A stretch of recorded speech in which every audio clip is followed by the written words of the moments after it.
Chapter 142, Look at me, I'm the mage now. Power crackled in the air as 3 blue bolts appeared, all of them looking like small crystals as they floated above his head. He fired them towards the cloud elemental with a thought as it was still struggling to reform the parts of its body that were already missing. But his bolts weren't its only problem. Just as its arm reformed and tried to counterattack, a blade of wind cut it off, and a gust dispersed the cut-off arm. And right in time for another 3 bolts to hit it square in its chest, forcing it back even more. Jake could only cackle at the ease of the fight. It had been going on for nearly 10 minutes now, but it had been entirely one-sided. The Hawken himself worked in concert to keep the elemental suppressed and in a constant state of recovery. Less than 2 minutes later, it failed to heal itself, likely having run out of mana or whatever resource it used to keep itself alive. You have slain Cloud Elemental LVL 91. Bonus experience earned for killing an enemy above your level ** ding.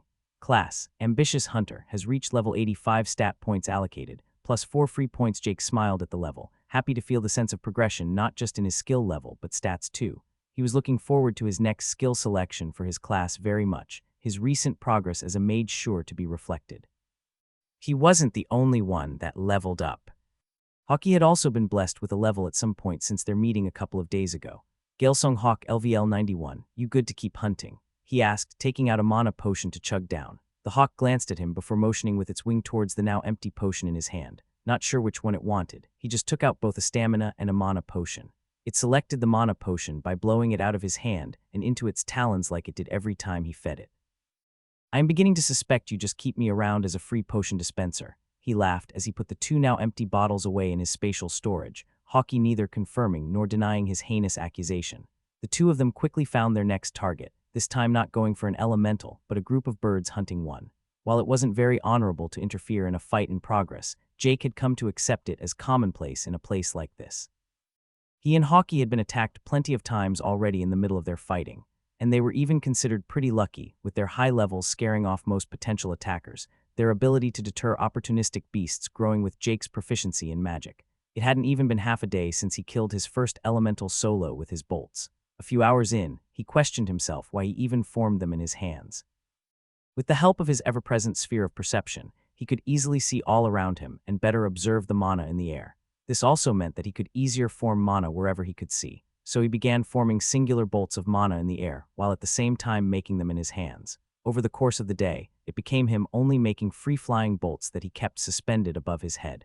It meant that he could keep his hands free. His initial genius plan being to fire off bolts of mana while also using his bow. A plan that looked fine on paper, but in reality, proved more than a little challenging to pull off. No matter how much he tried, he couldn't focus on doing both things at once, so whenever he attempted to fire an arrow, the mana bolts would fizzle out. He could still fire an arrow, summon and shoot bolts of mana, and then fire an arrow once more without any issue. The problem was that gathering a mana bolt still took a few seconds, and while that doesn't sound like long, he could quickly fire off several arrows in the same period. It also wouldn't exactly serve as any type of surprise attack when the enemy could clearly see the bolts form, which is why for now he stuck to going full mage. Besides, he hadn't stopped working to improve his attack method even after summoning 3 bolts at once. He wanted to do more and do them faster, as well as a plethora of other improvements, all at the same time. Mana Bolt was a basic form based on a basic skill, an excellent starting point for sure, but it was just that, a starting point. The only reason he stuck to the bolts for now was because of their simplicity. It allowed him to focus on substance over form, focus on the nature of the mana within each bolt instead of the structure of the attack itself. He carefully kept refining the offensive mana within to make it more effective. He wasn't sure exactly how the bolt's power was determined, but he was confident that the mana's quality mattered. Other than that, the quantity of mana used clearly played a part too. The intelligence stat also had to play a part somewhere if his guesses were correct, which he was pretty sure they were. So far, he had felt his bolts continuously improve, even with the same amount of mana spent for each bolt. It was due to how well he used the skill, the methodology behind the bolt. Like how he improved his ability to craft potions to make one of better quality, he could make a mana bolt of a higher quality. The improvements had been constant so far. Jake's mind was entirely focused from start to end, the only breaks being his one-sided banter with Hawkeye while consuming mana potions to keep him going. Moving his attention back to the present, he summoned his bow for the first time since his failed attempt to use it in concert with mana bolts dozens of fights ago, their target the aforementioned group of birds. Quickly he smeared the arrows in his own blood to poison them. The birds were fighting an elemental at a level that even Hawkeye and he hadn't tried yet. Cloud Elemental LVL 99. The birds were three nearly identical ones, all of them only slightly larger than Hawkeye. They looked like crows except for one minor detail. They were all on fire, and vortexes of flames spun around them as they whittled down the elemental. Their levels not to be scoffed at either. Flare Crow LVL 92, Flare Crow LVL 95, Flare Crow LVL 94. Jake exchanged a glance with Hawkeye before he began channeling his infused power shot, mark of the ambitious hunter already applied to the target in his sights. He focused on the skill and the buildup of stamina and mana. He tried to think of a way to improve it, but found that whatever the system helped the skill do was already better than his current comprehension of offensive mana. Besides, the way it supported infused power shot was different than a mana bolt. It served more to buff the bow during the attack than the attack itself. The arrow would naturally be affected during the process, hence increasing its power even further. How he had managed to upgrade the skill, while in a pinch back in his fight against the first Alpha Badger, was still a mystery to him. A confluence of enlightenment, luck, and talent had formed the skill that became the cornerstone of his victory in the tutorial. A cornerstone the unlucky Flare Crow was about to become very familiar with, now even further enhanced by another skill in his repertoire. The level 95 Crow chosen as it was the strongest picked up on the incoming Galesong Hawk, but didn't appear very fazed by it. That was when it suddenly felt itself freeze. It felt the gaze of an apex hunter pierce into its very soul. In the middle of flight, it just began falling in the direction its momentum was already taking it, but it barely managed to be affected by gravity before an arrow soared through the land of clouds.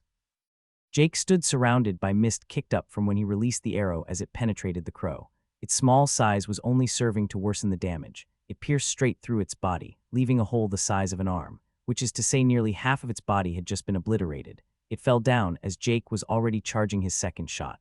All of the other crows were now fully aware of the danger that had just set upon them. They had been aware of the hawk but hadn't realized the real threat was the lower-level human in the background. They were ready for the second arrow to come, but their readiness was meaningless before gaze of the apex hunter. The attempt to dodge by the weakest crow thwarted as it too found an arrow embedded in its neck. The shot's power significantly weaker as Jake hadn't had time to charge it for as long. Weaker, but still lethal. At least he thought it was lethal. What happened next forced him to reconsider that assessment, however. The first crow that he had believed dead for sure exploded in an inferno of golden flames, the flames scorching the area over 100 meters around it. The one hardest hit by this wasn't Jake, who stood at a safe distance, or the hawk that had yet to make it into its range, but instead the cloud elemental. The other crows didn't appear affected by the flames at all. Less than a second later, the second crow that he had shot also exploded in flames. He had thought it was some kind of suicide skill for a moment, but when he saw a figure rise out of the inferno, he understood it wasn't. The crow was now no longer a small bird, but had grown tenfold in size. Its wings were blazing like a phoenix reborn as it soared into the sky, swiftly followed by the second crow that had undergone the same rebirth of flames. Both were now heading towards Jake, completely ignoring both the elemental and hawk. Hawkeye tried to intercept them, but was instead attacked by the third crow's breath of flames, forcing it to erect a barrier of wind around itself. He was on his own, with two giant flaming behemoths flying towards him, leaving everything in their wake scorched, the clouds below being burned by the golden flames as they lingered and spread. The fire clearly not ordinary, as they even could set the clouds and cloud elemental on fire. Jake wasn't fearful as he covered his entire body in dark green scales, his sense of safety immediately increasing as he raised his bow once more. No way he would make their attack easy on them. He fired another infused power shot at the highest-leveled crow in the lead. Despite its body appearing to be made of pure flames, it was still flesh and blood below the inferno. The arrow penetrated into its body and went out the other side, leaving a wound behind that closed itself as quickly as it had come. The damage caused by his initial power shot also nowhere to be seen. Whatever the skill that caused their transformation did, it included healing their body at an incredible pace. Their size and flames both buffed to a great degree. One more arrow was all he managed before the first crow reached him, this arrow also penetrating through the beast and leaving a wound that healed as quickly as it had come. It was as he expected. Dismissing his bow, he pulled out his dagger and sword, the air shimmering around him as limit break activated at 10%, all of his stats instantly experiencing the boost. He was ready. He felt the heat before the impact. The licks of the golden flames upon his body moments before the massive beast smashed into him beak first, trying to impale him as he burned up. But it didn't go as the crow planned. With a swift sidestep, he dodged the beak narrowly. Its flames seared his clothes but failed to burn them entirely, the scales beneath keeping out the heat as his entire person caught on fire. His short sword was cleaving a long wound along its side as it passed him, nearly dismembering one of its wings. This was also the time where he confirmed another of his suspicions. The beast had grown in size and overall power, but its body was significantly weaker. Its toughness lowered as his attacks all did far more damage. The crow may have felt like that didn't matter due to its flames healing it frequently, but Jake knew it couldn't be sustainable. Its mana was constantly draining, every wound taking a considerable part of its limited pool to heal. The constant consumption of mana would have likely not been an issue against most foes as its damage output was high, but to fight Jake was another story. Barely 10 seconds had passed since Jake's initial attack. The crow had been too caught up in its counterattack to notice the issues its own body was currently experiencing. Its mana drained far quicker than the damage it took warranted, and a rotten smell began spreading in its nostrils. Rot. It was rotting on the inside, forced continuously to expend mana to heal itself. A nefarious poison had taken hold of its body, and no matter how much it tried to burn it away, it failed over and over again. The first arrow introduced the poison into its entire body in moments, and by now it was too late already. With fright in its eyes, it struggled to quickly kill the winged human, its comrade having now also arrived. The second crow had been inflicted with less poison than the first, but the effects would begin showing soon. Perhaps they held a hope that the poison would lose its effectiveness with the death of Jake, something he had no intention of allowing them to find out. He, too, had noticed the poison spreading within them. Sense of the malefic viper informed him that while they were attempting to purge their bodies, it spread nearly as fast as they did so. Maybe they would make it if they disengaged now and focused on healing, but the thought didn't even occur to them based on their reckless attacks. A third explosion of golden flames was seen, as the third crow was forced into using it by the hawk in the background. Yet even with its transformation, it failed to land any attacks on the hawk. It tried to, but every time it even came close, the hawk flew away while continually bombarding it with blades. Both fights had turned into ones of endurance, and Jake and Hawkeye were both winning, the only outlier being the cloud elemental that was still waving its giant arms around from the golden flames consuming its body. Jake too burned, the heat building up. He saw even the energy his body emanated due to his consuming stamina catching on fire, the golden flames being way different than simple flames. An explosion forced him back once more as the first crow was in full desperation mode.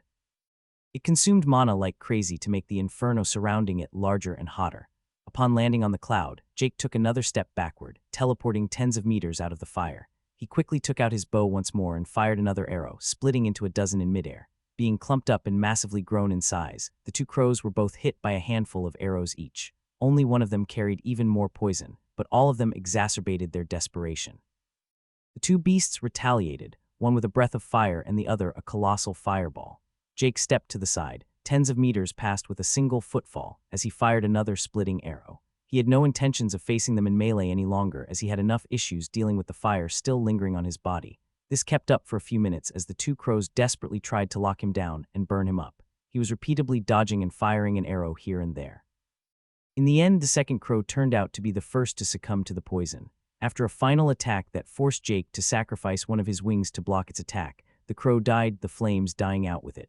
Less than a minute later, so fell the other crow. At the same time, Hawkeye was beginning to struggle. Without any poison, the last crow appeared to be outlasting his hawk friend. Jake saw that a few of its feathers were now burned at their tips, and he had a feeling Hawkeye wouldn't like making too much contact with those flames. It also looked like both its mana and stamina were running low from the constant need to dodge and fire off attacks.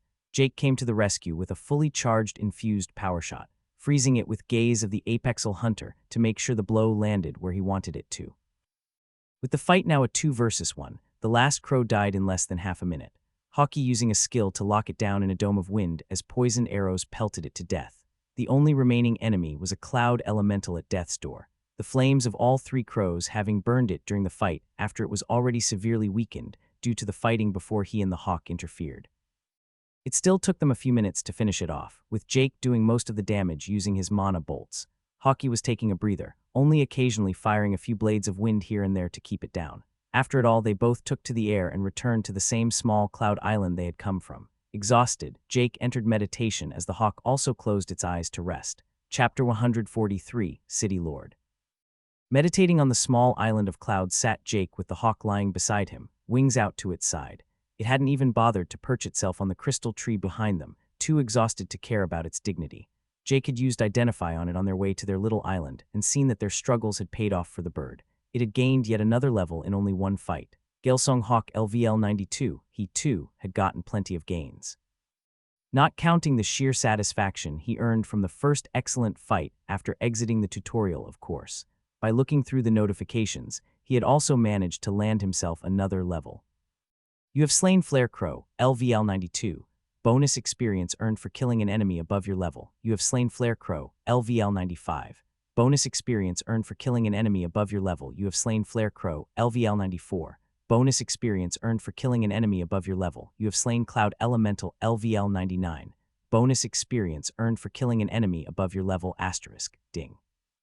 Class Ambitious Hunter has reached level 86 stat points allocated, plus 4 free points. Asterisk, ding. Race, Human E, has reached level 78 stat points allocated, plus 5 free points. Asterisk, the level was unexpected as he had just gotten one in the fight before it. Then again, he was still quite a few levels lower than the ones he fought.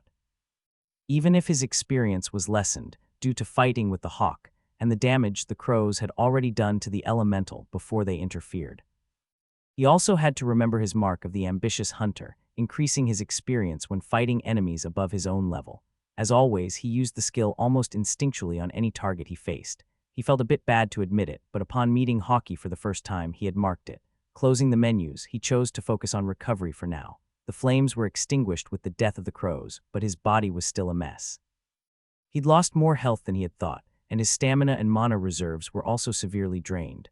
After waiting a while longer, he opened his eyes and drank a healing potion. He also placed a healing, stamina, and mana potion by his side for Hawkeye to take. He wasn't afraid of it, drinking all three at once as even beasts innately knew not to. Meditating once more, he felt the hawk open its eyes a few minutes in and take the healing potion, as it had also clearly lost quite a few health points during the fight. The brief respite continued for a few hours as he downed a few more potions, and Hawkeye finished off all three of its brews meanwhile. Both back in near top form, he turned to the hawk with a questioning gaze, ready to go again. It looked at him for a moment before shaking it. Jake was confused but saw its look turn towards the ground far below them. That is when he remembered the hawk's tendency to leave every day for a few hours. What it did, he could only speculate on. He wanted to follow, but every time it had denied him, and he wasn't curious enough to ruin their partnership to discover its secret. Today, too, it motioned for him not to follow. He just nodded in acknowledgement and said, "I will remain here then. I assume you can find me again." To which he got a brief nod and an annoyed gust of wind, questioning how he dared question its sense of direction. Jake just laughed it off as he saw the hawk jump off the cloud and soar downwards. As it disappeared from sight, he too got up and summoned his wings. Hunting with the hawk was safer and more manageable, but it wasn't good to become reliant on others. Besides, he felt like experimenting with his newfound magical abilities some more. And the innocent cloud elementals were perfect just for that. An adolescent part of him also immensely enjoyed the fact that each of them turned into a small orb of condensed cloud mana when they died. It felt like he was getting loot from his hunts. Loot that was useless to him currently, but which he was sure to find a use for at some point. Even if he didn't, it was fun to collect things. Hawkeye seemed to like them too, so he could just give them to his feathered friend. He still had many random things in his spatial storage that he didn't have any use for. 2 different kinds of water with a magical affinity, just to mention some things he questioned himself for collecting more than a few times. So chances are the orbs would just be thrown in a corner and forgotten. Touching down on the continent of clouds, he quickly located his target and began charging up 3 bolts. The poor cloud elemental didn't even know what hit it as it suffered the assault of the 3 bolts, followed by another 3, and then 3 more. Miranda sat staring into empty air, looking lost to any outsider. In reality, she was reading a system panel that was part of her profession as Principal City Lord. Before the profession, the system had been minimal with giving out any kind of information on anything, but it usually gave something. Knowledge related to a skill would be given upon getting it. This profession, however, was different. The knowledge it came with directly was minimal, and instead, it opened up an entirely new part of the system to her. A lot of information viewable only by her as the City Lord, related to a city's functions. Several panels that she had specific new skills related to. Other panels she felt were there but currently inaccessible for her, likely because she lacked the required skill. Mark joined her the day before to talk over the new city system, the young man showing much vigor to begin with. However, that vigor quickly deteriorated when he came to understand precisely how limited her power as a city lord was. He had believed she could create things like she was in a real-time strategy game. The reality, however, was far more disappointing. While she could give specific properties to buildings and areas, she couldn't create anything per se. A city required citizens. It needed others to create the city. If not, what would be the meaning of having builder professions? There was a lot of hidden information in the many panels of information, however conclusions she could reach from the pure conjecture of what was written. First of all, merchant-type professions existed. Despite the many individuals she met during the tutorial, she had never heard of that before. Then again, trading and bartering wasn't exactly a practice she saw anyone engage. It was viewed as shameful to try and take advantage of others in their time of need. She also came to understand more of another part of the system. Credits or system credits being one such thing, a currency used by the system, given to everyone in the tutorial, with excess tutorial points remaining after buying rewards from the tutorial store. And as she couldn't see how anyone could buy something for their exact number of points, everyone had to have at least some credits. The thing is, the credits were indeed just a currency. They weren't like tutorial points and couldn't be used to buy stuff from the system. And if they could, she wasn't aware of how to get access to such a store. As an economics major, however, she understood the importance of a strong currency. Paper money had long moved away from being bound to the value of gold and was before the system more digital than ever. As some economists have said, the faith in money is the most prominent religion on earth. The dollar or euro only having value because people believed it did. With the presumed collapse of every single country and government, so had that illusion of money collapsed. Paper money now worth nothing more than the paper it was printed on. All the money people had in stocks or bank accounts, gone for good with all electronics, and nearly all objects related to technology removed by the system. So for the system to provide a currency was a godsend for any kind of trading. It was a guarantor far more reliable than any entity before the system, an omnipotent system that she couldn't see simply disappearing from this new world. It should also simplify trading quite a lot, and with the money being a part of the system itself, it couldn't as easily be stolen. There was no bank account to hack or financial system to exploit. However, she was sure that someone in the multiverse had still found ways to exploit it. The masked man, whom she had still forgotten to ask the name of, told her of how insignificant Earth was in the vast multiverse, how they were just fledglings before a world larger than they could possibly comprehend at their current level. For someone, or something, to find a way to exploit the system's currency was a given. But a part of her made her want not to try for fear of retaliation from the system itself.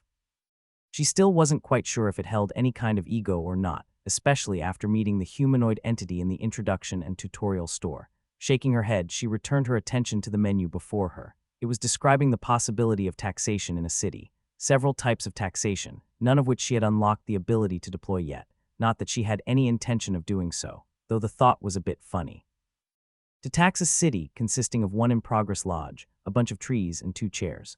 Oh, and a waterfall and pond that she naturally would have to charge a special tax to gain access to. Honestly, there was just too much to take in. So far, Miranda felt like she barely scratched the surface and hadn't really used any of her new skills quite yet, only to try and better shape the area affected by the pylon of civilization and to read information. She had come to realize that these pylons were the cornerstones of the new settlements on Earth, possibly their entire universe. They allowed access to so many systems, and there was even a whole diplomacy tab that was still grayed out in her menu. She had already long ago gone through the current menus she could see, and most of them were barebones so far. The first was the city overview. City overview, city name, NA population, 4 city owner. City lord, Miranda Wells, city tier. Earl, not much to see now, is there, she thought. The city didn't even have a name yet.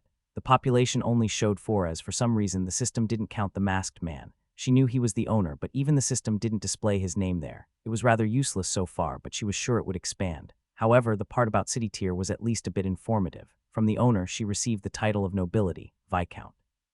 So her guess was that his current title had to be nobility, Earl, not that she had any idea if that was good or not, or what it even meant. Next was a map of the city. It was rather bare too, just showing the area affected by the pylon. It was a handful of kilometers in each direction from the pylon, 200 meters up and 100 meters down. All of these only rough estimates though. After that was a panel she was really looking forward to exploring in the future. Quest panel, current city quests, NA current open quests, NA current contracted quests, NA current compulsory quests, NA it was a system to design quests. One Miranda sadly didn't have the required skill to interact with yet. The current menu only displayed current quests, and there was, of course, none as she was the one meant to create them. There were still far more unknowns regarding the system than there was solid knowledge, but she was looking forward to the possibilities, nonetheless. After that came several more panels, all of them useless currently. Some were about giving people official positions, assigning land, voting, military, creating districts, defensive measures, etc. It was just a colossal bundle thrown at her at once. Ding. Profession, Principal City Lord of Earth, has reached level 46 plus 18 free points. The notification startled her out of her thoughts. It was already the 5th one gained since getting the profession only a few days ago. Meaning she had obtained nearly 2 a day. She wasn't sure why she got them, but she wasn't one to argue with a good thing either. She just wanted to reach 50 as soon as possible and gain a skill, hopefully, one to make quests. She had a feeling that could benefit both herself as well as the others. It would also help to legitimize her position to any new potential citizens. Of course, for that, she would need citizens to begin with, which in itself was quite a struggle considering how their city was located far into a forest surrounded by beasts. Her and Hank's family finding it was a miracle in itself, and more up to her intuition's skill than anything else. Taking out a small notebook that she got from the masked man, she looked over her written plans for what to do if other humans came. She was a meticulous person by nature and preferred having plans in place beforehand. Several scenarios were described based on the size of the group of survivors as well as their strength. She was fully aware that if there were too many or if they were too strong, they would have to bluff or deceive them somehow, at least long enough for the city owner to return. Speaking of which, nobody knew where the hell he left to. Hank had asked him to give them space to work, and somehow he interpreted that as a request to disappear entirely, a complete failure in communication, to say the least. She just hoped he was here if other humans came. She had a feeling they would need him. Hank said that it would take around a week to make the lodge, so she sincerely hoped he understood that as a request to return in a week. She had a lot of questions for him, one being his name. As she scribbled down, her gaze wandered to another part of the system, one she could only see due to her proximity to the pylon. Initiate the process to claim ownership of Pylon of Civilization. Requirements to claim ownership. Slay the current city owner or be uncontested in your claim for at least 30 days while maintaining the support of at least 51% of the total population. Warning: city owner will be warned upon initiation of the process. She stared at it for a few seconds before dismissing it once more, trying to hide the menu away entirely. Her intuition skill was screaming at her that should she accept it, things wouldn't go well. It was good that they were building the owner's house on top of the pylon if others could start the process too, though Hank and the others had yet to say anything. Sighing, she returned to her notebook as she began scribbling down notes. She held a meeting with Louise later that day to help her draw up plans for at least the semblance of a city layout. Doing so was putting the cart before the horse for sure, but she had a feeling they wouldn't be a 5-man city for much longer. Well, more a wish than a feeling. Miranda missed other people a lot and had always been the very social type, so she looked forward to anyone coming. She just hoped they were nice. Chapter 144, Not Again. The life of a cloud elemental was truly sad. Their only comfort being low intelligence, making them unable to comprehend exactly how much it sucks. For them, living more than a dozen hours was an outstanding achievement. Managing to actually fight back and slay an attacker even more so. Birds hunted them every hour of the day, all of them long familiar with the elementals' attack methods and defensive measures. And now, even a winged human had joined the fray to hunt down the poor elementals. Jake fired off the bolts of mana like never before, but not from floating orbs above him. Instead, he stood with his bow held high as he shot an arrow that exploded with the power of dozens of the old mana bolts. Hawkeye had been gone for nearly half a day. He wasn't sure what his feathered friend was doing, but Jake hadn't been idle during that time. With only himself and weak cloud elementals to fight, he had plenty of time to reflect on his method of attack. He had come to realize that not using his archery was a real waste, so he came up with a new plan, to combine the two somehow. And after only a few hours of testing, he had come up with the current attack. Taking out an arrow, he formed the shape of the mana bolt around it. He poured mana into and around it, making it crackle with energy. To call it a normal mana bolt was no longer accurate. After he had formed the bolt entirely, he channeled infused power shot and fired it. It all added up to a mighty explosion of mana as the arrow pierced into the cloud elemental. Just in time, too, as the arrow was just about to break apart from the excess mana. The elemental that had been the target nearly broke entirely apart as it struggled to reassemble itself again. He didn't wait as he knocked another arrow and began creating another mana bolt around the arrow. It took a few seconds to form it entirely, drew the string, and fired it off, resulting in another explosion. In retrospect, it wasn't actually that much more useful than just firing off pure mana bolts. Jake could make more and fire them faster without first forming them around an arrow and firing them. Overall damage per second would likely even be higher just firing pure mana bolts, but for the first arrow, it was well worth it to form it and use infused power shot to improve it further. Only against elementals, though, due to one fatal flaw with the method. It didn't work with his poison. He had tried first to coat it in his blood and then form a bolt of mana around it, but found that the poison eroded the mana. He then tried just using a poison he had concocted, but this time the mana interfered and made the poison less effective. He then had the brilliant idea of using Touch of the Malefic Viper on an arrow to infuse it with poison. He even mentally slapped himself for not doing it earlier. That is until he actually tried to do it. The arrow barely made contact with his hand before it just broke apart and turned to ambient mana. In essence, it didn't work. Besides, when Jake turned an arrow into a mana bolt, It exploded on impact due to how unstable it was. This wasn't exactly a good way to poison anyone and would instead just ruin the arrow's poison even if it worked. So he decided to use his mana bolt arrows against elementals and poisoned arrows on everything else. Of course, he hoped to one day combine the two, but it seemed far away and something the system didn't particularly like.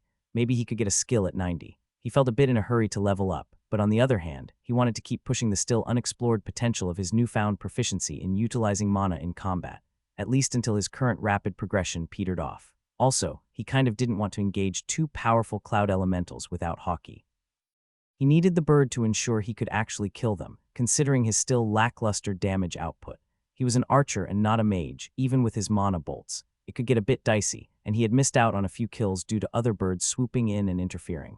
Luckily, Haki had returned when he made his way back to the Cloud Island. It was perched on the tree, impatiently staring at Jake as he arrived.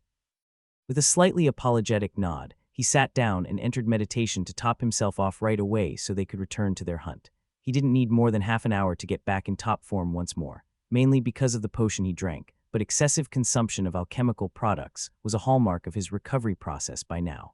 The next days were relatively uneventful compared to what Jake was used to. They killed cloud elementals, fought off asshole groups of birds trying to take advantage of them, acted like assholes by taking advantage of other groups of birds, and so on, the usual stuff that happens on a cloud island the size of a country.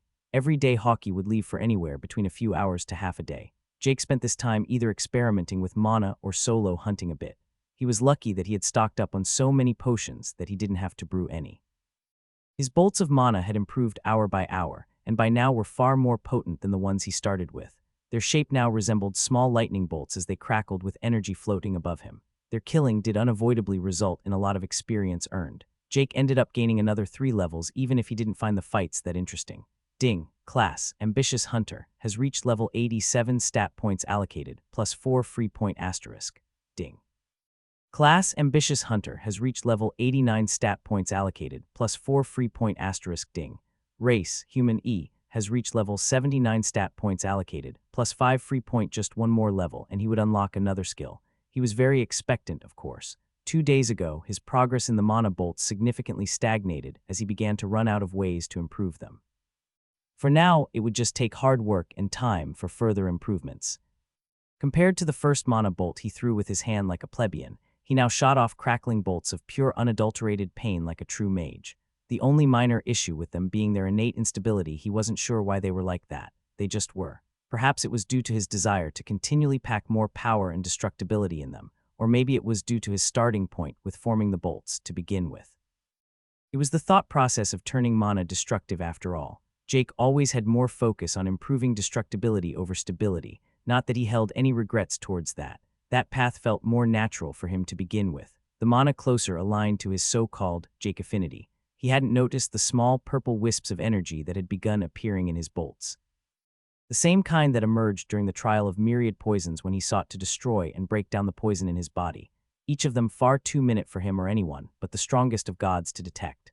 Haki had also progressed steadily, gaining only 2 levels though. He didn't see any notable improvements in his Hawk's fighting abilities, but it had gotten faster and a bit stronger. The underlying toolkit remained the same, consisting of wind attacks and swift movement. Either way, he was satisfied with his progress, and the bird didn't complain either. The only ones that really had a right to complain were the cloud elementals, whose sole existence was to die within hours of being born. They had traveled quite far into the Cloud Island too. Surprisingly, that didn't really result in the levels of the elementals or the birds increasing. There wasn't even more of them. However, it allowed him to get a better look at the giant crystal tree that was the epicenter of the entire thing. It was truly massive. Lightning crackled between its branches and the small trees below as it stood there menacingly.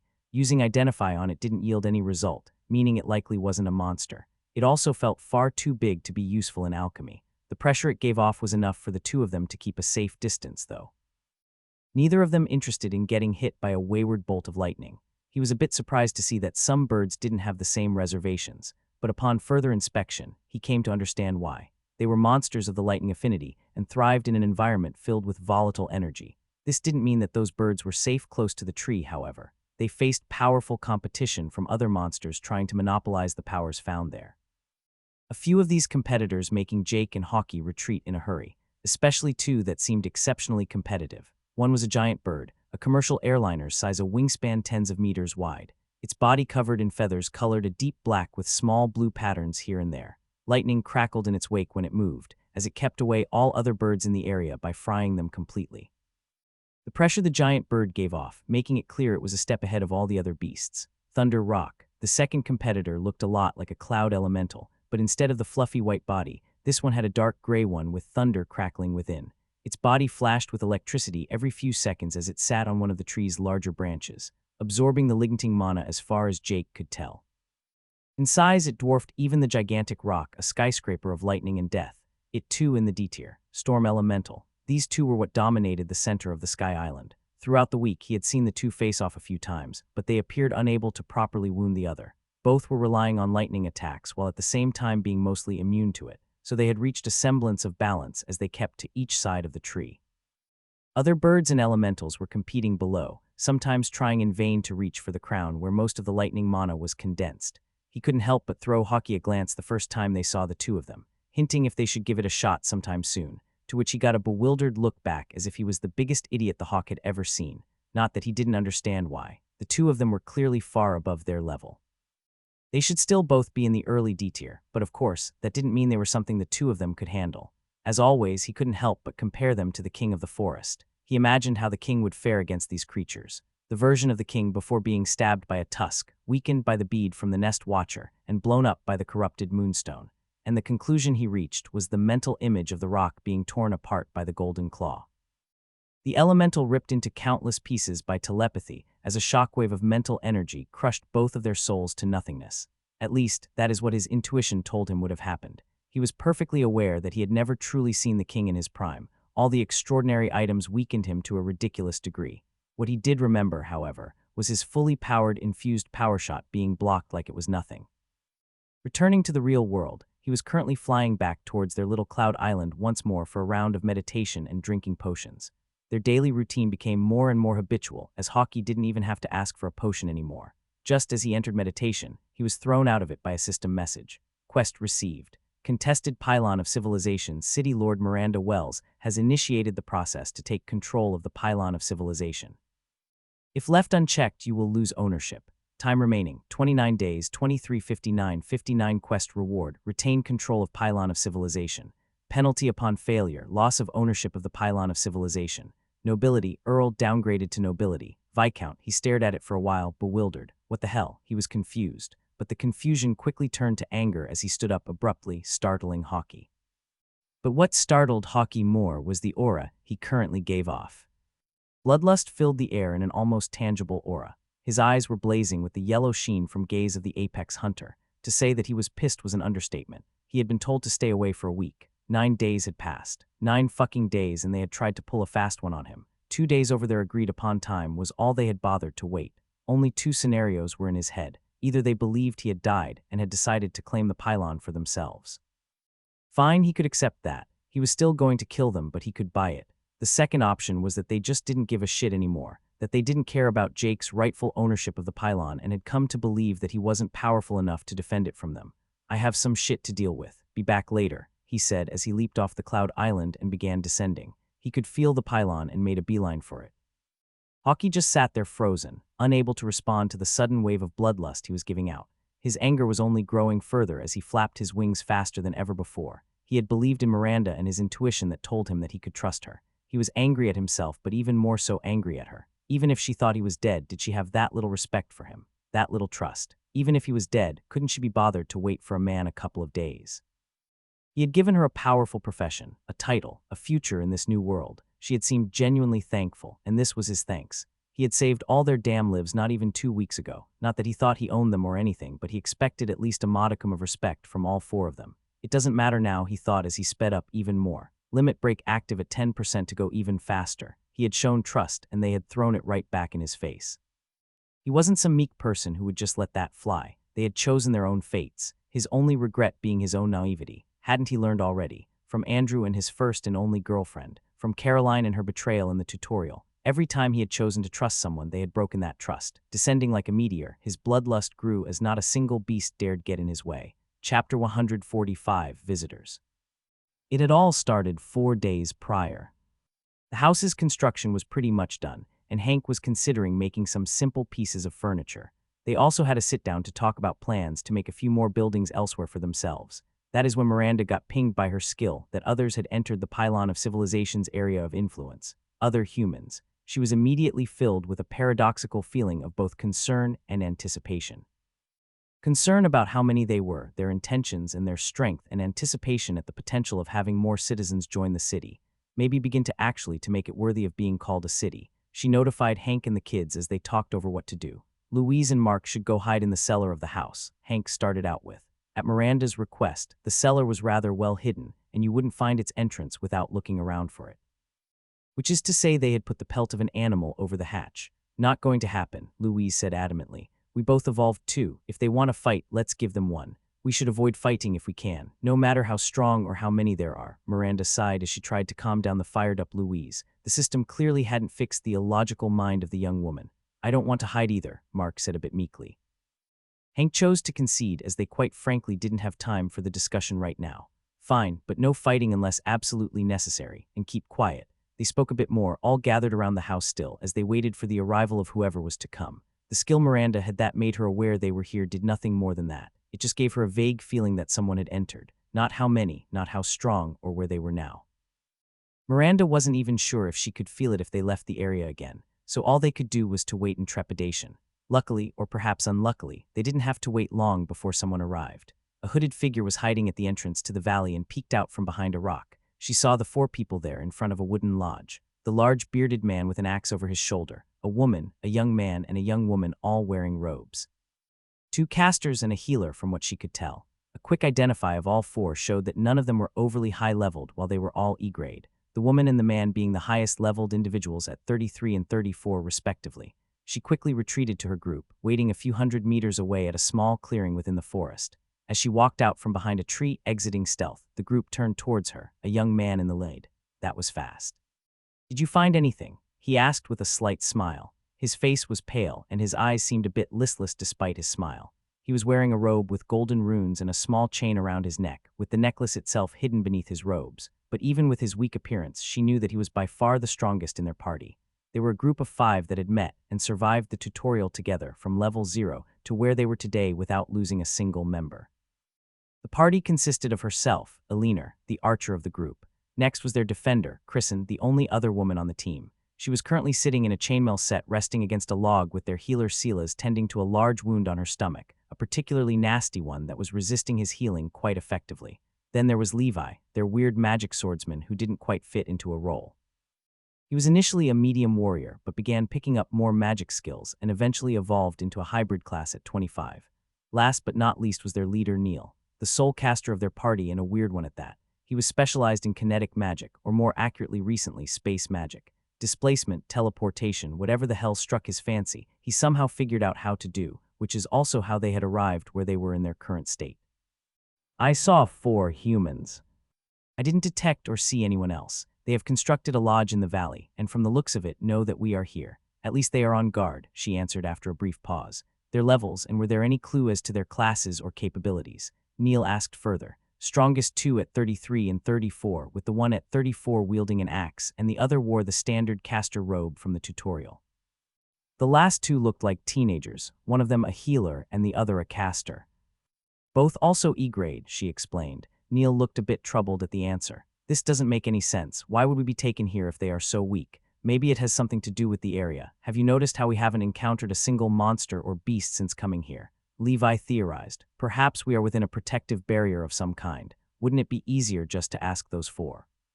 With their levels, they aren't a threat, the defender Kristen asked, as her wound was beginning to close up nicely.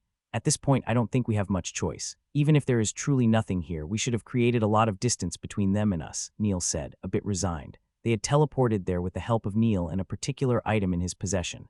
Teleported a vast distance, likely hundreds if not thousands of kilometers.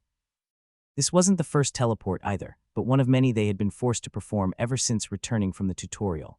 Let's go then, they didn't look like bad people, Eleanor said. She had her bow draped over her shoulder and her quiver on her back. If Jake were here, he would recognize the quiver as identical to his own, also upgraded to uncommon rarity from a token. In fact, all 5 of them had gear at a level Jake hadn't encountered on anyone except himself. Not a single one of them was wearing their starting gear, and those that were had upgraded versions. More surprising was perhaps their levels. At the front was Neil at level 52, followed by Kristen at 48, Silas and Levi both at 47, and herself lowest at only 45. She said only, but that was only in comparison to the rest of her party. Yeah, get moving, guys and gals, Kristen smiled as she stood up. Silas just shook his head, as he wasn't entirely done healing the wound yet. Then again, perhaps it was best her natural regeneration did the rest of the work for now. The five of them walked through the narrow passage leading into the valley. The first sight meeting them was the idyllic lodge positioned right next to the pond with a waterfall, and the four people standing in front of it, clearly on guard. Hank was in the lead, and the moment he saw them, he felt a sense of dread. He had identified the woman in front and seen her level at 48, 14 entire levels above his own, and a quick glance at the other members of the group of five made it very clear exactly how outmatched they were, especially the young man in the golden robe whose level he couldn't even see. The two groups stared at each other for a while before Neil stepped forth and broke in silence. "Ah, this is awkward," he said with a light smile. "We come in peace. So no reason to be that tense. I would just like to ask a few questions, and then we will be on our way. If we can help, we would be more than happy to," Miranda answered. "Thank you. First of all, what is up with this place? The absence of monsters is quite something. And did you build that lodge behind you?" Neil asked courteously. "The lodge was indeed made by us. My comrade here is quite the builder," Miranda said, nudging at Hank. "As for the particularities of this place, while we have noticed them, I cannot tell you the reason why it is." "Lie," Silas interrupted. "Not a good start, lying in the second sentence," Neil chuckled. "For transparency, my friend here happens to have a skill that can discern lies."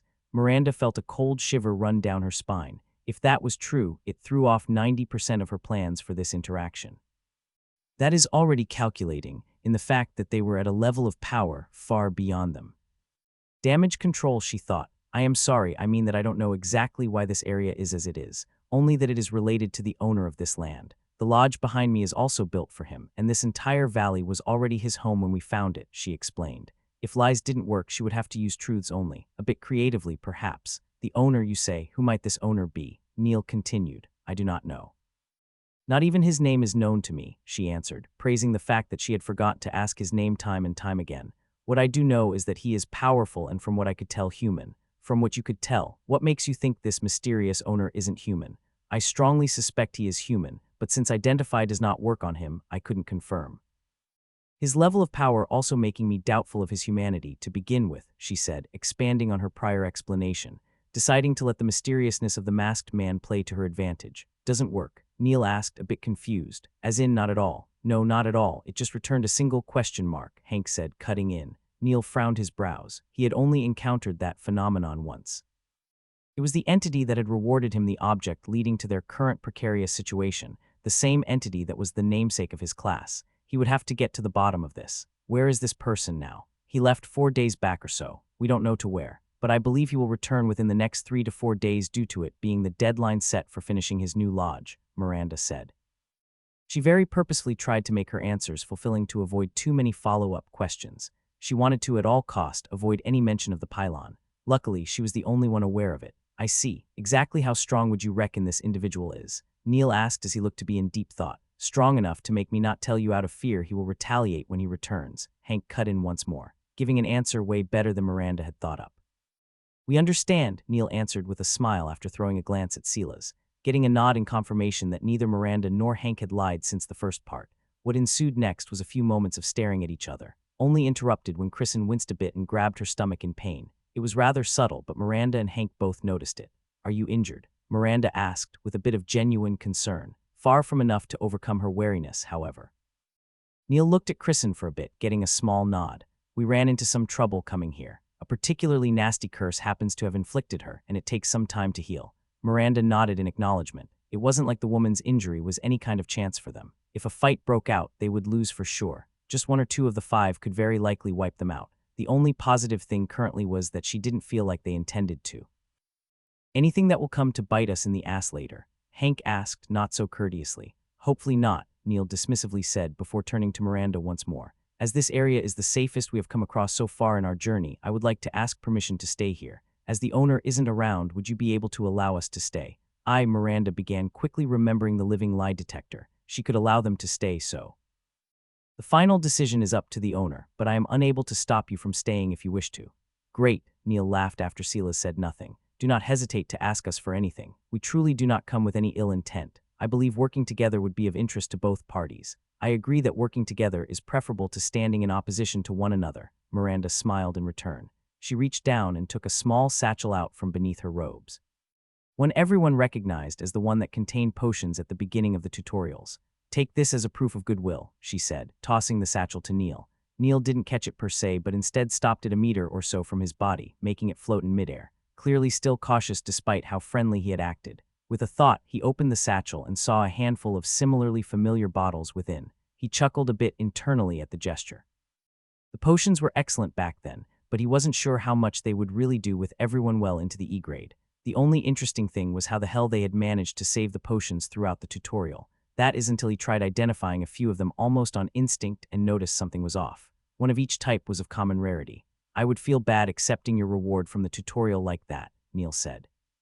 He had concluded that the woman had used her tutorial points to buy these potions, a natural decision and not the first instance of people doing so he had encountered, but it did make the gesture appear far more genuine. Don't misunderstand, those were made by the owner, she quickly explained. Made, he asked, a bit confused. Like Miranda, he had believed the potions to be a product of the tutorial, a system-created item to assist them, not unlike the upgrade tokens. He has many mysterious means, the creation of these potions just one of them, Miranda answered, doubling down on the mysteriousness of the city owner once more. Silas was not protesting either, as it was the truth as far as she knew. I will keep that in mind, Neil answered, this time a bit more tentatively. His 4 companions were also surprised at the thought that people could make those potions. Well then, to a prosperous future, Miranda said with a small bow and a smile. Chapter 146, Familial Conflict. It's hard to believe, Levi said as he stared at the blue bottle in his hand. How do you even make something like this? How do you shoot magical blades at people? And how does Neil teleport us thousands of kilometers at a time? Kristen scoffed before continuing. And how does Silas heal wounds in seconds, or Eliner's arrows appear from thin air, or yeah, I get it. No need to be a bitch, Levi said, handing the potion back to Silas, who was keeping them for now. Sorry I hurt your feelings, me being a bitch has totally nothing to do with my stomach being constantly on fire, she said sarcastically. Sorry, Silas apologized meekly. He was still trying to heal it, but all he could do was to keep it in check as the power of the curse slowly ran itself out. It isn't your fault, Neil cut in. We didn't know they had made an alliance and got overconfident. Hopefully this mysterious owner can help us. I still don't like trusting some unknown person we don't even know is human, Kristen sighed. We can't keep running either, Levi said. And there is no way in hell we hand the orb to them. Not like they're going to let us live either way. Won't this owner want the orb though? Eliner asked. I doubt we can keep it hidden if we actually need his assistance. Let's just hope he isn't interested then, Neil smiled. In the meantime, we shouldn't idle. They are for sure on our trail, so not preparing would be foolish. So we are staying here. Silas asked as he was channeling what little mana he had recovered into Kristen's wound. Neil looked at the two and saw the wound that still appeared to have small embers burning in it. Kristen is not in any shape to travel like she is now, and I used the last remaining ingredients I had on the last teleportation circle. We may be able to outrun them still, but is that really a way to live? So yes, we are staying, for better or worse. At the current time, they had created some distance from the lodge and the 4 other survivors. A discussion was in order on how to move forward, but in the end, decisions nearly always fell on Neil to make. Should we involve those 4? Eliner inquired. Neil nodded once more. I think it would be wise. They must have some rapport with this owner, so having a working relationship at the minimum would be preferable. They may also be able to provide further assistance and help with preparing for the inevitable arrival of my cousin's group. Speaking of assistance, why don't you take a swig of one of these little wonder bottles? Levi asked Silas, who was clearly out of mana again. They already used Identify on the potions, and it had returned the same message as back in the tutorial. Mana Potion Inferior. Restores mana when consumed. Mana Potion Common. Restores mana when consumed. It didn't show the values, and in their eyes looked identical to the ones they consumed back then. The only difference was the common tag on some of them, so these were likely of higher quality. They could be poisoned, Silas said a bit hesitantly. That would be a shitty assassination attempt. Even if it worked, we would just wipe them out, Levi said with a big laugh. Don't worry if you die, I promise to take revenge for you. Screw you, Silas joked as he took out the potion. Here goes nothing. Silas felt the liquid enter his body as a flood of mana spread throughout, far more mana than those shitty mana potions provided during the tutorial. He sat staring into thin air for a while after drinking it as he checked his status. Holy shit, what, is anything wrong? Levi asked, concerned about his earlier jokes becoming a reality. Gave me more than 2,200 mana, Silas said, still in disbelief. What, that's like my entire mana pool, Levi exclaimed in shock. Neil, Kristen, and Alina also looked on with interest. Kristen and Alina didn't really use mana, but if the mana potions were that good, chances are the stamina potions were too. Neil, on the other hand, began to see possibilities he hadn't considered before. And there are no side effects? Neil asked. None. Works just like the tutorial ones. I can tell there is the same 1-hour cooldown too. This is just crazy, Silas calmly explained as he collected his thoughts. Well, I think making a partnership with those four is pretty much settled now, especially if they got more of these potions, Neil laughed. Perhaps they would be able to put up a defense by the time she arrived after all. After that, they returned to the lodge, where Miranda and the others still sat. They agreed to work together, as Neil also came clean about their reasons for coming there. Their tutorial had been more like Jake's than Miranda's. A smaller number of people put in an archipelago of islands with bridges connecting each one. Each island had a general level range of beasts and other types of monsters. The 5 of them knew each other before the integration. Kristen and Silas were childhood friends, while Neil and Levi went to the same class in university. Alina was a friend of Kristen as they lived in the same university dorm. All of them were only in their early to mid-20s, and Neil was the oldest of the bunch. But there had also been others. Neil's cousin, a woman named Abby, had also entered. She had joined with a group of her own friends and her father, Neil's uncle. In the beginning, they had teamed up with this group. Their teamwork turned out to be immaculate as Kristen took the front and tanked. Alina scouted and made ranged attacks, while Neil and Levi provided most of the damage, with Neil also learning supporting skills later on. Silas was the group's designated healer. All had gone well till they encountered a particular island. This one contained no monsters of any kind, but instead a large crypt, which they had entered with a large group of nearly 200 people. There they found a unique challenge dungeon. All casters below 25, which was all of them as it was still only the first week, got the chance to enter it. They pretty much all did in their unbridled naivety. As was customary of a challenge dungeon, you either win or fail. It was designed for one to win it, but something unexpected happened. 2 people managed to, against all odds, beat the challenge dungeon. After a month, Abby and Neil both walked out of the door, the only 2 victors. Both had gotten a new and powerful class. Both had upgraded it to an even more potent version at 25-2. From that point onward, they came to dominate the tutorial. Both were higher level and more powerful than anyone else, their parties benefiting from this too, as their levels soared in concert with their own. After the challenge dungeon, Neil and his cousin had split up. Each was going their own way to find and hunt more beasts.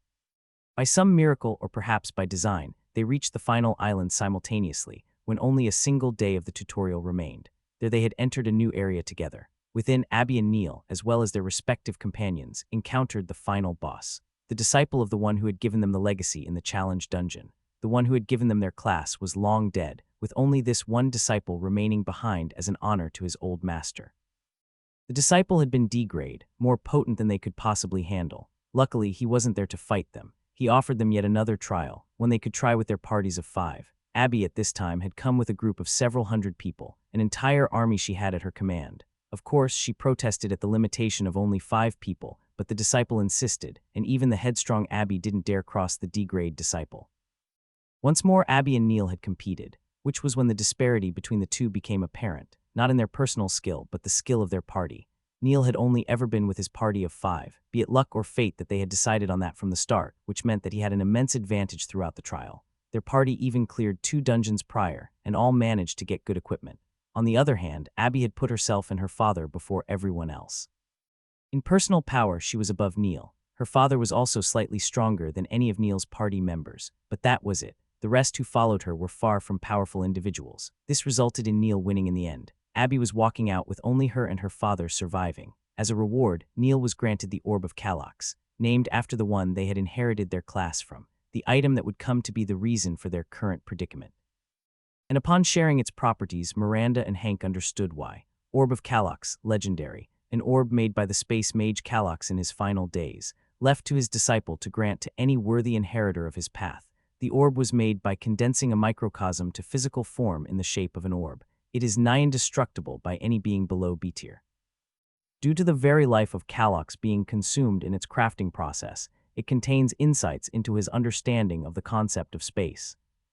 The orb contains a spatial storage that is able to house non-living objects, can store a large amount of space mana. Requirements: inheritance class of Calax obtained. I was foolish enough to show Abby too. I was naive and excited at having gotten it, and believed she would share in my excitement as we would move forward into this new world together, Neil said with regret. Outwardly, she did appear to do so. Until we returned from the tutorial, and the disciple of Calax was no longer there to interfere. That is when we found ourselves surrounded by her army of followers and a demand to hand over the orb and all our equipment. I thought you were family, Louise said as she had also gotten invested in the story. Neil smiled sadly. So did I naturally refused, and even offered that we could both study and use the orb together. This wasn't good enough for her. So she, along with all her followers, tried to kill us. How did you manage to escape when surrounded by hundreds of people? Hank asked. By luck mostly. We managed to take advantage of their bad formation and break out even without my space magic. After that, we ran for half a day, being pursued all the time. We managed to shake them off for the better part of a day, just enough time for me to set up a teleportation circle and take us hundreds of kilometers away. Teleportation circle? Miranda asked. She had a good idea what it was, but confirmation was always preferable. A type of formation to transport us a far distance, but each one consumes ingredients and I have to use the stored-up mana in the orb to power it. And before you ask, I am all out of ingredients, Neil explained. But if you teleported away, how did they find you again? Hank pressed. The orb in my class. Abby can track me anywhere I go, and these 4 idiots refuse to leave me, Neil said, referring to his friends who all just smiled goofily. We kept teleporting a few times, the last one taking us to this forest. So to sum it up, an army of people far stronger than you is chasing you down to kill you, and now you have led them here to kill us too, Miranda asked rather directly. I guess, Neil answered a bit sheepishly. And exactly how long do we have before our imminent demise? Neil felt a bit of sweat on his back from the woman's intense glare as he answered. 3 days at minimum, a week at most. Great, Miranda said with a big sigh. Brilliant plan. Why exactly did you choose to teleport here to begin with? We encountered others on the way. One group we encountered was absolutely massive, far stronger than us or even Abby's by a mile. We are talking thousands. A priest or something led them, Neil explained. He did some weird shit, and suddenly I had these coordinates in my head. He told us that we would find, and I quote, salvation in our fated path. Yeah, I don't get it either, but for some reason I believed him. Silas's skill also said that he didn't lie. Sounds a bit too convenient, don't you think? Hank asked, more than a little skeptical. I perfectly understand your doubts. I was doubtful too at first, but he was just so damn convincing. I can't properly explain it, Neil said, unable to put it into words properly. Why didn't you stay with them if they were such a big group? Miranda asked, equally skeptical of the entire story. We tried, but he refused us. He said that joining them would not end well for either party, that our paths were not found within his fold. Sounds like you met a lunatic or a conman, Hank scoffed. And if I am right, that lie detector skill can probably only confirm what the one speaking thinks is true, and not some universal law, am I right? Silas looked briefly at Neil, and when he got a nod of approval, he too nodded. That was indeed how the skill worked. In other words, if the speaker didn't believe they lied, it wouldn't register as a lie. Maybe, maybe not, but he was strong, real strong, not just in level, but in spirit. He was also surrounded by equally powerful people who all seemed keen on protecting and listening to him. Neil continued defending his action of believing a random guy. Doesn't matter right now, Miranda finally cut in. What matters right now is what we plan on doing about the people coming here to kill us. We can't just count on the owner showing up. I agree, Neil said, more than happy to change the subject.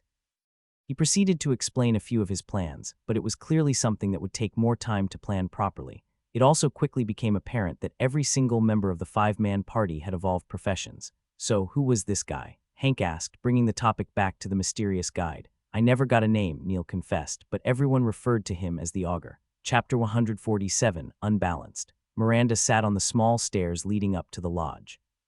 She watched the intricate patterns drawn on the ground by Neil as he was still trying to improve the magic circle, a massive formation covering tens of meters all around the lodge. Hank was working with Kristen to make him a better axe. She was a blacksmith and was more than happy to help when he asked, though Miranda was pretty sure the young woman just felt terrible about the situation she had put him and his 2 kids in. Silas meditated as he did most of the time. He had managed to finally get rid of Kristen's cursed wound the day before and was now able to rest for the first time since she got the injury. Mark had chosen to accompany him, as he had been following the man around to learn how to be a better healer. Louise had spent most of her time making pits and overall warping the environment around them. She had a skill that allowed her to do some minor terraforming, but it was good enough to improve their natural defenses with enough time. Eleanor hadn't been seen for days. She was the de facto scout of their party and had left to keep track of when the incoming party would come. They knew the direction they were coming from, and she had a few skills to locate people while keeping herself hidden. Levi was the most useless of the bunch, just swinging his sword in the air, trying to get in every second of training possible, maybe hoping for some miraculous last-minute skill upgrade or perhaps just a level.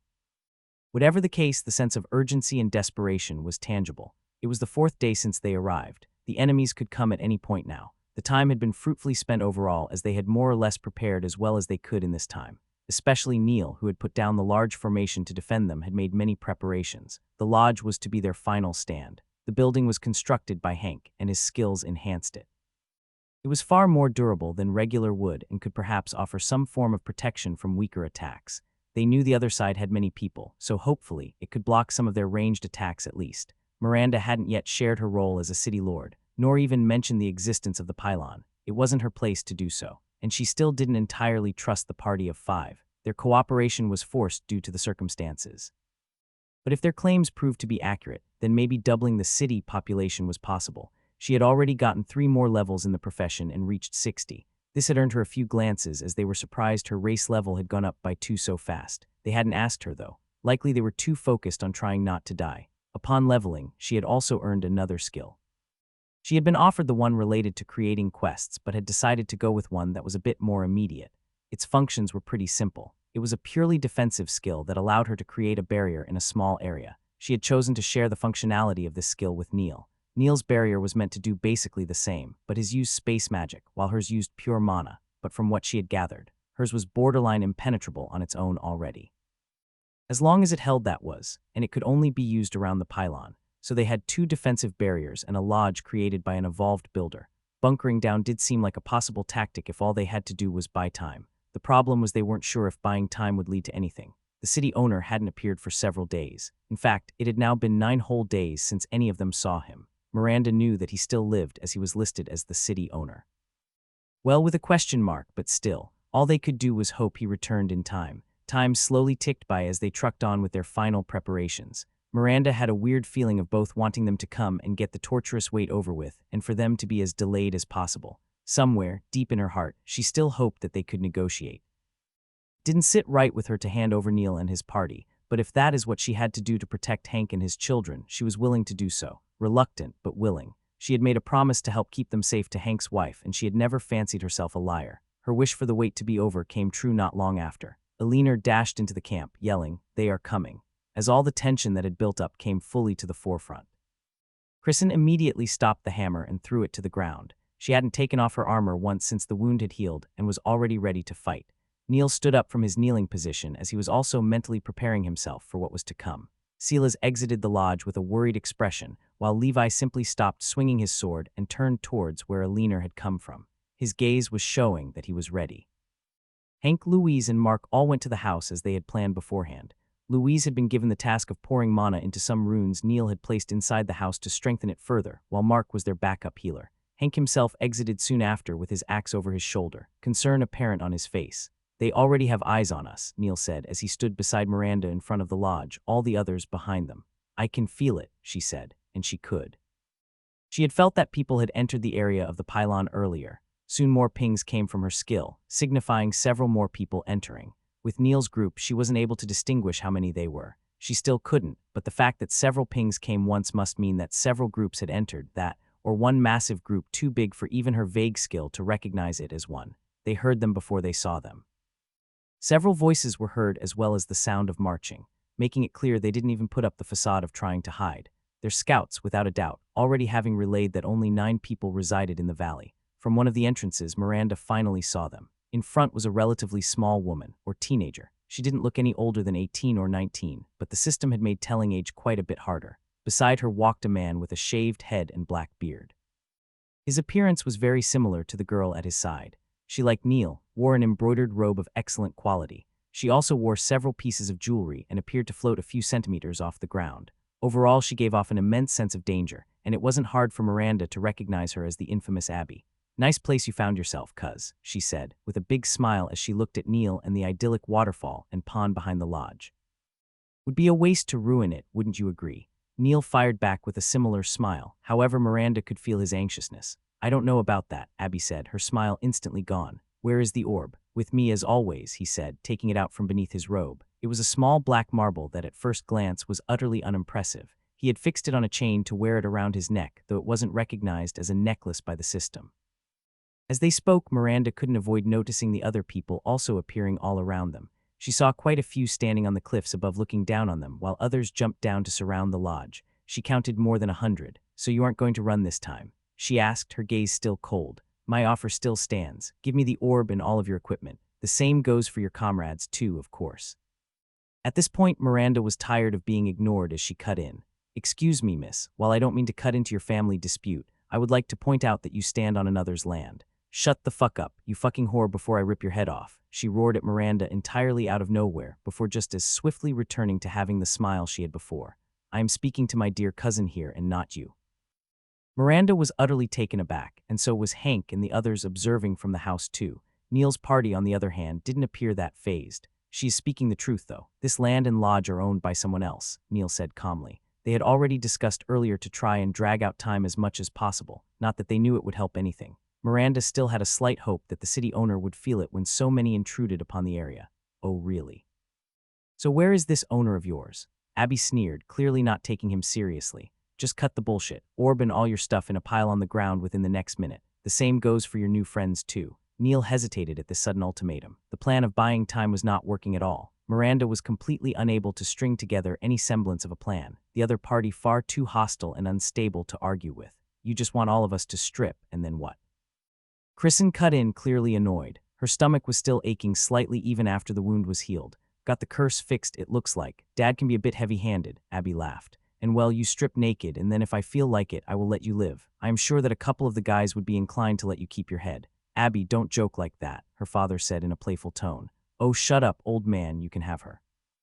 Miranda felt the gazes of several of the men land on her body, but she didn't feel any lecherous intent or lust, just pity. The worst offender being the damn father who had his eyes on her from the very beginning. Hank's head turned red in fury as he barely managed to hold himself back from going on a futile rampage as the man even threw Louise in the lodge a quick look. What the hell happened to you? Neil sighed with genuine sadness in his eyes. A lot of things, cuz. None of which is any of your damn concern. And by the way, Abby said, raising her hand, the minute is up. An explosion sounded out as the very space in front of Neil and Miranda was torn apart, but just as quickly as it shattered, it was solidified again by Neil, who also raised his hand, a white glow emanating from it. Both were still forced back. However, Miranda could see that Neil was outmatched. The attack also served as an opening shot for all hell to break loose. Levi was the first to move. He was clearly already prepared to go. Acceleration, he internally muttered as he sped forward. Imbue blade, fire, imbue armor, wind. His blade was enveloped in an inferno of flames, and his body turned into a tornado as he soared forward. A magic swordsman, one of his own design with explosive strength unmatched by any other in their group. Simultaneously, as he charged forward, a barrage of arrows was launched at Abby by a leaner. She simply raised her hand and erected a barrier, but it was just a distraction. It gave Neil enough time to use another skill, as Levi was teleported to the top of the cliff, amid a group of low-level archers and casters. Kristen also charged forward, her target being the man at Abby's side, the one who had inflicted the cursed wound on her in their last clash, and he happily met her once more as he drew a red scimitar from his scabbard. Glowing veins covered it soon after as he used a skill to make it into a cursed blade. They smashed into each other as their strength matched the other. It looked like an equal battle at first sight, but it truly wasn't. Kristen was a heavy warrior focused on strength and toughness, the man a hybrid who used not only his physical stats. Silas was forced to support her as the scimitar moved in unpredictable patterns, forcing her to block with her shield repeatedly. Silas was trying to assist in healing or redirecting blows whenever possible, but even then, it was barely even. Neil and Abby also engaged in a duel that looked like they were just staring at each other, but the space in between them shimmered and cracked, and it was as if reality itself was slowly being shattered. Eleanor had tried to keep assaulting Abby, but found herself the main target of the hundreds of people surrounding them. They all avoided the two other big battles as they headed for her, forcing her to run away. Hank suffered the same fate as he tried to keep enemies off him. His level was at the high end for sure, some of the attackers not even being 25 yet, but the sheer number made him unable to fight back properly, and the wounds on his body kept getting more numerous. It took only a few minutes for the result of their skirmish to be made clear. Kristen took a nasty cut to her cheek as she screamed in pain. Silas tried to help, but had also found himself the victim of the many attackers. Neil was bleeding from his orifices as he still struggled to keep Abby in check. In turn, she looked relatively relaxed as she enjoyed the carnage around her, the result of the battle clear from the beginning in her eyes. The only ones who had managed to damage her camp were Eleanor, Hank, and Levi. Hank and Eleanor in the process of defending themselves mainly.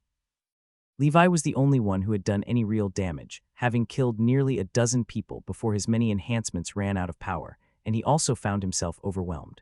Retreat into the lodge. Miranda yelled as she dodged a fireball flying her way. None of the ones fighting hesitated to do as she said. As it was planned, everyone besides Levi was right outside the protective formation. Levi, hearing the call to retreat, activated acceleration once more as he sped up significantly, practically flying towards the lodge. "Oh no, you don't." Abby saw this attempt to retreat and raised both hands towards the fleeing swordsman. Neil did the same as he tried to help his comrade. All Miranda saw next was everything looking skewed. Space itself shifted as if two planes of existence tried to overlap with Levi right in the middle. The next thing she felt was her face being covered in liquid as space returned to normal once more, the lower body of a human still remaining where Levi was just moments prior. AARGH. Turning almost in slow motion, she saw Levi's upper body on the steps of the lodge, his entrails on the ground as he was bisected from the stomach down. Chapter 148, Incoming. Everything was buzzing as she acted almost on instinct. A transparent barrier instantly covered the entire lodge, followed by another bubble overlapping with hers only moments later. Silas charged forward with his healing already on full display to keep Levi alive. Hank quickly came over to the screaming man and forced a healing potion down his throat, quickly flooding his body with vital energy. "Well done, Neil. I wanted to rip him apart from mouth to asshole." Nice tilting of the axis there at the end, they heard Abby's voice say as she walked up to the barrier separating them. The calmness in her voice stood out as she didn't appear phased at the barrier's appearance at all, but as she examined it closer, she noticed something a bit off. One of space and another of pure mana. "Great, good job wasting my time more than necessary," she said with a bit of annoyance. She could detect the two barriers blocking her from getting to her desired orb, and while the one of space mana was manageable, the one of mana was quite a bit more tricky. On the inside of the barrier, the outlook in their situation was far from favorable. Abby had even hoped for a second that the annoying magic swordsman would die, but was surprised to see his wounds close instantly. It was a bit eerie to see the entrails on the steps slowly retract themselves as new skin covered the lower half of his body, making him look like a bilateral amputee. That is until small bumps slowly began growing out beneath him, clearly indicating the regrowth of his entire lower body. Abby just stared at it in fascination as she wondered exactly how powerful the potion they used was. That, or the healer had gotten significantly more competent compared to their last meeting. What was perhaps even more annoying than the swordsman not dying was that she could clearly see the guy still scream and the others in their talking, but she couldn't hear quack. But at least they could listen to her based on their reactions. It must be that damn barrier of mana. They dragged Levi into the lodge and all quickly collapsed on the ground. Only Miranda was staying outside, keeping an eye on Abby and her army of invaders, an army that was quickly reorganized. After the attempt to kill Levi failed, they didn't have any clear plan of action. Hundreds of people just stood looking questioningly at Abby and her father. The bearded man began yelling out instructions, and it went more or less as they had anticipated. Everyone backed off, Abby included, as ranged attacks started winding up. Soon after, a barrage of spells, arrows, and other attacks hit the barrier. This was where the two barriers' power became apparent, as every single attack was repelled, not leaving a single sign of damage on either. The two barriers were complementing each other just as much as Miranda and Neil had anticipated. The barrier of mana made by Miranda blocked the magical attacks flawlessly. It could even take in a portion of the atmospheric mana to keep itself healthy for longer. And as the attackers were all relatively unskilled, they released a lot of extra mana into the air for the barrier to absorb. Then there was the space barrier, which similarly blocked all physical attacks without any issue. It was a nearly impenetrable defense. Based on the furious look on Abby's face, it even quickly became apparent that she was unable to break the space barrier. There was one problem, however: time. The many attackers outside didn't damage the barriers, but they were slowly whittling them down. It would disappear on its own after some time, but it wouldn't last more than a day or so based on the current rate of attacks. Inside the cabin, the atmosphere was more than a little bleak also. "I thought you said you could keep her busy for a while," Hank said to Neil as he also drank a healing potion. "I thought I could, but she's got even stronger since last. At the end of the tutorial, she was only a bit stronger than me. If she had been this strong back then, we would have never escaped in the first place." "Damn it," he said, cradling his head as blood dripped onto the floor from his eyes and nose. Hank just sighed as he sat down on the floor, thinking it a bit of a shame that they were spilling blood all over the newly constructed lodge. A whimsical thought, considering that more blood would likely soon flow within, the second those shields go down. Everyone looked listlessly at the ground, only the two healers doing much of anything. Neil especially looked utterly lost. I'm sorry," he cried. "I got you all into this mess, if only I hadn't." "Oh, shut up," Kristen scoffed. "We chose to stick by you, so don't go all pity-party on us." "But you forced us into this," Hank shot back. "We didn't need this shit." Kristen, despite her usually quippy mouth, didn't have any response to that. They had dragged Miranda and the family of three into it against their will. On the steps outside the lodge, Miranda sat and stared at the ground, deep in thought. All of them stared back at her, too, as the others were hidden from sight within the lodge, making her the center of attention. "May I ask your name?" she heard as she looked up to see the bearded Abby's father. Miranda just shook her head as she didn't care much for the man's words. He said, smiling lightly, "I believe this entire thing can be rectified. My daughter is a bit wild, I confess, but she is not the monster you have in your mind. Neil is the reason she is like this. Once he is gone, things will get better." Miranda once more just shook her head but couldn't help but look back towards Neil. You see, Neil has always been the wonder boy of the family, perfect in nearly everything. This took quite a toll on Abby. She finally came to believe she was his equal, only to lose in that final unfair test. It broke a small part of her to lose once more like that. We are only seeking to set things right here. So please excuse her crude words. As I said, she usually isn't like this, and I can promise you that if you choose to join us, you and your comrades will be safe. I am Donald, by the way, widder even before the system. Miranda didn't much care for his name, but wondered why the hell he bothered to include being a widower. Seemed like absolutely useless information to her. Seeing her remain silent, Donald kept talking. "Please don't waste your life on protecting someone you have only known for a few days. I swear that you can find a place with me. Find safety. You have seen what my daughter can do. I doubt she can find any equal among humanity in this world." She was a bit taken aback at his words more than anything. The wording was just off, and she couldn't help but look confused up at him. His smile deepened as he looked down on her. She once more felt the disgusting sensation of his gaze going all over her body. "I believe you would be pleasant company, that we could both find some happiness in this new world, together." At this point, warning bells would go off for anyone, no matter how oblivious. To call the vibe the man was giving off creepy would be an understatement. As she was still thinking about what to say, her facial expression had clearly revealed her thoughts. The look of absolute disdain and disgust showed only a moment, but it was enough for the man to notice. "I am offering you a good thing here," he said, a bit colder than before. "Don't throw it away for silly reasons." Miranda made a faux look of apology, and that seemed to be enough for the man to do a complete 180. "No problem at all," he said, practically beaming. "As long as you serve me well, all will work out. I am sure the heart shall follow." He isn't even trying to hide it anymore, she thought, attempting to hide her disgust as much as she could. Where the hell did he get this confidence from? Oh, right, the threat of being able to have her killed at any point. "Landed yourself another whore?" Abby asked, walking over. Her voice around a tenth as disdainful as the thoughts Miranda held for the man she asked. "Language," Donald said, with a tone so bogusly stern it was insulting. Miranda was finding it more noteworthy how he only saw the words themselves, and not the insinuation of the words the bad part. Miranda stood up and went into the lodge as she heard Abby yell behind her to take down the dam barrier, but ignored it. Once inside, she looked at the people there. Louise had poured all her mana into the mana barrier. Neil was just staring into the ground. "Can we try to make a run for it?"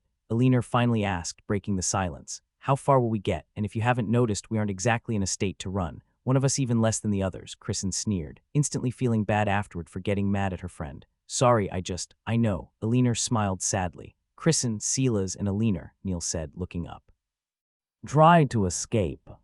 Take Miranda, Hank, Louise, and Mark with you. I will stay here and attempt to keep them occupied. I may be able to buy a few minutes if— fuck it," Miranda finally said, disrupting the sad atmosphere. "We all agree that getting killed by that bitch Abby and her creep of a father is the worst, right?" "Well, yeah, but," Kristen said, confused. "Great, all in agreement. Then I am going to do something idiotic." "What?" Hank asked, confused. "I am taking a gamble. Chances are, even if it works, we will die anyway," she explained. "I am going to do something that will very likely anger the owner. Not sure what his response will be, but I doubt getting killed by him will be worse than what those animals out there want to do with us." "You had a chance to call him all along?" Kristen asked, a bit of anger in her voice. "And will he even be able to do anything? If you haven't noticed, there is an entire army out there, along with a pissed-off overpowered space mage." "Hell if I know," Miranda said, having already thrown caution to the wind. "So let's give it a shot." She opened the menu with her mind and saw the prompt appear, the pylon right beneath them. Initiate the process to claim ownership of Pylon of Civilization. Requirements to claim ownership. Slay the current city owner or be uncontested in your claim for at least 30 days while maintaining the support of at least 51% of the total population. Warning, city owner will be warned upon initiation of the process. The last sentence was what she gambled on. Without hesitating any longer, she initiated the process, and a quest appeared as she expected. Quest received, Contested Pylon of Civilization. City Lord Miranda Wells has initiated the process to take control of the Pylon of Civilization. You must retain control of the pylon for the remaining duration or slay the current city owner. Time remaining, 29 days, 23, 59:59. Quest reward. become city owner of unnamed penalty upon failure, unable to initiate a new process for control at least 10 years. The city owner may determine additional punishments. Smiling, she felt like a weight had been lifted off her shoulders. She wasn't sure if it was her intuition skill or perhaps just wishful thinking, but she was pretty sure the owner was on his way. The barrier protecting them would stay up for a while longer, hopefully long enough. She had been so stupid. Despite the owner's words and the constant warnings from Neil and his party, she had still believed she could solve this situation diplomatically. That she could negotiate and reach a positive outcome for everyone involved. Boy, had she been naive. There was just no negotiating with some people. In retrospect, she should have called the owner back days ago. I just hope it isn't too late, if he takes more than a day. Walking out of the lodge once more, she saw both Abby and Donald standing in pretty much the same place as last, Abby still appearing to study the barriers while Donald waited patiently. Based on his look when she exited the lodge for her, even before going to the edge of the barrier, she made it so they could hear her. Everyone inside the lodge had already quieted down, all waiting for whatever was to come. I am happy to see that you have come to your senses. You will not regret becoming mine, Donald said when he saw the smile on Miranda's lips. He had taken it as her surrendering herself. He could already feel the heat build up in his stomach as his eyes went over her body. A bit of a waste, he thought. He was going to enjoy her, and once she was his, end her. Such was his path after all. Abby allowed him to act as he did because she was already used to it. She was the only one to know that he was not a widower by chance but by choice. No, she had helped him get rid of her. Half of the insurance money was hers, now wasn't it? Now his determination had carried over to the new world. His path was recognized by the almighty system. His depravity turned to power. Through the death of others he had claimed as his own, he could empower himself further, dozens of innocents having already fallen victim to his ways. I must apologize, she said with a mocking smile. I already have an owner. Wait, that came out wrong. A boss. Yeah, let's go with that. Her somewhat delirious words made him frown, and even Abby glanced over with interest. I told you right, this land has an owner. And I just tripped the homeowner's alarm, metaphorically speaking. What the hell are you on about? Abby said, having already forgotten the whole owner talk, taking it as hubris from the very beginning. Just ignore her and get the damn barrier down, Donald frowned, disappointed and angry, turning to Miranda. I tried to be nice, but I guess you like it rough. Miranda just scowled at the creepy guy. His face was becoming uglier to her eyes by the second. She would have to at least manage to land a punch on his ugly mug before she died. Just as she was considering if a kick would be better, she felt something. Everyone did. A presence washed over the valley. Confusion overtook the invaders as their gazes flickered about, looking for the source, only Abby looking straight up into the air. Something is coming, she spoke to herself, for the first time with a hint of worry in her voice. Chapter 149, Anger. Jake felt his vision practically turn red as he flew down. He was still accelerating as he pushed mana into his wings to fly even faster, and at his top speed approaching what was once the sound barrier. Hundreds of meters passed every second. The last time he felt this amount of anger was when he met William the second time in the tutorial, when he had felt the same surging bloodlust beckoning Jake to kill him. He didn't think as he soared through the sky. It would only take him a few more minutes to get there. He was flying to be directly above the pylon to make his landing more easily, to avoid the trees. As he got directly above it, he stopped momentarily and stared down. The valley was a natural clearing with few trees covering it, so from several kilometers up, nothing was hidden from his gaze. He saw a transparent barrier surrounding a house. More than 100 people were attacking it. Miranda sat on the porch of the lodge that hadn't been there before, a man and young woman standing right in front of said barrier. Too many things were happening for him to wrap his head around it, his anger too high to even bother trying, so he turned in the air as he began his descent once more, not bothering to hide, no, willingly throwing out his bloodlust downward. His aura was nearly tangible as he let it wash into the valley below. He wanted them to know he was coming. Everyone looked confused, only a single person able to locate the source instantly. The woman was standing in front of the barrier with Miranda, the only one of any consequence from a cursory glance. Seconds later, he reached the valley. B.O. Without stopping in the slightest, he smashed into the ground soil and dust thrown everywhere. His high toughness made the impact not harm him in the slightest despite the small crater where he landed. Miranda, he yelled, explanation, now. Even in his rage, he could recognize that the situation wasn't simple, but he wasn't relaxed enough to think straight either. He barely had enough control to not smash into the barrier separating them. Miranda, on the other hand, felt the bloodlust wash over her as she shivered. She knew this was not the time to mince words. We came under attack, and I triggered the process as a last resort. I don't want to claim it or challenge you, she yelled. Jake just looked at her for a second, not getting the feeling that she was lying. His rage died down ever so slightly, but was fast reignited when he saw several people walk out of the lodge, 4 of them newcomers with relatively high levels.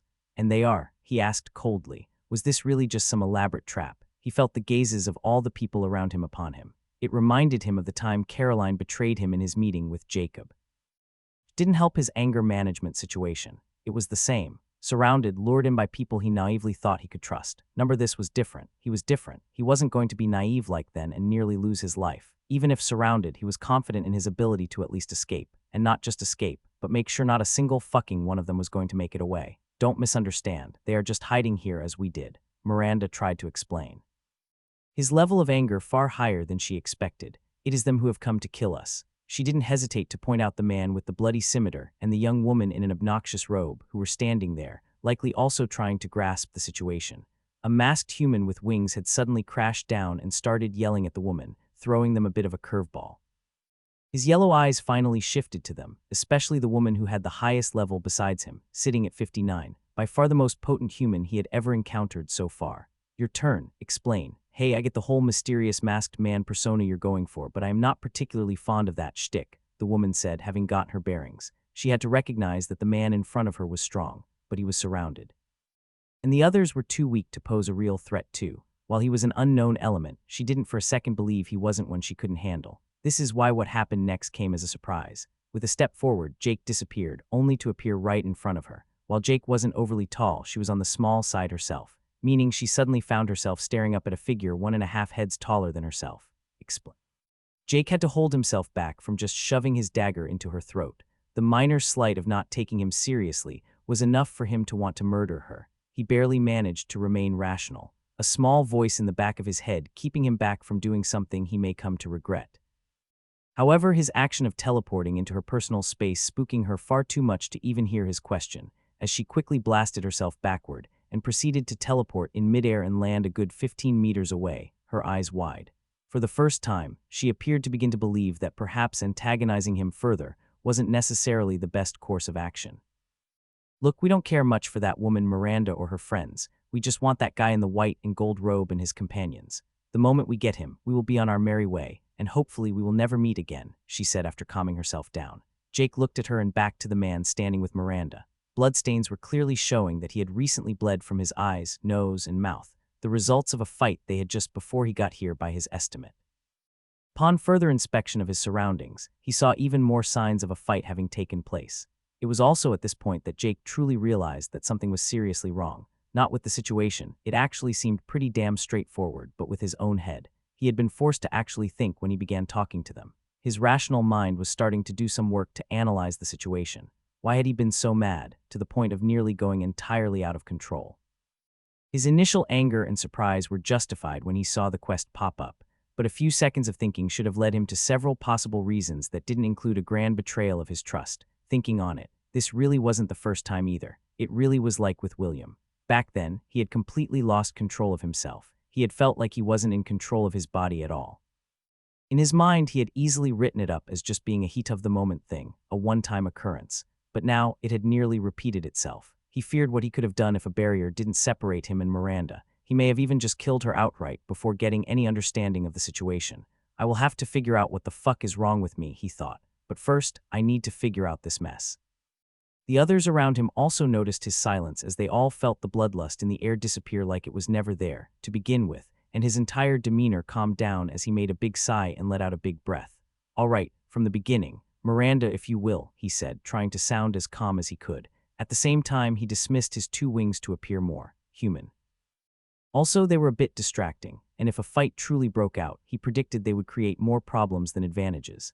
Miranda was naturally surprised at everything that was happening, his seemingly sudden shift in personality from last she saw him. Back then, he appeared relatively calm and collected, and now he had barged in like a beast out for blood, and then back to his quiet self not long after. After she also calmed herself, she began explaining about Abby and Donald. Abby didn't bother to interrupt either, as she was actually quite interested in why Neil and his party had chosen to stay in the valley and not just keep running as they usually did. Jake nodded along and noted how she didn't mention anything about a city or the pylon at all, and from the looks of it, the Neil guy didn't look like he thought anything was off about her explanation. However, he did look confused and a bit listless, though that may just be the tears of blood. Abby didn't bother interrupting at all, though she was a bit taken aback when Miranda mentioned her being after a legendary orb that Neil had and that it was the root of their conflict. So, as I understand it, Neil and Abby are cousins and got into a fight over an orb, and now they marched into my place and made a mess of it. He summarized rather coarsely. In essence, yes, Miranda nodded, not entirely agreeing with the overly simplified summary. You got anything to add? He asked Abby, who just stood there nonchalantly, her father at her side, showing full confidence in his daughter to handle the situation.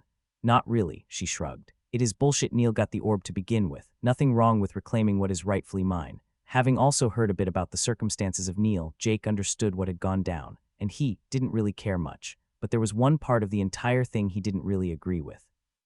Nothing wrong with trying to snatch it, he commented, getting an admonishing glance from both Hank and Miranda and a surprised one from both Neil and Abby. But I don't really get why it was rightfully yours. You lost, he won, end of story. How the fuck is it not unfair that he gets lucky as fuck and gets a test practically tailor-made for him? She scoffed. Didn't you just lose because you were too weak? He asked, not even trying to be condescending. These were his genuine thoughts. Why didn't you just beat the test alone? He would have, that, or he would have lost and have no one to blame but his own incompetence. Abby began, not having a quippy answer quite at the ready, her brief moment of embarrassment only serving to make her angry. Who the fuck do you think you are anyway? Me, Jake asked rhetorically. Just a guy who is annoyed that a bunch of idiots made a mess of his newly commissioned house while he was away. I have a lot of better things to do than deal with your stupidity. Then just get me the damn orb already, she hissed. Now why would I do that? Because I fucking said so. Abby practically roared. Or do you honestly think I wouldn't kill you with the rest of them, that I couldn't? Or are you such an arrogant ass that you think you can beat everyone here alone? Jake briefly glanced around him and quickly assessed the situation before confidently turning back to her. Yes. Abby, my dear, let's just get rid of this lunatic and finish up here once the barrier is down, Donald said to his daughter. He too was getting rather tired of this whole charade. Before that, Jake said before raising his voice, making sure everyone around the valley could hear him. Listen up, attack me and I will kill you. Stand down, and if Miranda over there agrees, I can offer you a safe place to stay. Quickly followed up by Abby also yelling.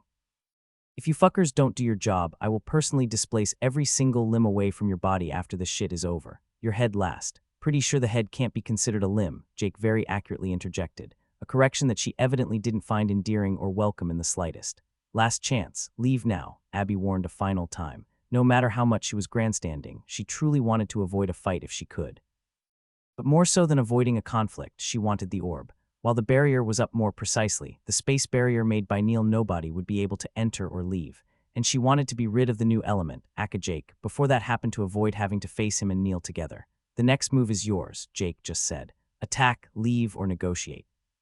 Fine if you really want, she began, but her next action was not words spoken but a slightly raised hand that caused movement in the mana around him, his danger sense having already warned him just before he felt it.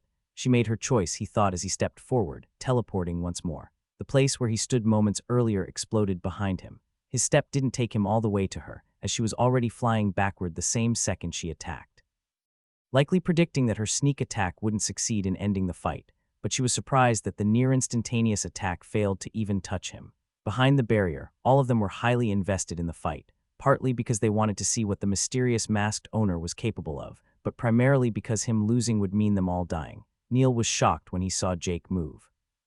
He hadn't adequately felt it the first time, but after seeing one step mile for the second time, he began to suspect that it was space magic, but at a level far higher than anything both he and Abby were capable of.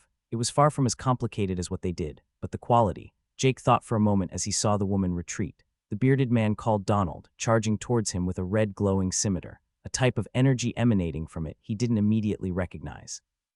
Taking out his dagger and short sword, he blocked the man quite easily. However, he didn't have time to counterattack as space around him constricted once more, this time not to hurt but suppress him. With a scoff, he opened his eyes wide as he released a ridiculous amount of mana that blew away all the space mana surrounding him, effectively canceling out her space magic. It was similar to when he was ambushed by Caroline and forced to release a large blast of mana to survive. The difference this time being his skill in doing so being far higher, and his body far stronger, thus capable of handling the blast. Able to move again, he didn't hesitate as he swept his sword forwards. Donald managed to block it but stumbled back from the casual blow. Realizing how utterly outmatched he was in pure stats, he tried to retreat but nearly just fell on his ass, leaving him utterly open as Jake plunged Venomfang into his stomach. No. Abby yelled as she released a massive wave of space magic, sending Jake flying backward. Less than 2 seconds had passed since the battle begun. None of the many people in Abby's army had been able to do anything, yet one of their 2 leaders was already heavily injured. Chapter 150, Barely a Fight. Abby was furious when she saw her father take a dagger to the stomach, not afraid, just angry. She didn't think the blow was truly dangerous as they had both taken far worse before and walked away easily. Jake flew back and landed on the ground nearly 100 meters away, a bit surprised at the speed at which the blast of space mana had reached him. He hadn't really taken any damage from it, but he had to admit that it did hurt a little. Standing up straight, he saw the man Donald also get on his feet again. His wound looked like it hurt a lot, but Jake knew it wasn't fatal. He didn't coat his dagger in either poison or his blood before attacking, meaning it only infected him with the innate poison found within Venomfang. Not to speak ill of his favorite dagger, but honestly, the venom sucked compared to any of the toxins tied to his profession. If Donald knew these thoughts, he would have chewed him out without a doubt, as he currently struggled with the venom coursing through his body. He could clearly feel his vital energy being consumed as he worked to eliminate all traces of toxicity in him. Be careful, his dagger is poisoned. He warned his daughter. You okay? She asked back, still keeping her gaze trained on Jake. I'll manage, but don't get hit, Donald said back as he also stared at the masked man in the distance. Not feeling particularly in a rush to finish anything, Jake just looked back at them tentatively.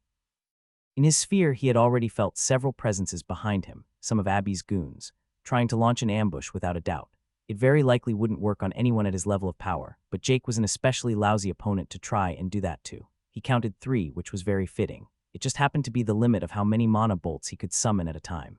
His 3 attackers saw 3 orbs shimmer into existence and transform into something resembling mana bolts. Except they practically crackled with power. That was all they had time to think before the 3 bolts flew out, one targeted at each of them.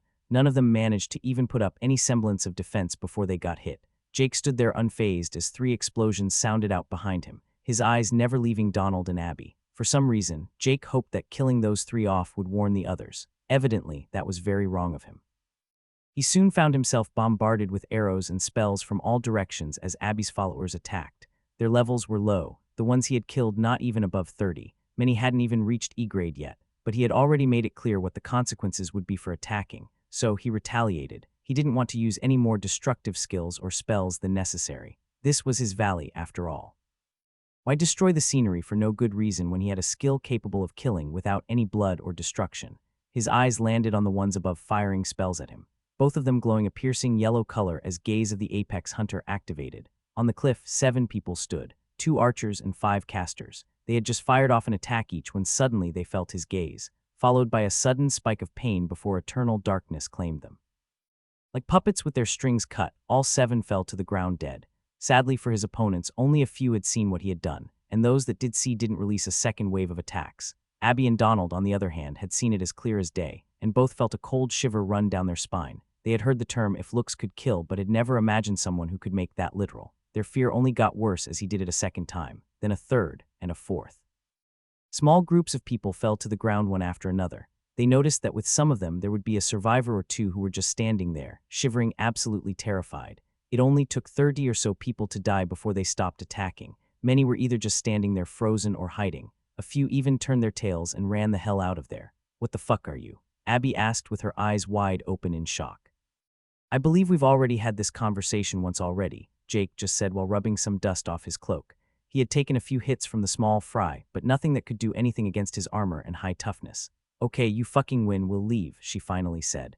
Donald at her side, clearly agreeing, still a bit pale from the venom he had eliminated. Jake could only sigh. "A friend of mine gave me some good advice not long ago.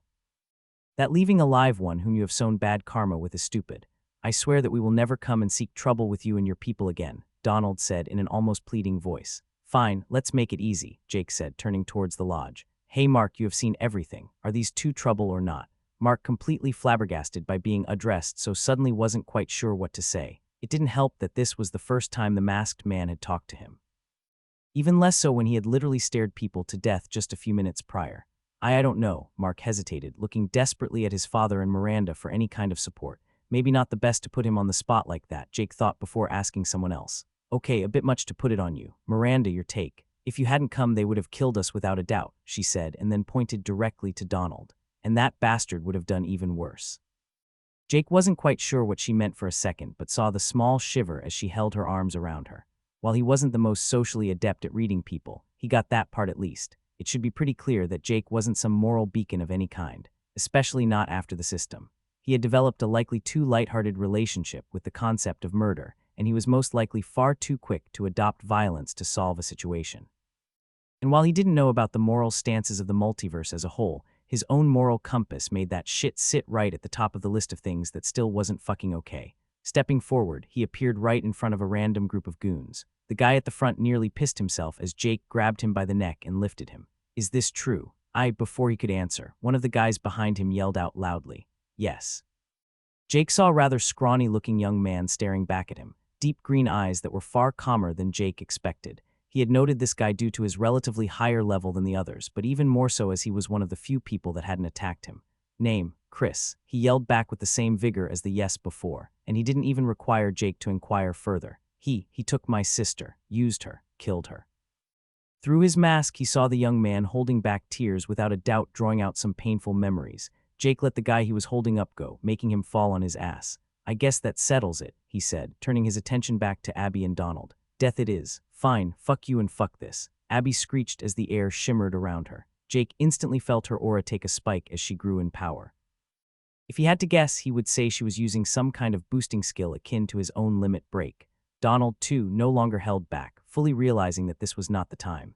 Tears of dark blood came out of his eyes as his entire body bulged, one place disgustingly more so than any other, him first. For the first time, he took out his bow. Before, he hadn't really been determined to necessarily kill them. Scaring them off was always an option.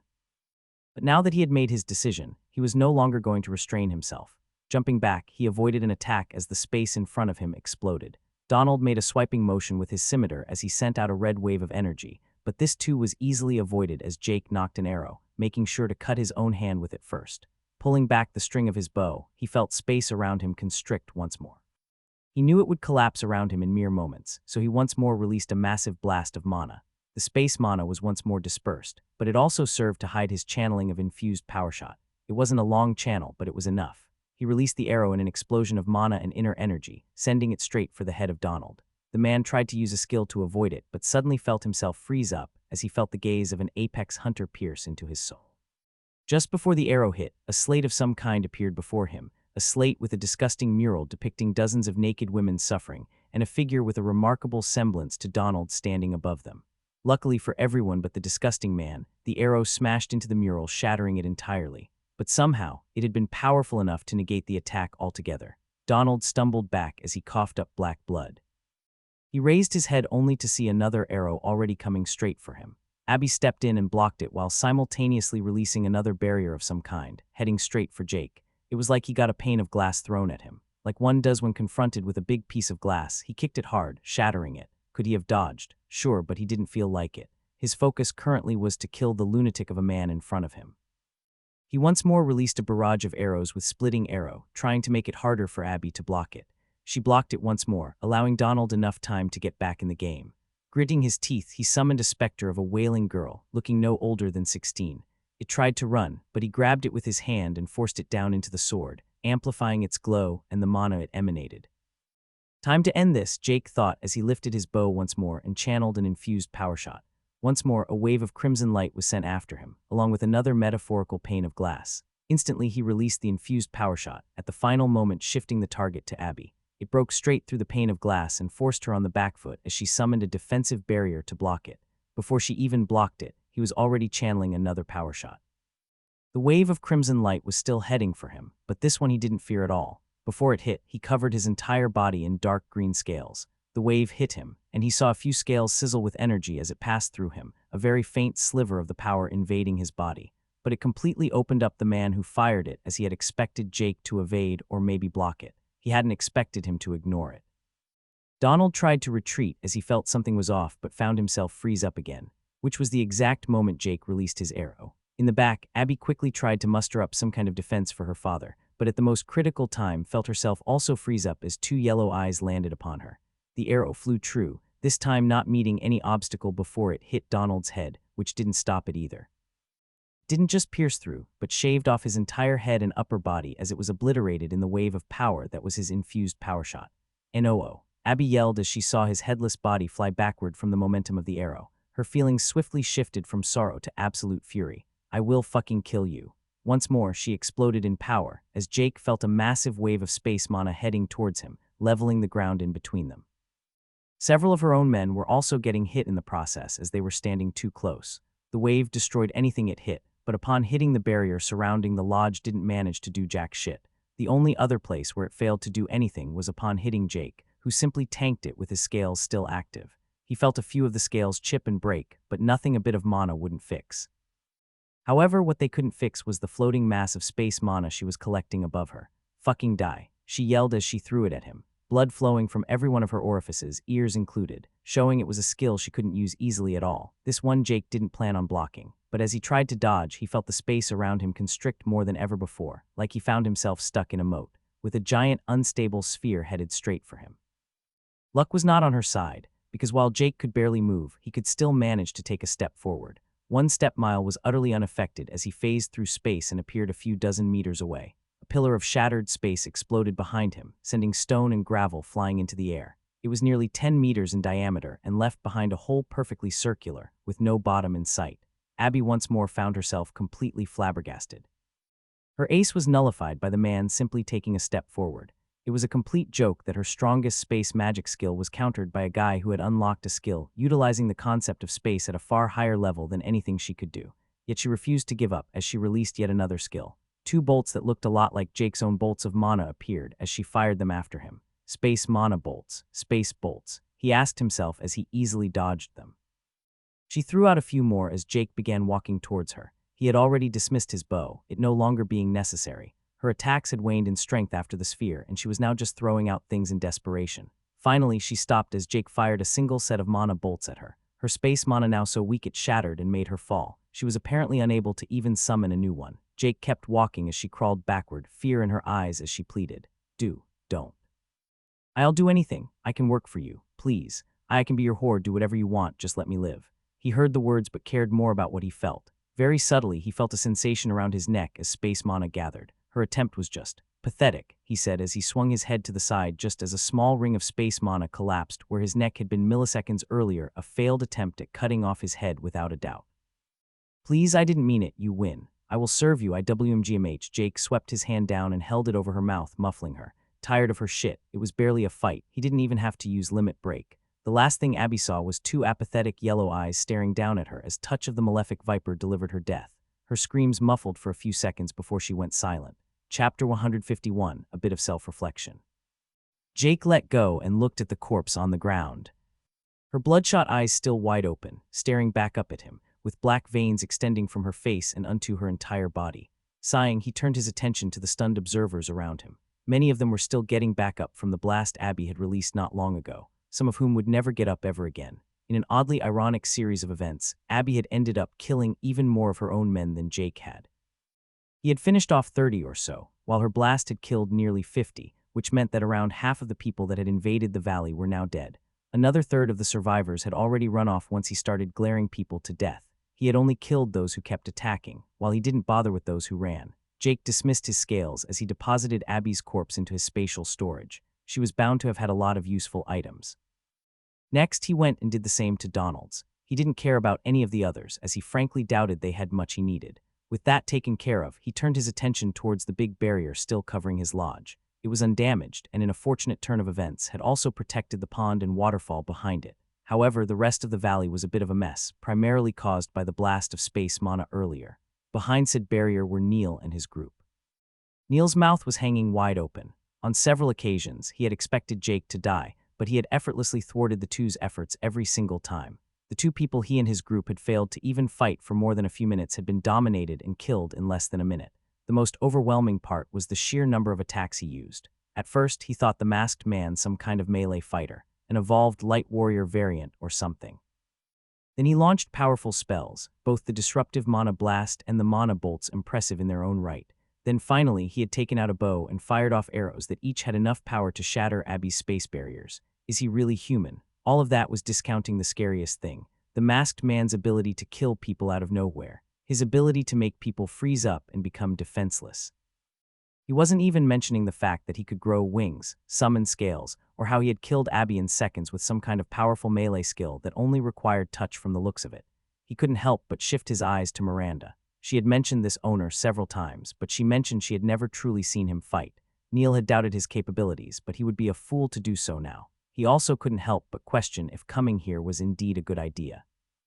Speaking of Miranda, she too was very concerned inwardly. The creepy fuck and his devil spawn of a daughter were gone, but that still left the masked man's potential anger towards her. She didn't fear he would do anything like what Donald planned, but that he would just kill her outright. Jake, on the other hand, hadn't even considered this. Instead, he stood solemnly contemplating a lot of things. But first, he had to finish cleaning up.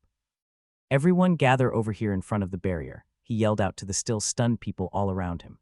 Only around 50 people remained in total. The rest were now either dead or had run off, likely to die from the many beasts within the forest, which was also the reason why so many had stayed. Without Abby and Donald, they weren't sure they could even survive the way to any safe place. Not that there was truly any safe place in this new world anymore. "Yes, boss." The first person answering turned out to be Chris, who he had talked to just before. He had survived the blast of space mana and was one of the first to get back up, and the very first to run over and stand in front of the barrier. Though Jake wasn't exactly fond of the whole boss business, that was something to fix later. With Chris taking the initiative, everyone followed his lead and went in front of the barrier. Many still very hesitant, but nobody dared to be too slow. They all were afraid due to the leadership style deeply engraved in their bodies from following Abby. Chris was the only one Jake saw who was showing just a bit of defiance. "So, how long will this thing last?" Jake asked the space mage. "If no one attacks it, a few more days at least, but I can remove it at any time," he answered truthfully. Like most kinds of space magic that he practiced, it was very stable. "All right, can you take it down?" Neil threw a quick glance at his party members before landing on Silas, giving him an idea. "Can you swear you don't intend to hurt us?" he asked. His goal was to use Silas's lie detector skill. Miranda had shared a lot of information about what happened, but it had been barebones. A detail such as the existence of that skill hadn't been revealed. "Right now, I don't, but I can't say that won't change in the future," Jake shrugged. "Nobody knows the future after all." "Well, maybe some people do, but I digress, and all that divination stuff is mainly bullshit in my opinion." An answer that didn't exactly put Neil's mind at ease. Subtly, he threw a glance back at Silas, and Neil was surprised to see his friend stand there with a confused look on his face. Upon noticing his gaze, Silas shrugged and shook his head, utterly bewildered. "It doesn't work," Neil asked himself, frowning internally. That was a first. Every person they had encountered so far had worked in except for the disciple during the tutorial trials. Did that mean he was too strong for it to work, or that he had some other skill to block it? In the end, he would have to try and negotiate their survival and future well-being without magical assistance. "I hope that we can reach some kind of understanding where—" "Take that up with Miranda," Jake interrupted, waving his hand dismissively. The entire reason she had gotten the role of City Lord was so that he didn't have to negotiate anything. Both Miranda and Neil were a bit taken aback, but both interpreted it as a pardon of sorts. Miranda was afraid of the consequences of her betrayal, and Neil was worried if he would be judged for leading a group of hostiles into his domain.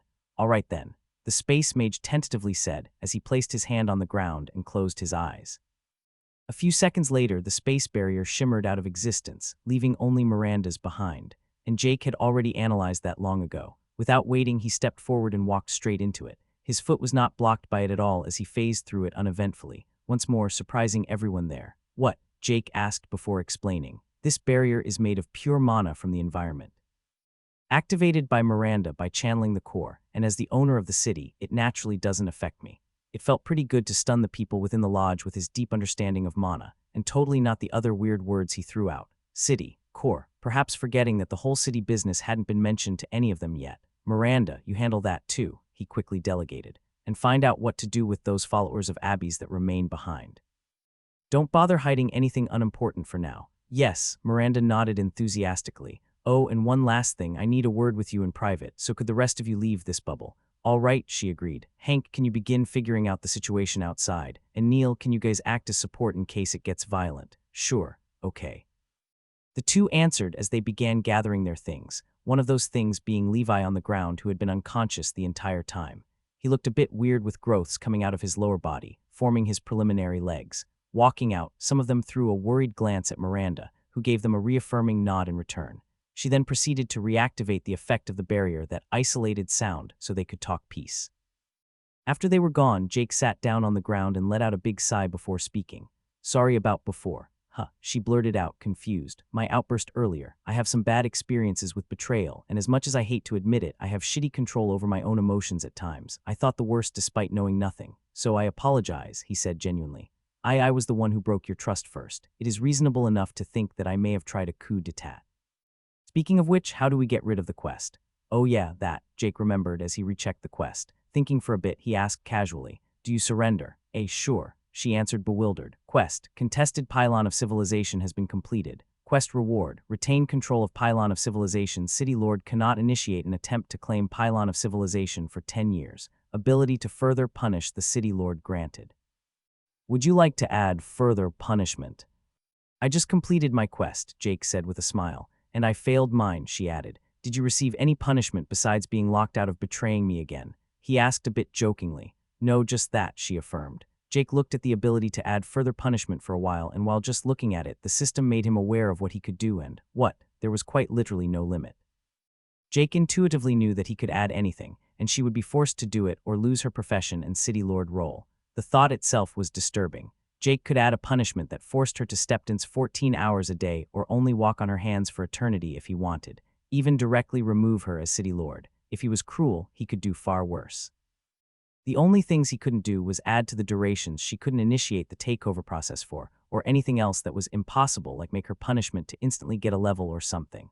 He couldn't help but imagine what a man like Donald would have done with this sort of control over someone. Nothing good, that's for sure. Dismissing the thought of using it for anything, he rejected to add any punishment, but to his surprise, it didn't just go away. It was an open offer. He could add a penalty any time he felt like within the next 10 years, it seems, but at least he could close the menu itself, so he just had to close off the option mentally. "All right, with that handled, I think you should go out and figure stuff out with Hank and the others. This should be a good opportunity to finally get some damn citizens in this sorry excuse of a city," he chuckled with a smile. "Sure thing," she nodded as she got up and went towards the exit before stopping in the doorway and turning around. "Thank you." He looked at her confused for a bit but smiled below the mask, and he answered, "Part of the contract, isn't it?" "I still need to thank you," she said as she bowed towards him. "Without you, we would have all either died or suffered fates worse than death today, so from all of us, thank you." With that, she left the lodge before he could respond, which was quite fortunate as Jake wasn't quite sure what to say. He had never experienced heartfelt gratitude like that before, especially not from someone who was still, in many ways, a stranger. The feeling was odd but not unpleasant, but her heartfelt thank you was why he had to close his eyes and enter meditation at that moment. Not to recover any resources, but to do what his thoughtful meditation upgrade was meant to help him with. Think. Not just once, but several times he had lost control of his emotions. It was clearly something more than just a sudden, angry outburst. It was like a flood of emotion overtook him. When he killed William, he experienced it, and today he had experienced it again. It hampered his ability to think rationally and made killing be the only thing on his mind. Thinking back, he could barely remember his thoughts after he got the prompt from the quest. He did remember considering that Miranda must have done it out of sheer disrespect or thinking he was dead, which in itself was nonsensical. The mere fact that the quest was even available to her had to mean that the owner still lived. He hadn't considered that she had activated it due to some kind of emergency either, exactly the reason why she had triggered it. So now the question was, why? It wasn't something he remembered experiencing before the system at all, and he had several moments where he encountered things that should infuriate him.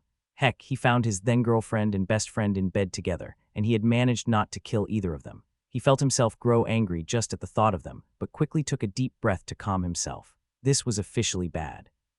And he had to admit to himself that it wasn't new either. He just didn't have the real need or desire to reflect on it earlier.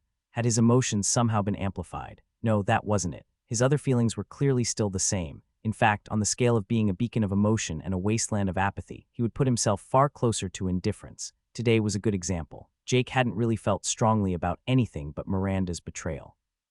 Killing Abby and her creep of a father didn't exactly make him feel bad, so it wasn't his emotions that had been amplified. At least not all of them. So was it only anger that was amplified? No, because he had felt anger before without it being so all-consuming. He was mad at Hawkeye for harassing him when they first met, pissed at the king of the forest and his arrogance, and had plenty of distaste for several of the foes he had fought. Anger stemming from betrayal then still didn't fit. William hadn't really betrayed him. Back then, he hadn't been angry at William at all, really. The one he was furious at was, it was a betrayal that triggered it after all, just not the treachery of others. It was himself all along. Jake had been angry at himself for trusting his girlfriend and best friend despite all the signs. With William, he had been angry at himself for ignoring the plight of his former colleagues. Today, angry at himself for trusting Miranda with something so important as the pylon of civilization without any kind of failsafe, or at least an attempt to ensure she wouldn't betray him. It fits, he sighed internally. Now the question was only why he reacted as he did, but even that he had an inkling of an answer to. The source was lying in the trump card that had allowed him to get this far. Bloodline of the Primal Hunter, bloodline ability unique. dormant power lies in the very essence of your being. A unique, innate ability awakened in the bloodline of Jake Thane grants the sphere of perception, grants an improved sense of danger, enhances all instincts and intuition, plus 15% to perception. His bloodline, his greatest strength and ace. It wasn't something he thought about actively during the day as it was just a part of him now. Trusting his intuition over logic, trusting his sense of danger as if it was the epitome of objectivity, relying on his sphere for everything, even that very moment as he sat in meditation. But he knew the root of his bloodline was his instincts themselves. It didn't necessarily grant him anything others didn't have. It just cranked it to absolute 11. Everyday spatial awareness transformed into a literal sphere of perception. Intuition made nearly a prophetical power, any living being's innate sense of danger, made into something that could only be called precognition or just straight-up clairvoyance. So didn't it make sense that the feeling most enhanced of all was his survival instinct, his sense of self-preservation? So when he felt his sense of self was threatened, every single cell of his body would strive to make the optimal decision to eliminate that threat, thus invoking a strong emotion to act and find a solution as quickly as possible. But as he couldn't exactly kill himself, he would have to eliminate the doubt, and with the reptilian brain in charge during those moments of rage, it could do only the simplest of things: kill whoever or destroy whatever was associated with the doubt to fix it. Now, did it make sense to think that you could fix every problem by killing something? Absolutely not if you thought about it for more than a few seconds. But instincts weren't exactly known for being calculative. He didn't know if this guess was right, but in an odd sense of irony, his intuition told him he was at least very close. And he also had a feeling that parts of his bloodline would lead to other complications down the road. Intuition once more approving. Chapter 152, Killing Monsters equals Loot 40. Jake felt a bit better after getting a better understanding of his own emotional situation, and even deepened his insight into his bloodline. Perhaps it was indeed just a faux feeling of enlightenment, but it lightened his heart, nevertheless, at least enough to move 1 point down on his list of things to do, one of which was to check his many status messages he had gotten during the fight with Abby and her scumbag dad. Speaking of which, he began with the kill message for him. You have slain human E, LVL 51/aspiring blade of debauchery, LVL 65/salacious malefactor, LVL 38, experience earned. Right, that confirms it. He was a sick fuck through and through, Jake thought as he read the name of that guy Donald's class and profession. Like seriously. His class reminded him a lot of the aspiring blade of nature he had fought during the tutorial, except instead of focusing on nature, this guy focusing on being a goddamn degenerate.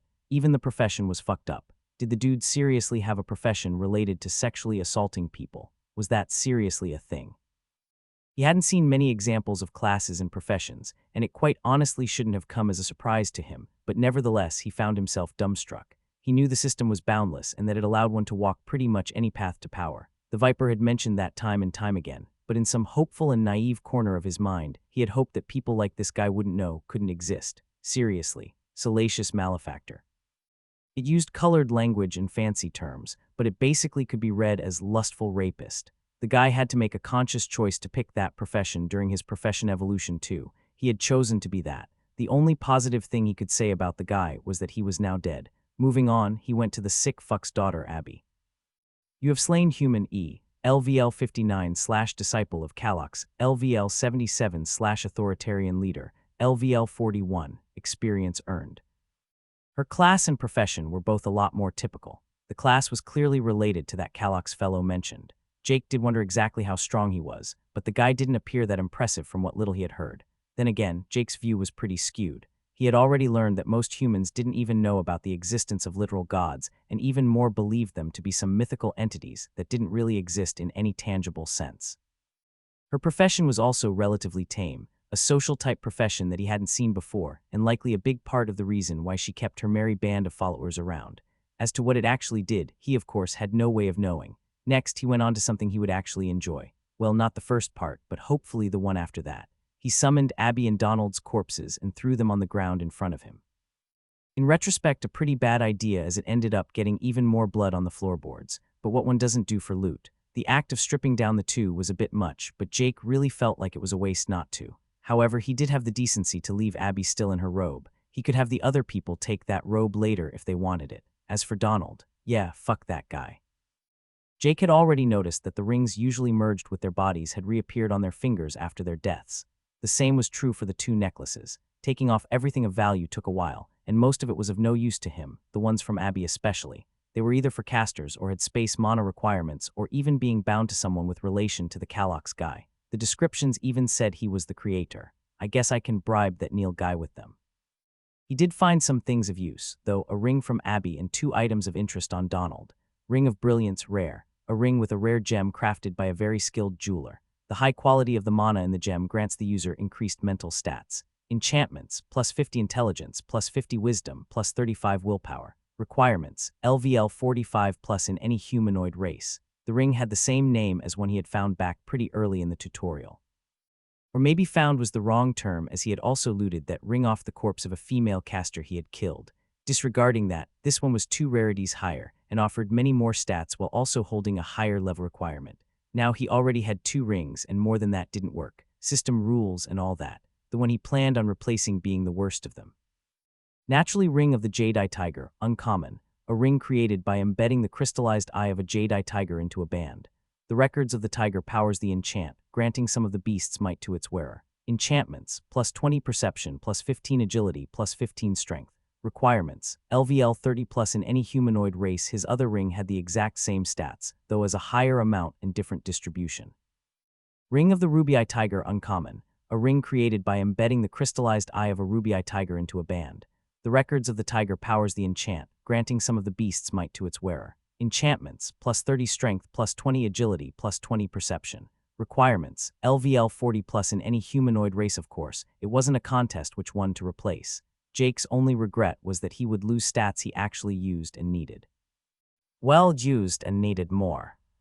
Maybe the increased intelligence would actually prove supremely useful with his newfound magical abilities. Intelligence was still his lowest stat by quite a bit, and this ring alone would give him more than a 10% boost, nearly even putting him at the cap of how many stats he could gain in intelligence from equipment, aka 20% boost maximum. With his gloves already providing 35, it would put him at a substantial 85 bonus out of an 89 maximum. His equipment wasn't something he really thought of often, but he had to admit that it was without a doubt one of his many advantages over other survivors too. His armor and gloves were both from the Nest Watcher and offered solid defenses and stats. His necklace offered the quite frankly overpowered and ridiculously convenient spatial storage, and his mask was increasing his maximum mana by a ridiculous 25%. It was just passive bonuses that, by nature of being passive, didn't really enter his thoughts on a daily basis. Heck, he forgot he had a mask on half the time, which isn't to say he didn't appreciate getting better equipment. Taking off his old ring, he put on the new one, losing 20 perception, 15 agility, and 15 strength, but gaining 50 intelligence, 50 wisdom, and 35 willpower in the process, trading 50 good stats for 135 okay stats in the process. The sensation when swapping the stats was barely noticeable and actually made him feel slightly weaker, which made sense as he lost physical stats but gained mental ones. Overall, he was somewhat confident he had gotten stronger. As for the old ring, he decided just to give it to Hank. The man looked like he needed equipment pretty bad after all. The rest of Abby's loot was useless to him, as he already noted earlier, so he moved on to Donald's 2 things he found noteworthy. The first of which was a pair of bracers. Leather bracers of peerless deflection, rare, bracers made from tempered leather from a powerful E-grade beast, produced by an even more powerful craftsman. Borrowing from the records of the beast it is made from, these bracers have the ability to deflect range attacks when infused with mana. Enchantments, self-repair, plus 25 agility, plus 15 endurance. Requirements, LVL 40 plus in any humanoid race. These ones were actually pretty damn decent with excellent stats and a magical ability attached to them. In fact, the man had pretty decent stuff overall. It was too bad that Jake had better. Oh well, more stuff for Hank. Looking at his old bracers, he got a strong sense of nostalgia. They were the first piece of equipment he had found in the tutorial and had been with him from before he even got his profession. They had, if his theory was right, led to him unlocking the Shadow Vault of Umbra skill, a skill that had gone on the backburner recently but had been instrumental to his survival in the tutorial. Leather bracers of the Novice Rogue, uncommon. A pair of leather bracers made of fine leather, originally designed for new initiates in the Order of Umbra. Enchantments, self-repair, plus 5 agility, plus 3 strength. Increases the effectiveness of all stealth skills, further amplified while remaining hidden in the shadows. Requirements, LVL 5 plus in any class or humanoid race, stealth-based skill. These he didn't plan on handing out but instead saved for himself. A piece of memorabilia, if you may. Taking them off, he deposited them into his spatial storage and put on the new bracers, once more feeling the small rush of stats after binding them to him. The deflection ability he would have to test later. For now, he moved on to the last thing the man had dropped, and without a doubt the most interesting. Scimitar of Debauchery Epic, a cursed blade made by the wicked for the wicked, crafted from steel that is soaked in the blood of the innocent, has left a powerful curse of resentment on the blade, a curse that can be further strengthened by adding more souls of innocence. Wield with caution, for the curse does not only affect those it strikes. Enchantments. Curse of Debauchery requirements. Humanoid race once more like the blade of nature. He had strong suspicions that this blade was the source of Donald's class. A fucked up class for a fucked up man. Granted by, if the description was accurate, a fucked up sword. But despite its fucked upness, it was still impressive in its own right. First of all was the requirement to use it. It didn't have a level required, and the only other items Jake had seen with that was soulbound items. Which this one evidently wasn't. It only had a single curse placed upon it. A curse powerful enough to bring it to epicrarity based solely on its merits, or demerits. He also had a sneaking suspicion that it hadn't always been epic. It stated that one could add more souls to it, as ominous as that sounds, to strengthen it more, something Donald had done plenty of without a shadow of a doubt. Now, the question, if he were going to use it, would be a resounding fuck no. Sure, it was likely better than his short sword of icy winds, but his short sword had the advantage of not being literally cursed. The only thing he couldn't help but wonder was if Donald had been fucked up from the start, or if the blade had made him that way. A mystery he quite frankly didn't care about solving. So Jake just threw the blade in the corner of his spatial storage. Maybe he could still find a use for it later, or forget about it entirely until the end of time. Being done with all immediate tasks, he believed it was time to make his presence known once more. Walking outside the cabin, he saw Miranda skillfully conversing with the many survivors who followed Abby and Donald. Hank and Neil together with his party at her side. The moment he was seen, the talking quickly died down as everyone turned to him. He felt the social pressure and spoke a bit forcefully. "Miranda, what have you learned?" "Well, according to them," she began, signaling to all those around. They were more or less all forced into following her, either by circumstance or directly. "They tell me that." Jake listened as she explained a bit more of the history of how Abby had gathered a crowd to begin with, about how their tutorial had been rather dangerous initially, even more so than Jake's own, at least if you only spoke of the outer area. They were forced into combat constantly from day one. In fact, this was the primary reason why Abby had any followers at all, why she was the leader. It was entirely due to her power. Most of them despised her father even more so, but she had been strong from the very start. Donald and her hiding their wickedness until they were powerful enough to stand unopposed. To call her a good leader would be a straight-up lie. She had abused, killed, and forced them all into doing things they didn't want to. Any they met were given the ultimatum of either joining her or dying. If someone showed too much talent, they had the mysterious tendency to disappear after either she or Donald asked for a private meeting. This just reaffirmed Jake's theory of why she kept them around. Perhaps in the beginning, it was done to have safety in numbers, but later it was clearly just to farm experience for her profession. As for Donald, his reason for keeping the group around was equally pragmatic, but far worse.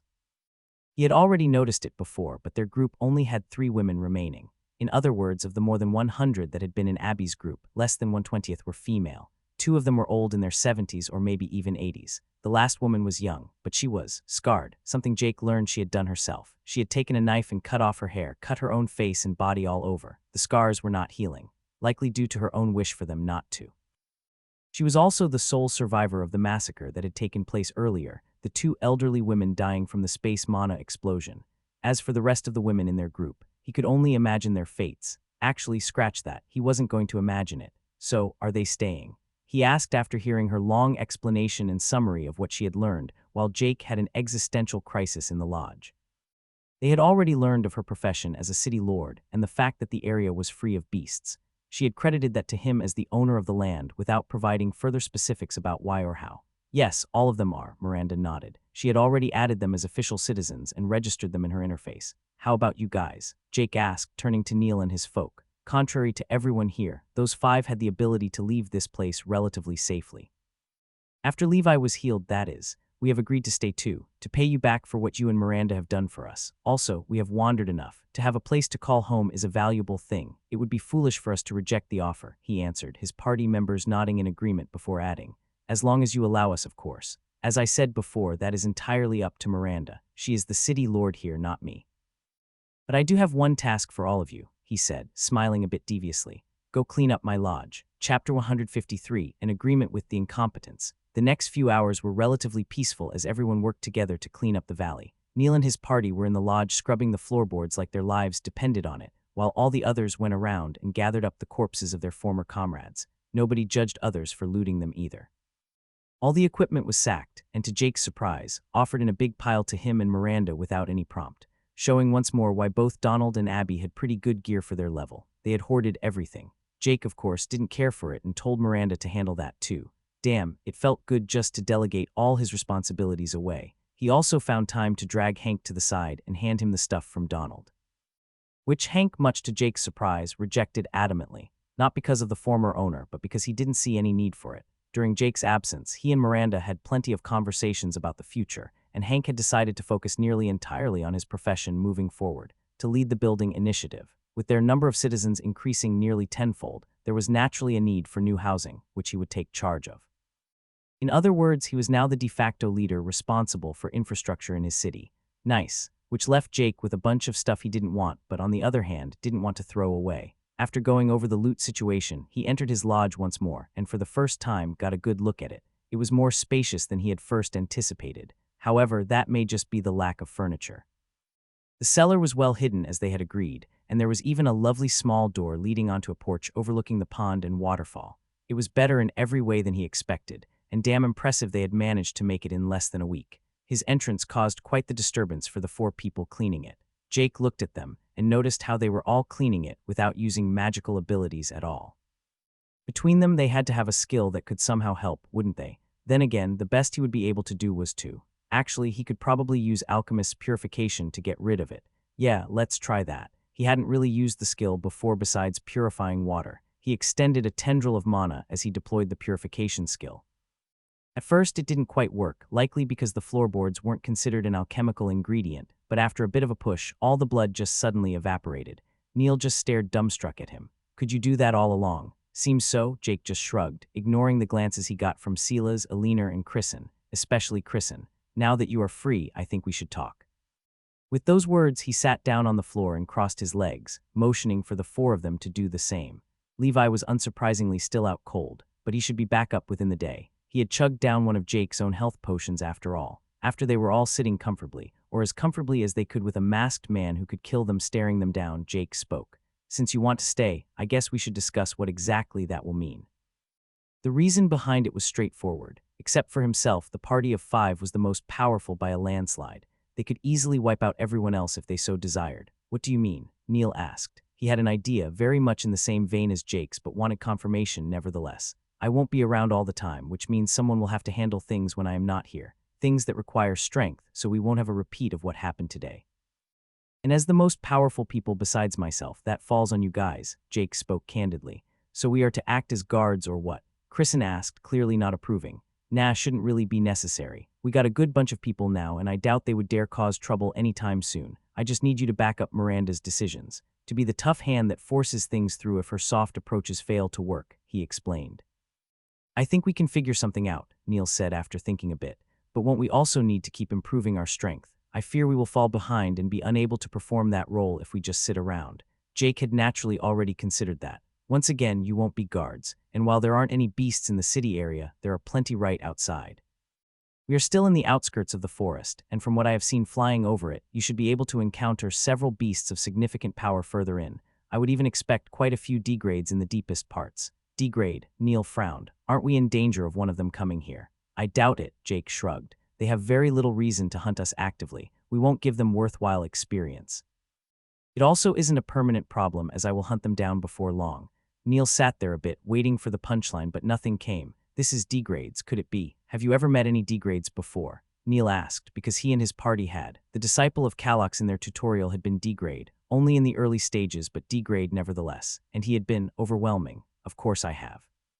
On that note, there are 2 caves only a few kilometers from here, both in opposite directions. I have only been to one of them, but I would advise you not to go too deep. There's a biodome of sorts deep within, and a real nasty degrade mushroom monster resides there. And I think I pissed it off last time I went, so it may still be irritable if you chose to check it out, so be careful, Jake courteously warned them. It would suck to have them all sucked dry by the indigo mushroom right after joining his city. Pissed it off. Yeah, I just fought it a bit until it got pissed, so I took off. The damn thing is the size of a dozen football fields, and I wasn't entirely confident in outlasting it, he explained. I guess I should go again soon, he thought, though he still needed to make a better poison for it first. But he didn't have time with his hunting sessions with hockey and all that fun stuff. Also, he had to get back to that damn bird soon. Anyway, we are getting sidetracked. Jake continued, so do you agree to help out? All right, I promise, Neil agreed without thinking much about it. The more he talked to the mysterious owner, the harder he found it to understand him. Great, so what is up with that orb your cousin went crazy for? Finally it came, Neil thought as he steeled himself. He had expected it. He also felt his comrades freeze up momentarily at its mention. It was a legendary item, an item better than any of them had seen even close to before, so of course they feared he wanted it, along with what else he would potentially demand. It is made only for disciples of Kalox, so I don't thought he tried, but yeah, just give it here, let me check it out, Jake said, waving his hand expectantly. Neil sighed in defeat as he lifted it up from beneath his robes and placed it together with its chain in the owner's open palm. From behind his mask, Jake could see the orb and first noted how small it was. Identify, however, confirmed that it indeed was an extraordinary item in many ways, the grade alone making it very desirable. Neat, he said as he gave it back to Neil. The young man was just staring back at him in confusion and then down to the orb that was back in his own hands. That's it, Neil asked, feeling more confused by the minute. What? Oh, I don't want it. I can't use it anyway, and even if I could, I wouldn't. It isn't even that interesting. Its high rarity is clearly because of the comprehension of Kalox's concept of space within. In every way, it is an item made for his disciple, and quite honestly has little value for anyone else, much less someone who isn't a space mage themselves, Jake quickly clarified. To sum it all up, the orb was useless to him. Not that he would have taken it even if it wasn't. He wasn't going to claim to be some saint who wouldn't have taken it if it proved supremely useful, but he was, as a general rule of thumb, not going to rob people. A sentiment that clearly took Neil by surprise, especially Jake's calm explanation of why he wouldn't even want it. It did hurt his pride a little to see the item he valued the most criticized, but he wasn't going to cry about it. There was still a bit of tension until Alina couldn't hold it in anymore and exclaimed in laughter, "This is just too funny, seriously way too funny." She had spent the last weeks of her life running to protect that damn orb with her friends, and now it was just casually dismissed as not even that interesting. It honestly all just felt like one big joke. Her laughter, however, did a lot to lighten the mood in the lodge. The tenseness of it all slowly dissipated as Kristen joined in on commenting how absurd their situation was, with Silas just snickering to himself. "Hey, mystery man, what is your class anyway, jack of all trades?" Kristen finally asked, unable to hold back the question burning in her mind. "Archer upgraded to a type of hunter," Jake answered. It wasn't really something he saw any use in hiding. "Hunter?" Alina asked, confused. "Some mage variant, magic hunter, mage hunter. Caster hunter." "First of all, those names suck, each one more than the one before," he answered. "Second of all, it has nothing to do with magic. To be perfectly honest, I don't even have any mana skill, really. Pretty sure I saw you fire off some beefed-up mana bolts," Kristen buted in. "Doesn't require a skill to do that, just pure mana control and manipulation. A good piece of advice I would give you is to practice using mana. All of you," Jake advised the party of 5. All of them looked at him a bit bewildered before one of them finally asked, "How?" Which was around the time where Jake came to realize that was actually an excellent question. Precisely how did he manipulate and control mana so easily? Well, not easily, but naturally. And think about how you put mana into a skill when using it, and then try moving that mana, just without using any skill. Just a tiny sliver, enough to form a string or a ball in the palm of your hand, he tried explaining. "Not sure I get it. How am I supposed to use the mana without a skill?" Neil asked. "Just feel its movements in your body and control it. Even now you should feel it in your body, like a current running on your skin. The exact same is true for stamina, though I would be cautious with stamina because if you control it in unforeseen ways, you may end up blowing off a limb or two," Jake once more tried explaining, tagging on a warning at the end. An explanation that once more was just met with utter confusion from all of them. Jake tried again to make them feel for the mana, or in Kristen and Alina's case, their inner energy. The conversation had entirely devolved from what it had initially been about as Jake slowly felt his frustrations grow. "Seriously, can't you feel the mana in the air, though?" he asked Neil. "I am aware of it, and I can vaguely get a sense of it, but—" "I don't think I feel it as you describe," Neil answered a bit sheepishly. He said, pointing to Kristen. "How does it feel when you use a skill?" Well, I think of using the skill and then I do it. It just feels normal, I guess," she said, equally sheepishly. Jake felt his head was about to explode. Were these people absolute morons? Had they spent no time at all practicing anything? Didn't they have the faintest curiosity towards all the new energy types and how to use them? No desire to understand what their new powers were capable of at all? He was seriously beginning to doubt putting faith in them at all to defend his city. Or was there just something different about his approach to mana? He had to dig more. "Neil, when you manipulate space, how do you do it?" he asked pointedly. "I use one of my skills that do so," he answered, uselessly. "Have all of you seriously never used mana outside of a skill?" To which he got no answer. Only 4 people looking down on the ground embarrassed as if they had just been scolded, which in essence they had. Jake felt like pulling out a few hairs at how utterly incompetent they were. All right, homework for all of you. Start to practice actually controlling your mana or inner energy outside of skills. You should be able to figure it out if you try hard enough, Jake more or less ordered them. Also, take these things and split them among you. I don't need them. He threw a bunch of things out of his spatial storage and onto the floor. Equipment dropped by Abby and Donald that he didn't want or need. A few of them could only be used by Neil as they required the disciple of Kalok's class. The others were mainly scooped up by Alina and Kristen, who split them among each other, though Jake suspected they were saving some of the things for Levi whenever he woke up. With that taken care of, get the hell out of my house, he said a bit jokingly. And ask Miranda to come in after you. I need to speak with her too. All right, I will tell her, Neil nodded as Kristen went and picked up Levi, who slept on the floor. Why they had carried him in there again was still a mystery. Just as they left, Jake couldn't help but add, one last thing, don't betray the promises you made today, we clear, to which he got 4 grave nods. The faint wave of bloodlust he let loose with the words clearly not harming his intimidation factor in the slightest. Chapter 154, Clouds and Brimstone. Jake flew up into the air as he headed towards the Cloud Island once more. His mood was pretty good for most of the flight, but he ran into one tiny little issue a few hours later. He couldn't find it. Now, how does one lose a giant cloud the size of countries with a tree on it the size of a mountain? Quite simple, you just need to have the same sense of direction as Jake. How it was possible for him to be that incompetent at finding things with his supernatural intuition was quite frankly a miracle. During his descent, he had been a bit in a hurry and hadn't really bothered considering how to get back again. In fact, he had barely registered what direction he was supposed to go. He had a general idea and was pretty sure of himself, to begin with, thinking that heck, how could he miss it? Well, it turns out he could. It was kind of impressive when you think about it, especially considering that Jake's monstrous perception allowed him to see hundreds of kilometers away. Sure, many things obstructed his vision, but he could still see quite far. Up in the air, it was a bit harder as countless clouds and a constant mist covered everything, making it hard to see more than a few tens of kilometers away, even with his perception. And while he found that fact plenty worth complaining about, his perception did end up being what led him back once again. A trip that should only have taken half an hour tops ended up being a half-day journey. But in the distance, Jake finally spotted it, a giant mass of clouds. Occasional purple flashes of lightning jumping between the trees was the first thing that caught his eye, and the rest of the journey was straightforward from there. He had ended up being a bit higher than expected this time and was floating well above the island. But with it in sight, it wasn't hard to make his way down there. Now his next objective was just to find his and Hockey's own private mini-cloud island. That was where they had parted after all. That part turned out to be super easy, barely an inconvenience. While many smaller islands were floating around the giant ones, the ones holding trees were very sparse. From the directions he had come upon the island, he also had an excellent general idea of where it was. He still had the pylon act as a compass of sorts after all, and he could remember that there weren't any large-scale cloud islands between it and the massive cloud country, meaning it had to be on that side. This was then the point where he remembered one of his forgotten skills, Hunter's tracking. As luck would have it, he had become quite familiar with the mana signature and general aura of Hockey over their many days spent together. Activating the skill heightened his senses as he focused on finding Hockey. The skill did its work better than expected, and nearly instantly, it felt like a particular island lit up in his eyes. In the air, it was like several small mist-like trails came into existence. He instinctively knew these were trails left by Hockey.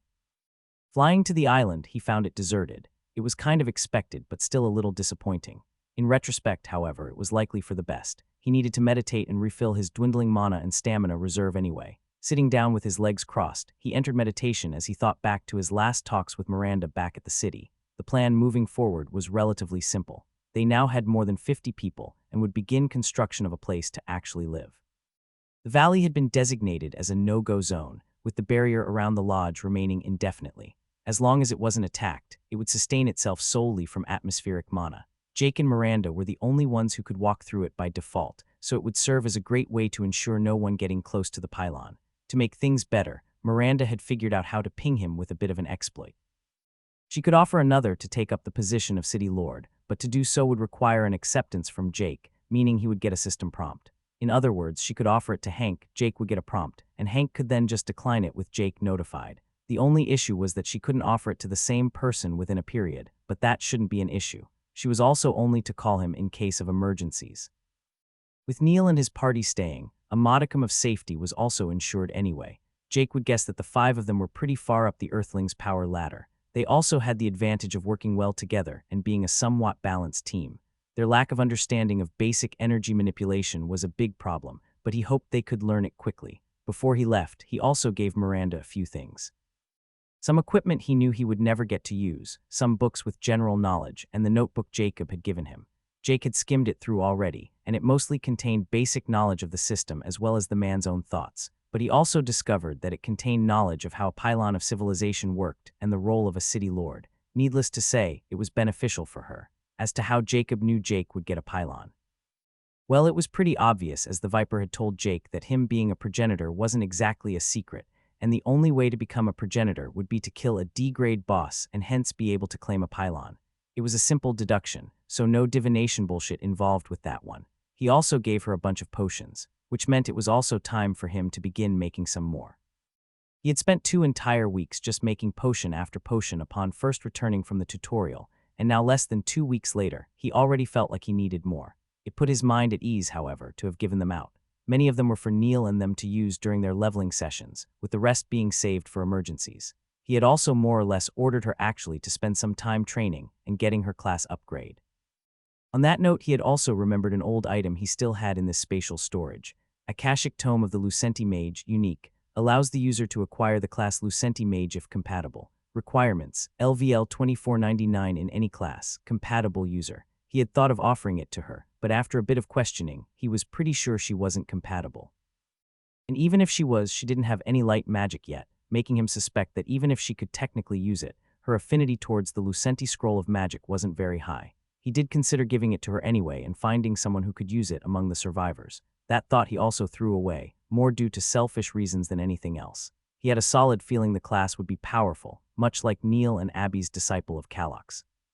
The great white stag had been strong after all. Time slowly ticked by as he meditated, and soon a few hours had gone by. His tracking skill told him Hockey had been there only a few hours before he arrived, making him guess it was either hunting on its own or on a trip back to wherever it went once in a while. As he didn't really want to go hunt solo just yet, he took out his cauldron and began doing some good old alchemy. Stamina potions were the most pressing at the moment, so he started with them by taking out some common rarity green lavender and evergreen grass. On another side note, he was finally below half of his storage of the 3 basic lavender types, and nearly entirely out of the inferior rarity ones. He would have to find a new source of ingredients at some point or actually begin gathering alternatives himself. 5 batches of stamina potions later, he detected a presence coming his way. A presence he recognized as his feathery friend. Gelsong Hawk LVL 94. The hawk detected him a few moments later and threw him a questioning glance. "Yeah, I sorted things at home. It luckily wasn't as bad as I feared," he said, putting the bird at ease. Not that he was sure it was actually concerned or just annoyed and surprised at his sudden departure. He leaned a bit more towards the latter as the first thing the damn bird did was to demand more potions. Only reinforcing his theory that Hockey thought of him as a potion dispensary first, comrade in arms second.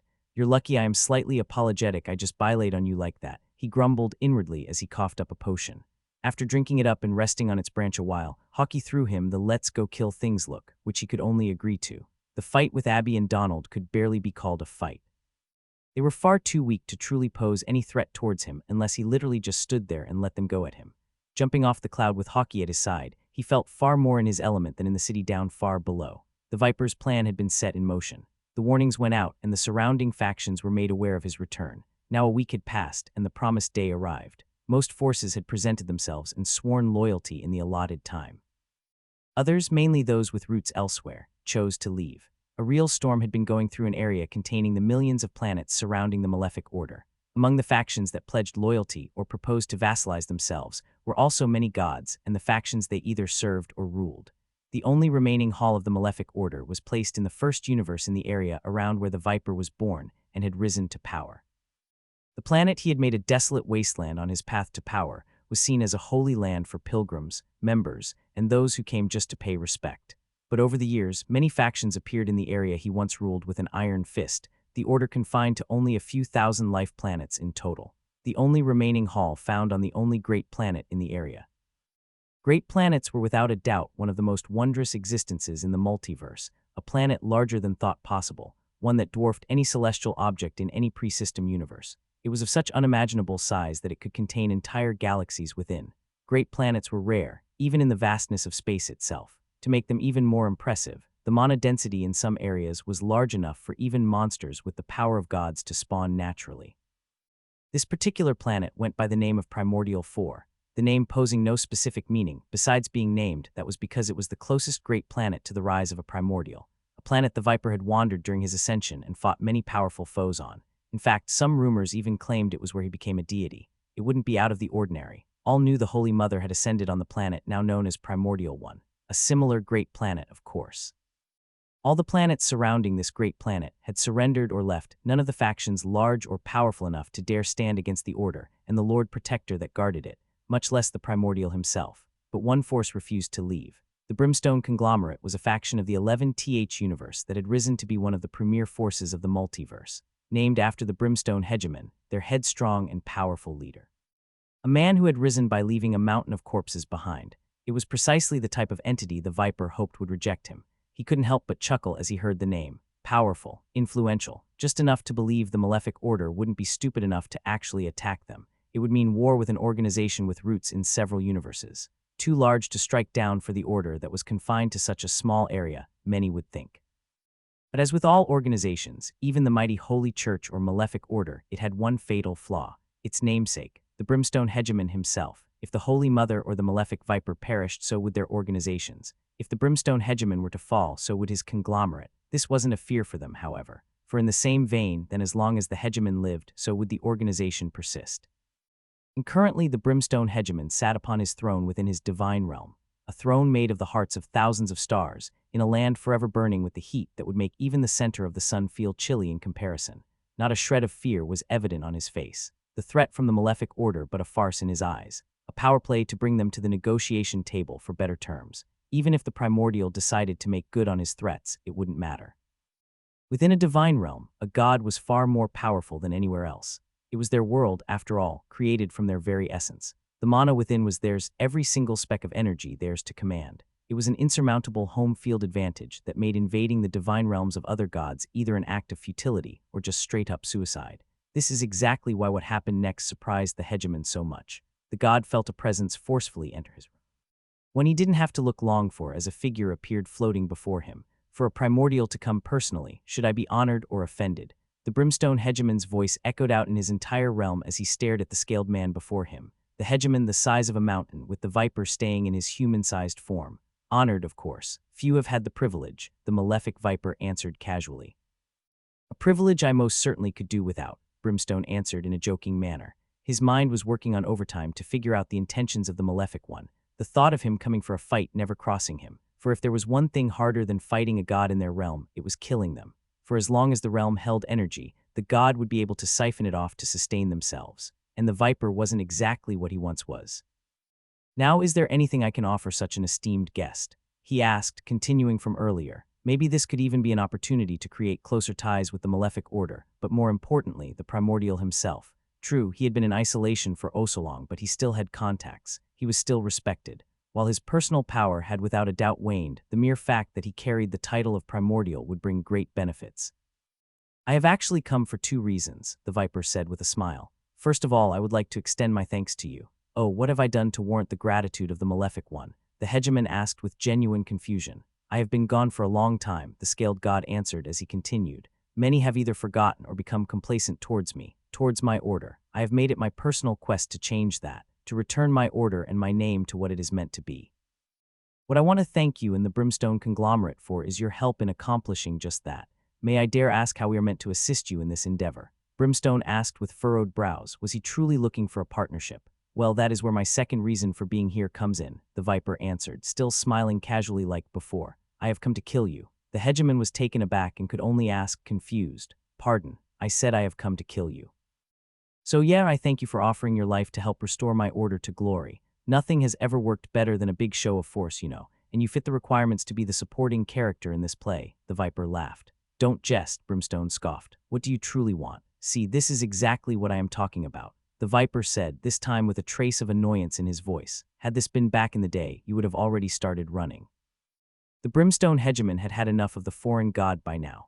At first, he had indeed held respect due to the title of Primordial held by the Malefic Viper, but he had never respected the god himself. He was a washed-up god who hadn't even shown himself in so long. By the time the 11th universe was integrated, the Viper had already long gone into hiding. I think it is time for you to leave, Brimstone said as his realm moved. Lava and fire exploded from the ground as his throne began shining a deep red. The entire realm's heat spiked as he mobilized all the power inside to expel the Viper. Either that or burn him to death. The inferno appeared to consume the entire world as everything turned red heat that could melt space itself, seeking to eradicate the lone foreign element within the realm. At first, the brimstone hegemon was confident, but soon he began frowning as his attack failed to find any purchase. A frown that only deepened the more time went on. It appears I will have to get serious, he sighed as he stood up from his throne. The Viper stood untouched by the flames within the inferno with his eyes closed, a light smile on his lips. Truly, it had been too long. It felt good to finally be in the heat of things again. Pun fully intended. Raising his hand, he looked through the flames as his gaze landed upon the brimstone hegemon, a green glow spreading from his hand. Touch of the Malefic Viper, Chapter 155, One-Sided. The Malefic Viper exited the shattering realm, appearing in the void. A giant sphere that looked to be made of glass with a perennial inferno within was crumbling behind him. Vilistramas had a relaxed smile as he savored the sensation of letting out a bit of power for the first time in forever. The brimstone hegemon was viewed as a powerful god from a multiversal point of view. But powerful wasn't enough to face the primordial. So while he did feel some enjoyment, it wasn't enough. Luckily, it looked like it didn't have to be. Clap, clap, clap. Loud claps echoed out within a void that should be soundless as the clapping god made a mockery of the laws of reality. Wonderful display. Sitting in the middle of nowhere was a humanoid figure that one could easily mistake for a human at first glance. Yip of Yor, the Viper said as he looked towards the figure. The person looked vaguely human, but his limbs were slightly too long and his features were a little off. For a primordial to know my name, I am honored, the smiling god said without a trace of mockery. You know, I came here to kill you to look cool in front of all the other gods as the first ever primordial slayer. He stated his intention to kill the Viper with an honest expression before laughing out loud. But man, fuck that. I heard you didn't do shit for like 100 times longer than I have even existed and that you were just some old has-been. Oh, but I am, Vilistramas said with a toothy grin. Yeah, sure, shit, I should have believed Valdemar. Yip said, shaking his head. Anyway, wanna fight? The Malefic Viper smiled as it turned to a large grin. You know, I heard a lot about the madman known as Yip of Yor, but I don't believe in madness without a method. Why come? Honestly, I just wanted to see what the hype was all about. Lots of crazy shit from the old generation floating around about you, Yip said, still grinning himself. Disappointed. No, quite the opposite. You know, people compared me to you just because I did a bit of cleanup of this annoying pantheon after becoming a god. Said we were both madmen, so I guess you know what you're talking about. Wait, are we the only reasonable ones? No, the Viper said. We're not. With those words, the void tore, but it wasn't the Viper that made his move. Yip of Yor appeared before the Malefic Viper and threw a straight, a simple punch that even the most amateur boxer knew. The Viper leaned slightly to the side, dodging the blow. The void behind him parted in a crescent wave as the already crumbling sphere behind him exploded into minuscule fragments. It was a simple attack, but one powerful enough to make space itself tremble. To part the void was an ability only allowed by the most powerful of gods. For most, merely being able to exist within it was enough. These two gods, however, weren't most. Another punch was thrown, the Viper once more dodging as he smiled casually. Then a third punch and a fourth, all easily dodged or deflected. For two gods to fight like that was quite frankly ridiculous. Their movements slow enough for even mortals to follow, their attacks unadorned and straightforward. Yet each hit brought with it destruction. The void around them was slowly torn apart before quickly regenerating itself. After the fifth punch, Yip of Yor teleported away only a few meters, sitting down with his legs crossed once more. Lost again. He murmured. How peculiar, the Viper said as the void around him warped and bent. The realm of the brimstone hegemon that Yip of Yor had annihilated was now only a shattered sphere once more, and it looked like nothing had ever happened. A concept of legends and wonder, time, fate, and karma interlinking to create a scenario that carries no causality or shapes reality unless you wish for it to. Making all your antics those of Yor, the Malefic Viper said with a smile. Fun tricks. What is life but a great story? Yip of Yor smiled in return. I just seek to create the greatest story of all. Ah, but does a great story not need to be grounded in reality? The primordial smiled, so let's add some truth. The smiling Yip suddenly stiffened as the entire right side of his body turned black and began rotting. It only continued for a few seconds before the god appeared to shimmer and returned to his undamaged form once more, but with what looked like a dark green scar of a handprint remaining on his shoulder. Anyway, it was a pleasure to meet you, the Viper said. Pleasure's all mine, Yip answered back, still smiling despite the scar that was sizzling with power. May our next battle be a bit more interesting, so how about we do it by proxy? Let them meet amongst the stars. Vilistramas was about to leave but asked anyway. If you think your chosen can take down mine, you're free to try. In fact, I'm quite sure he would enjoy it very much. With those words, the primordial disappeared from the void, with Yip leaving soon after, the sphere that had once been the Brimstone Hegemon's divine realm crumbling to nothingness alone in the endless void. A figure that had lived for more than 80 eras eradicated, and in but a few generations, his name forever forgotten, only remembered as yet another deity foolish enough to defy the malefic viper. Jake took in a deep breath as he enjoyed the pleasant smell of a newly made batch of mana potions. It was a bit weird how the potions themselves didn't taste of anything, and yet the vapor released from the cauldron could smell so damn good. The entire thing only got better as his newest creation also earned him yet another level. Ding. Profession, Prodigious Alchemist of the Malefic Viper, has reached level 71 stat points allocated, plus 5 free points *. Ding. Race, Human E, has reached level 80 stat points allocated, plus 5 free points 9 more for the big upgrade, he reminded himself. 9 more levels and he could pick a skill to either gain a buttload of willpower or strength, along with all the other powerful effects with the associated skill. Sadly, Hockey was too impatient to allow him just to sit down and work. The bird chirped at him to get moving already. It was only able to recover as quickly as it had because of his potions, but he didn't blame the thing. They had only gotten in a single hunting session after returning, so he also felt a bit restless himself. It had been a rather boring one that was just killing a few weaker flare crows and cloud elementals. Not enough to net either him or the hawk any levels, but he felt like he was close. Another quick hunt, and he should reach 90 and gain a new skill, one he was quite excited for as he hoped it would reflect his recent progress in magic. Spreading his wings, he leaped off their small cloud platform, Hockey in tow. Recently, the bird barely commented on his flying skills, making him feel quite good about himself. He thought as he got another gust of wind in his side, adjusting him a bit. Nevertheless, he had become quite the proficient flyer. Far from as good as the birds, but pretty good for a human that didn't have any wings less than 2 weeks ago. Not that he had anyone to compare himself to, he just had a feeling he wasn't completely lost when it came to being a wannabe dragon. Their first target was to be another cloud elemental already in the middle of a fight with a bird nearly the size of itself. Which is to say, a big-ass bird. It looked a lot like a smaller version of the D-grade Thunder Rock, and using Identify confirmed that they were likely associated somehow. Lightning Rock LVL-98, with its enemy a single level lower than the rock. Cowardly Bird. Cloud Elemental LVL-97, they had moved further inward than they used. Not by far, but over their days of hunting, they had begun moving further and further in, today just marking another new record. It was natural, as the levels and the density of prey got higher the further in they went. Not by much, but a bit. It all had to do with the spawning of the cloud elementals. In the outer area, they could spawn as low as level 25, while here in the halfway point to the giant tree in the middle, it was hard to find any below 60. The frequency of those above 90, of course, being far higher also. You could still find ones above level 90 at the fringe, they were just rarer. With more powerful cloud elementals came the equally as powerful predators that preyed upon them. Despite the variety of birds not being the greatest, this was still the first lightning rock they had encountered. If he had to guess, it was because they preferred being closer to the trees. The big tree in the middle specifically. Or maybe they were just incredibly scarce. He didn't know, and quite frankly, the only thing he truly cared about was how good of a fight it could put up. Its abilities didn't seem particularly effective against the cloud elemental, as lightning did little to them. It was just a battle of attrition with the rock's mana slowly breaking apart the cloud elemental little by little. But from the blasts of pure electricity it released, he would say it was pretty powerful for its level. He said being only level 80 himself, yet not at all worried about facing down 2 monsters nearly at 100. I take the bird, you handle the elemental, he said to Hockey, getting a blink of approval in response. Drawing an arrow, he coated it in his blood infused with blood of the malefic viper. With all his levels and the upgrade to ancient rarity, his blood was damn close to being, if not already, his most potent poison. He hadn't progressed at all in his concocting skills since the tutorial ended, as he had only focused on getting his potion brewing up to par. A weakness, yes, but one he could shore up once he got an opportune time. Akka, later when he was not preparing to shoot down the lightning rock before him. He knocked the arrow and drew back the string as the stamina and mana moved according to infused power shot. His entire body and bow were filling with energy. Hockey waited at his side patiently as it prepared to head in the second the arrow was fired. Pushing both his body and his bow to the limit, he activated Limit Break to 10% straight away to get a bit of extra power.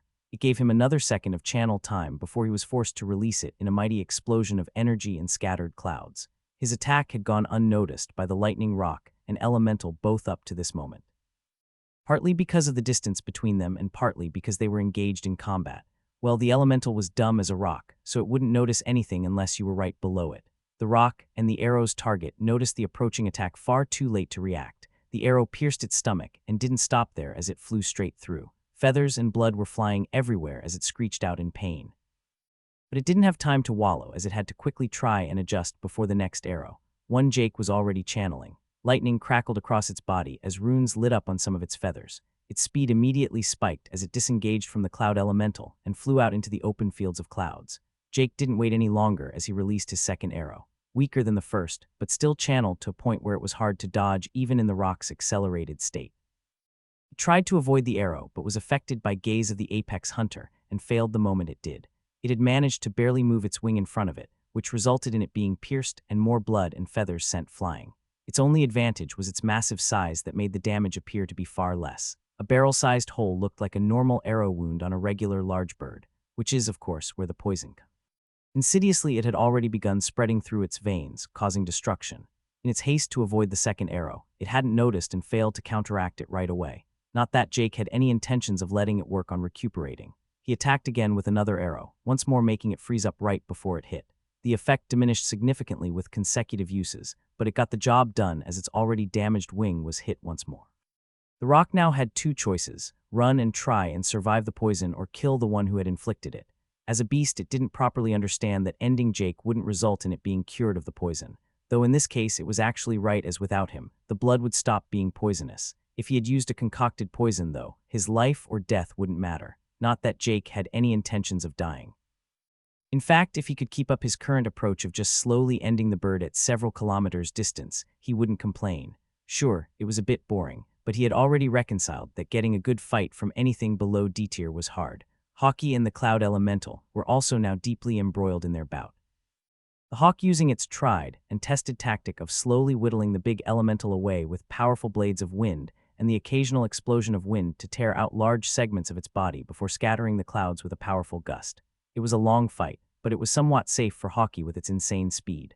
One even Jake couldn't match even with his inflated stats. Its occasional speed up from using wind magic to boost itself made it even faster still in short bursts. In other words, Hawkeye was a nightmare to fight against for the slow cloud elemental. Back with the rock, it had reached the conclusion that offense was the best defense. It supercharged itself once more as it made a beeline straight for Jake, which was met with another arrow that it narrowly avoided getting through the eye, as it instead tore up a good part of its neck. He got off another shot before it reached him, the rock passing 2 kilometers in a respectable 4 seconds, pissing all over the sound barrier a few times over. It was fast, but Jake already knew it was fighting a losing battle. If it had truly wanted to live, it should have run. Jake had an insane damage output from his arrows and poison, but his defenses were nothing to scoff at either. Scales covered his body as he leaped back. Lightning rolled over him as he dodged the charge of the rock, and he felt his skin prickle beneath the scales. His cloak got flayed entirely, forcing him to quickly throw it into his spatial storage. Back to having a cloak that gets destroyed first thing every fight, he internally complained as he drew the string and turned to shoot another arrow at the giant bird that had just passed him. It also failed to dodge as it took a splitting arrow to its rear side, resulting in a dozen small arrows sticking out of it. It quickly turned as its beak opened, firing off a lightning bolt. Jake dodged the first one, but it soon released another 2 in short bursts. He knew they were coming from his danger sense, but he still failed to dodge the third as they were simply too fast. In an explosion of electricity, he was shot back as his entire body smoked. Or more accurately, his clothes smoked, as the pristine black and dark green scales beneath managed to withstand the blow entirely, once more making Jake happy for the powerful magic resistance they provided. But while the lightning bolt itself hadn't done much damage, it had made him momentarily spasm and thus fail to release another arrow, buying the rock a moment to breathe. Which it did, quite literally, as it inhaled deeply.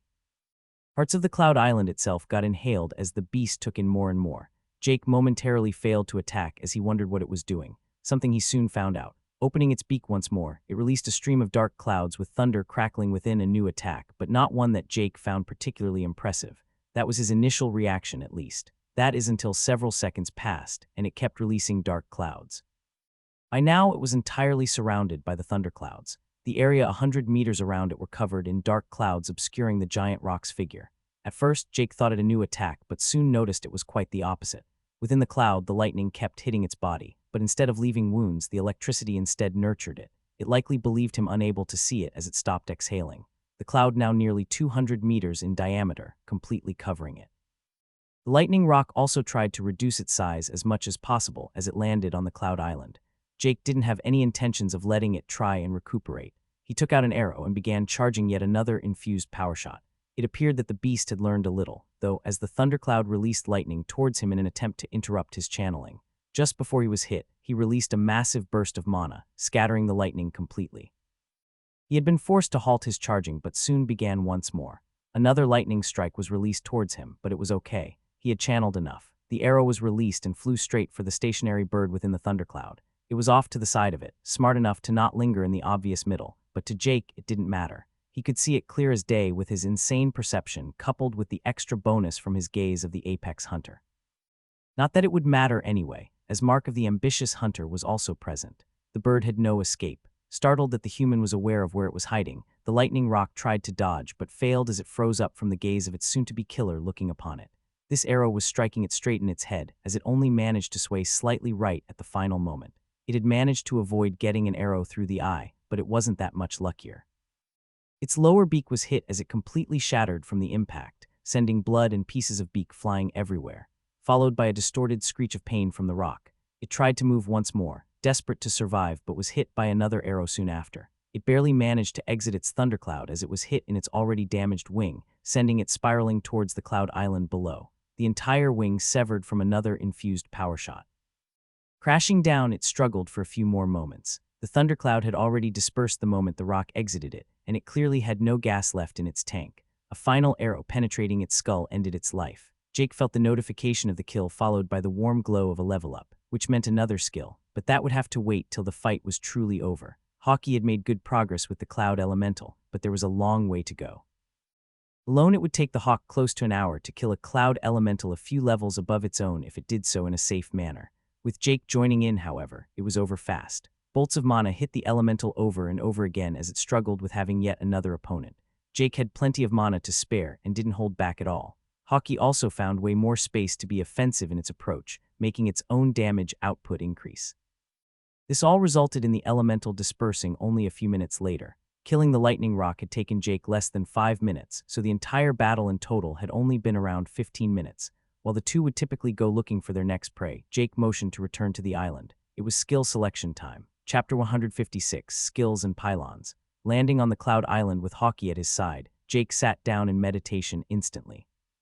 He felt like it was far too long since he had gotten a skill in his class and hoped for something useful to add to his repertoire. He especially desired to see his magic progress reflected and maybe even get some sweet new skill related to it. First on his notifications were the kill messages, and that, of course, was as expected.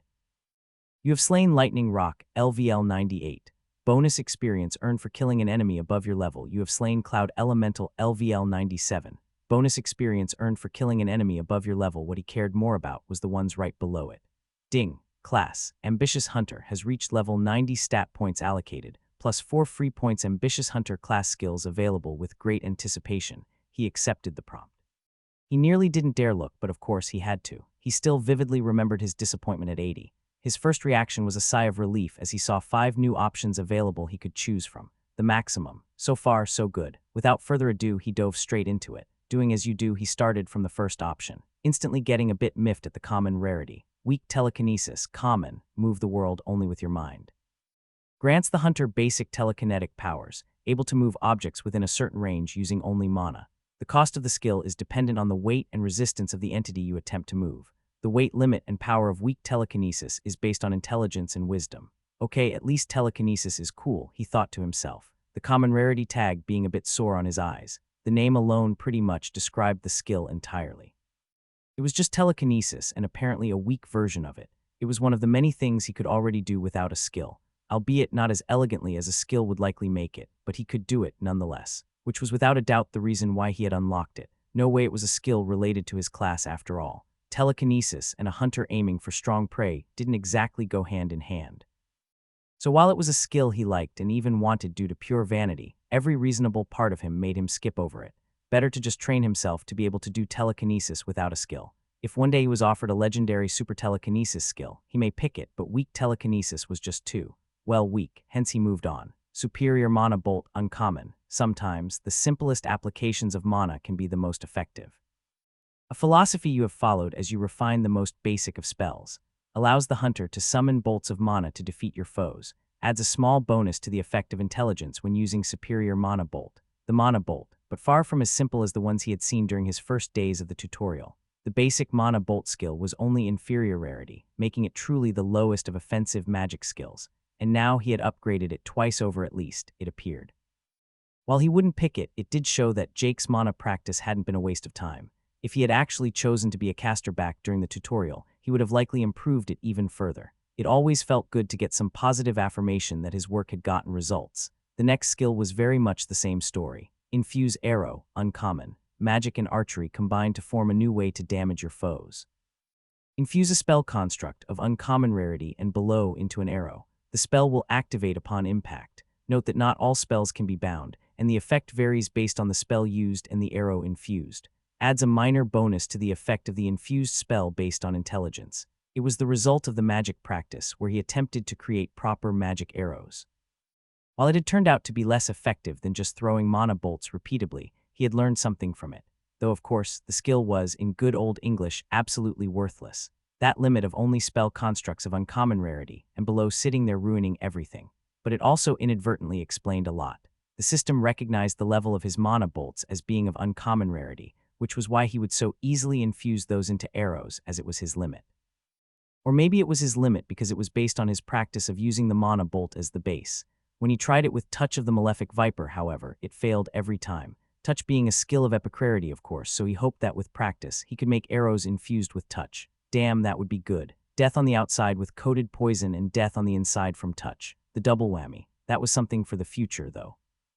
Moving on, Jake went to the second to last skill. Yet another result of his application of mana, it seems, when he hadn't actually seen coming. Disruptive Mana Eruption uncommon. Dispel that which impedes you. Erupt in a torrent of destructive mana, dispelling any spell constructs in your immediate vicinity by overloading them with mana. Higher consumption of mana based on power and stability of the spell constructs. Adds a minor bonus to the effect of wisdom and intelligence when using Disruptive Mana Eruption. Jake still vividly remembered the first time he exploded in an eruption of mana to dispel others' magic. He was locked down by the lackeys of Hayden and Richard and was looking death in the eye. At that moment, he had followed his instincts and flooded his entire body with mana and managed to dispel it somehow. When he began practicing mana, he thought back on that feeling and managed to replicate it. He did wonder why he hadn't unlocked it earlier, but perhaps it had to do with him not actually understanding at all what he had done back then. Now he knew that it was a bit more than just a flood of pure mana. It was destructive mana, the same type Jake used to make his mana bolts. He still wasn't quite sure what the difference between the destructive mana and normal mana was, besides the moniker of destructive mana being able to destroy stuff. Now he had finally been offered it as a skill. But it fell into the exact same category as many of the prior skills. He knew it was still a simple technique, and he knew it was something he could do even without a skill. Before moving on to the last skill, he quite honestly wasn't sure if he felt disappointed or happy with his skill choices. Clearly, his efforts had been recognized, but on the other hand, he had seen nothing above uncommon rarity. He had to remind himself that he had only been part of the multiverse for a few months in real time. Some of the time had been spent in a time chamber with Villy and Duskleaf, and while that time had been productive, it was far worse than live combat. It was also alchemy-focused, of course. Dispelling quite a lot of his discouragement, he moved on to the final skill, immediately noticing the epicrarity, making his lips curl up. Arrow of the Ambitious Hunter, Epic. The signature skill of the Ambitious Hunter, an arrow to strike down a fated foe in a single shot. Grants the skill to summon a powerful arrow designed to strike down a specific foe. The hunter must envision his foe and with great focus, channel all of his desire to slay it to summon the arrow. The arrow summoned deals significantly greater damage to the envisioned target, while ineffective on anything else. Damage increased further based on level disparity. Adds a small bonus to the effects of agility, strength, and perception when using Arrow of the Ambitious Hunter. His class had offered quite a few skills during the last many levels, and while he couldn't say he was disappointed in them, he wasn't exactly over the moon either. Granted, his profession had skewed his view quite a lot, being offered ancient skills left and right.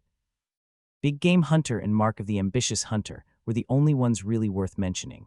Infused Power Shot was from Power Shot he got as a regular archer, and his other powerful skills weren't really from the class itself either. Moment of the Primal Hunter came from his bloodline more than the class. It had been a rare skill that was likely quite okay, but it was his bloodline that had made it the legendary trump card it was today. One Step Mile and Gaze of the Apex Hunter were both classified as class skills, but were both gained as tutorial rewards, so he couldn't really credit his class with those either. He felt like getting the gaze had more to do with his bloodline and high perception than anything else. It wasn't like the stats from the ambitious hunter class had been incredible either. Rather low, actually. Jake knew that classes on average gave more stats than professions, but his case was entirely lopsided. His profession gave him insane stats while his class was rather lacking, but perhaps this skill would prove a game-changer. The description at least made it appear like it had the potential to. It was also something Jake felt like he needed right now. He saw no reason why he shouldn't be able to shoot this arrow with his infused power shot, making it a genuinely deadly attack. Of course, he picked it. Feeling the knowledge enter his head, he became aware of how to use it intuitively. It didn't come with any explicit understanding of how strong it was or potential limitations, but that is what testing is for. Something he was sure the deer elementals and birds on the Cloud Island below would gladly volunteer for. As Jake was making rapid progress on his own, so did the world around him move forward. Humanity had taken a hit for sure, but many heroes would rise in a time of crisis.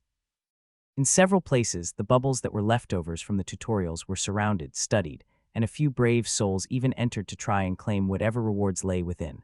Some made progress while others failed miserably, but it wasn't an impossible challenge, far from it.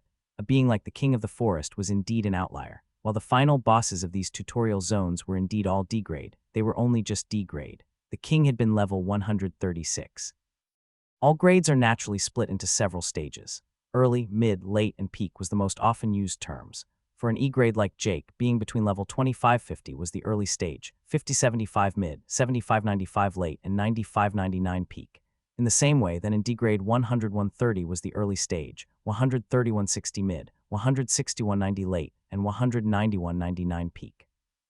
Level 200 being C-grade, the king was a mid-stage D-tier unique lifeform, already incredibly powerful for its level. For such a being to have even been in the tutorial to begin with was evidence of how abnormal Jake's tutorial had been. But even if the average final boss was only a level 100 average D-tier end boss, it didn't mean that humans would stand a chance. The difference between tiers simply too high. Even Jake, being a late-stage E-tier with all his bonuses, couldn't necessarily face one head-on yet. Yet, humans did have some advantages still. First of all, their ability to rapidly progress. With the barriers trapping the tutorial zones, none of the ones within could exit and progress, but humans could level. Secondly, they had numbers and coordination. This is why the Lord-tier bosses all around the world were falling, many of them comparable to the dungeon bosses Jake had faced, some even stronger than the strongest boar. No final bosses had fallen except the king before that day.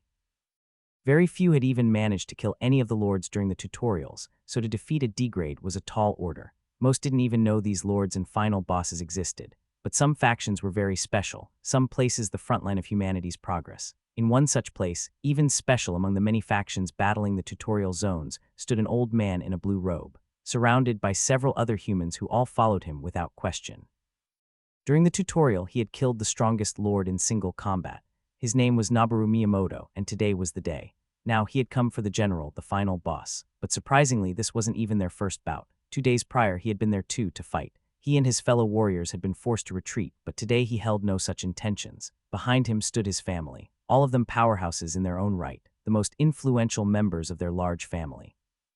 The weakest among them wielding power only slightly below that of Abby, someone who, in comparison to Jake, had been far weaker, but in the context of the entire planet was at the peak. In front of them stood the terracotta general upon his horse of stone. He was a bulky statue far too nimble for solid rock. Around him, only a few terracotta foot soldiers remained. None of them a threat. All of the powerful members of the general's army were crushed during and after the tutorial. The Noboru clan had made a focused assault on this tutorial zone from the very beginning, sent soldiers into the zone to whittle away at the terracotta army little by little. Miyamoto and the rest of the elites entering to take care of any powerful enemy the normal clan members couldn't handle, all for this day, the day where they would claim the head of the enemy general. Miyamoto stared at the general atop his horse. His sunken eyes were shining with a sharp light. Raising his hand, he gave the order as they moved, a dozen or so elites against the D-grade general. The terracotta general fought valiantly. His halberd cut down 5 fighters before his head fell to the blade of Miyamoto, a massive loss to their family. But the gains from claiming the pylon would outweigh it. He hoped they were still the first to claim a pylon of civilization and receive the associated rewards. There were bound to be some bonuses. His patron god had urged him to quickly claim it despite the losses they would no doubt suffer. Today he had done it, but he wasn't first. This was the second pylon claimed on Earth. It didn't tell him he was second, but the profession offered made it clear he was only among the first 10. But all he truly cared about was that he wasn't first. Closing his eyes in disappointment, he sighed at his own weakness. If only I could return to springtime. Chapter 157, Arrow of the Ambitious Hunter. Jake was excited as he stood up once more. Hockey was confused about why he had asked to fly to the platform only to sit his ass down and make weird faces for half an hour. The hawk had already decided that the human was a bit loony. His sanity was nearly as questionable as his flying skills. The bird couldn't give up on its free source of potions, that easily, though, so it had to put up with the hassle that was the human mind. To experiment with skills was one of Jake's favorite things in the post-system world. He still fondly looked back at smashing into trees while practicing Shadow Vault. Learning and improving a skill was a never-ending process, too, making it an endless entertainment source. The best part of skill practice, of course, being right at the beginning when it is all new. His first task was to find a suitable target to test it out on. As it was conjuring an arrow, he planned on doing at minimum 2 tests, to begin with one against a real foe like a bird and one against the intangible elementals. As the arrow would be entirely summoned and magical, he hoped it would have the ability to damage the elementals. It wasn't a given, though. His regular arrows were technically summoned too, but they were made to be fully physical entities and didn't really hold any inherent mana. Looking about, he quickly saw a lone vulture. It was around 10 kilometers away on the Cloud Island, but he could see it clear as day. He had a feeling it had a level worth making it a test subject, and Identify confirmed it. Bubulini Vulture LVL-96. The names of the things were still weird, and he didn't exactly know what it meant. Not that it matters. The bodybuilder bird had a big chunky body that was just perfect for testing his new arrow. Following the knowledge imparted to him on how to use the skill, he held out his hand. Palm facing upwards, closing his eyes, he focused on the aura he had felt from the vulture. He furrowed his brows as he tried for a few minutes, getting no results. He tried opening his eyes once more and staring at the vulture as he focused on it. Just as he was wondering what he was doing wrong, he had a breakthrough. Instead of focusing on the act of summoning the arrow itself, he focused on his desire to slay the beast. The skill answered him as an arrow began being summoned in his palm. Growing upwards with the tip of the arrow coming out first, a barbed arrow tip with several jagged edges and a slightly larger head than his regular arrows. After that came the shaft, its shape longer and thicker than the arrows from the magic quiver, with the material looking to be some kind of metal, yet it had a brown wooden color, making the body look rather average. The final part of the arrow was the fletching at its rear. These weren't made of feathers, but instead looked to be made of cloth or even plastic. They were veins, bringing back memories from before the system and his compound bow. It was a type of fletching Jake hadn't seen after the system hit. It made the arrow look almost modern, with a metal body that could even be aluminum for all he knew. But the moment the arrow was entirely out of his palm, it became clear it wasn't some modern arrow. Runes lit up all over the shaft and arrowhead, and there were even small shining engravings visible on the fletching. They only lit up for a few seconds before the arrow returned to normal, but the markings left by the runes remained. Jake stood there and stared at the arrow as it still floated over his palm, its length nearly an entire meter, a bit more than twice the size of his usual arrows. It was honestly monstrous. The aura it gave off as he stared at it, one of bloodlust and pure power. He knew that he could only conjure one arrow at a time, the conjuration process of making this one arrow taking the better part of a minute. In other words, it wasn't a skill he could use during actual combat. It was one he had to prepare before the fight. With the requirement of having a target already in mind also, it made the application of the skill relatively narrow. It was one that could only be used when hunting, when stalking prey and taking the initiative as the predator. It had several limitations. Jake could only hope that the power would make up for it. With a move of his hand, the arrow fell down as he caught it. In the other, he summoned his bow as he knocked the arrow, a bit awkward with its large size but more than manageable. At the side, Hockey had been observing everything attentively. At first, it had only scoffed at the stupid human standing there with his palm held out, but it quickly shut itself up internally as the skill began working. The arrow that was summoned was scary. Hockey didn't like it. It felt like it was made with the singular purpose of slaying prey, a prey not that much different from itself. Luckily, Hockey's instincts informed it that it wasn't the target. Back with Jake, he drew the string as infused power shot began channeling. The vulture off in the distance was still relaxing, utterly oblivious to what was to come. Jake hadn't coated the arrow in any poisons. It wasn't time to test that yet. This attack was purposefully made to test the power of the arrow itself, and as he would pretty much always use it with infused power shot, he saw no reason not to include that skill in the testing. Seconds ticked by as the buildup of power increased. As Jake reached his limit, he activated Limit Break at 10% for just a bit more. A couple of seconds later, and he couldn't keep the charging up. It was time to release the arrow. Letting go of the string, the arrow was released. The explosion from infused power shot forcing Hockey back a little, as it was forced to keep itself still perched on its branch by opening its wings to buffer the impact. parts of the cloud platform predictably dispersing from the energy released. The arrow itself was flying through the air with unprecedented speed. The runes and engravings upon it lit up once more, the engravings on the fletching serving to speed up the arrow, while the ones on the arrowhead subtly formed the image of a vulture. On the cloud island, the vulture sat in relaxation as its instincts flared with warnings. It tried to react, but it already felt itself freeze up by the time it noticed anything was wrong, the subtle presence from the gaze of an apex hunter upon it. Jake looked with great expectations from afar after having frozen the vulture with his gaze. He saw the arrow get closer and closer before finally hitting, and hit it sure did. The arrowhead sunk into the flesh of the vulture unimpeded. The natural defense of the feathers offering no resistance at all. Of course, it didn't stop at the arrowhead as the rest of the arrow penetrated into the vulture, leaving an elegant, perfectly round hole. It exited out the other side, its speed barely lower than when it first hit, but it didn't cause any impact then as it dispersed into nothing, only a moment after exiting. The only signs of it having ever existed were the damage done to the bird, and Jake's lost stamina and mana. Jake, still observing, began feeling disappointment at the lackluster wound left behind. The attack had only carved out a fist-sized hole through its body, and with the natural toughness and vitality of you have slain Bubulini Vulture LVL 96, bonus experience earned for killing an enemy above your level, and then it died. From a wound that, in comparison, wasn't any more extensive than a 9-bullet hole on a human. Something Jake hadn't predicted was for it to die in one shot even if he had hit the brain, which he hadn't. It was a gut shot. Unless vultures had their brain and heart in a neat line in their stomach for the arrow to pierce through, he hadn't hit anything vital. Yet, it died. The only feedback Jake had about how exactly it dealt enough damage to do that was the feeling he got from Mark of the Ambitious Hunter. It increased all damage done, and this damage was released as an invisible energy that directly damaged the vital energy of whatever he injured. The wave that was released when the arrow hit was massive. Arrow of the Ambitious Hunter had done far more damage than the arrow's physical impact should ever cause. It wasn't just a giant arrow that was ridiculously sharp. Summoning the arrow had drained more than 2,000 stamina and 1,000 mana. Considering Jake only had a total of 8,800 stamina, it was massive. Without all of his big stat bonuses from titles, it would have cost him half of his entire stamina pool, maybe even more. The mana portion wasn't as bad as he had 13,000 mana with the 25% bonus from the Mask of the Fallen King along with all the other bonuses, but the fact that it had drained mana was in itself significant. It meant that it was indeed far more complicated than many of his other skills. Splitting Arrow, as an example, only required stamina despite appearing magical. At his side, Hawkeye was staring wide-eyed at what had just happened. It had noticed that the arrow appeared powerful, but it had failed to recognize exactly how powerful it was. Jake turned to his feathered friend with a massive grin on his face, ready for another. Jake wasn't even close to done testing his new skill. With the vulture dead, he moved on to a different kind of target. His gaze fell upon a giant cloud elemental that was just minding its own business. Cloud Elemental LVL 93. Once more, he focused on the skill as he held out his hand. This time, his target was naturally the Cloud Elemental, and the manifested arrow reflected that. It looked the same for the most part, but the arrowhead was now bullet-shaped and looked like a crystal. It appeared somewhat fragile, but Jake could feel powerful echoes of mana from it. He also saw that the resources he had expended for the arrow were vastly different from before.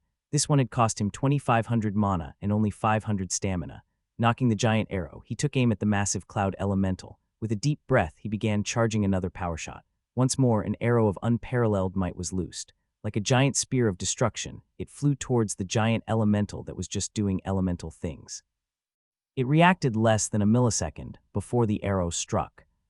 Unsurprisingly, the arrow pierced into its incorporeal form, but what happened next did surprise Jake.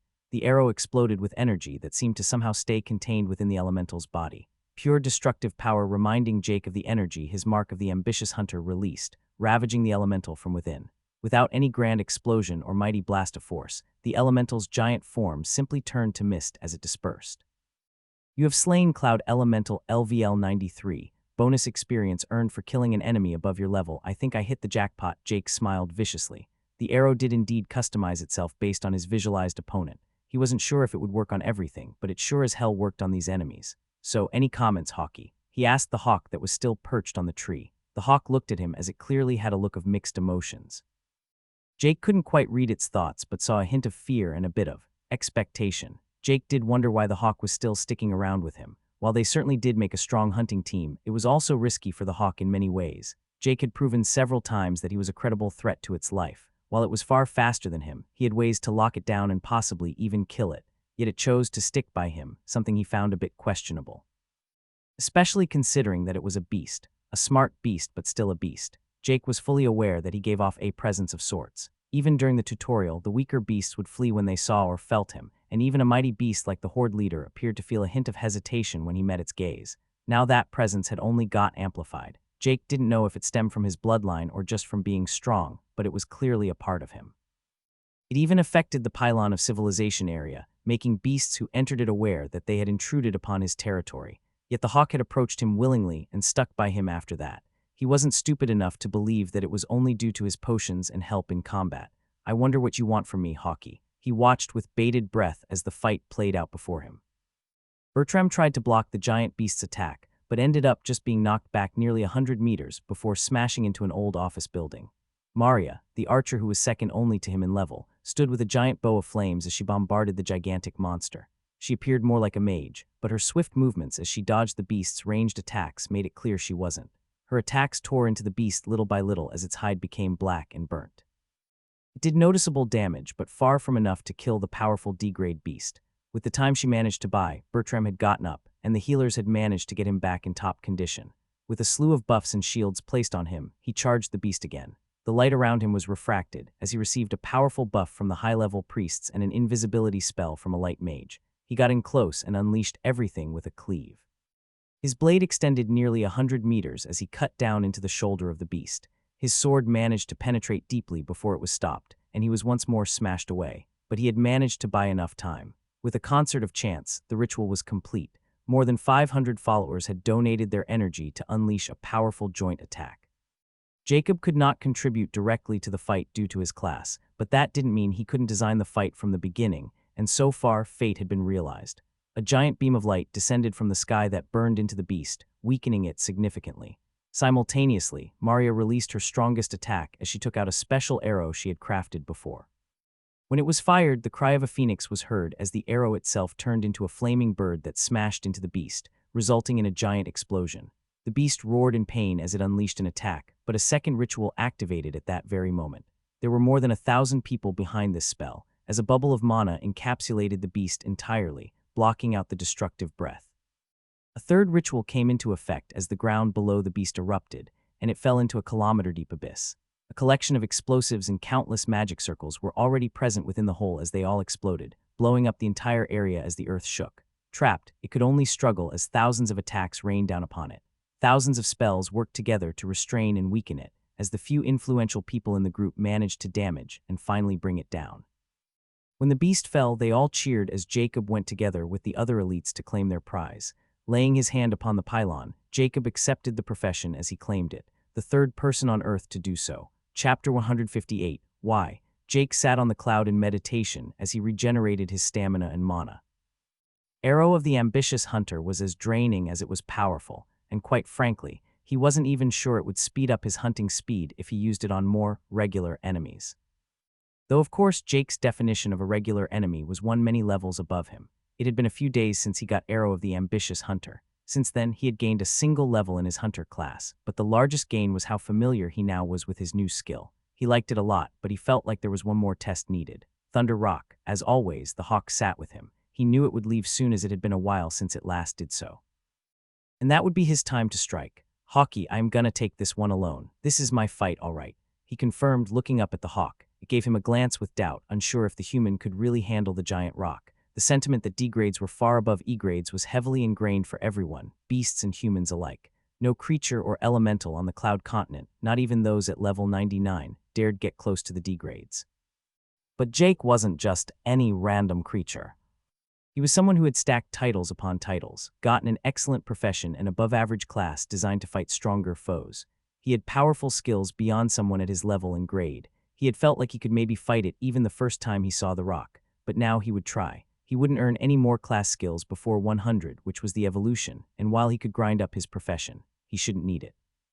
The level of the Thunder Rock had to be below 110 based on how it felt, weaker than the Indigo Mushroom by a fair bit, but with far more effective attacking methods for sure. It also appeared to be agility and intelligence focused, making it a good matchup for him. His scales were good against magic. and with it being not as robust, he believed he could weaken it substantially before the battle even began, especially with a well-placed arrow of the ambitious hunter. A few minutes later, Jake was in top condition as he flew towards another small cloud island and began summoning the arrow. He had believed Hawkeye would leave, but it appeared to want to stay and watch from their old island. That was fine too. Maybe Hawkeye could help protect the platform, as Jake had moved away, hoping to leave it intact. Focusing on his target, he held out his hand, and the arrow slowly began emerging. It was his most expensive arrow so far, draining nearly 3,000 stamina and around 2,000 mana. More than a third of his stamina pool was instantly gone, but it was fine.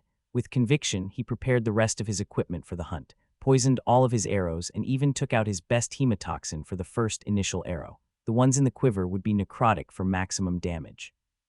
When he was ready, he threw Hawkeye one last glance as he turned towards the giant rock in the distance.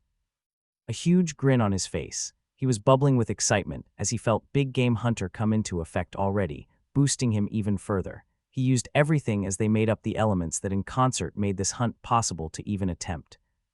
Big Game Hunter Limit Break Mark of the Ambitious Hunter, infused Power Shot Arrow of the Ambitious Hunter together. They synergized as he charged up the shot, his tough body allowing him to channel the power shot for longer, his high magical stats making both the Arrow of the Ambitious Hunter and infused Power Shot stronger. The distance between Jake and the Thunder Rock was around 14-15 kilometers, but Jake had a clear view of everything. Breathing in, he felt his body tense up as he reached his limit.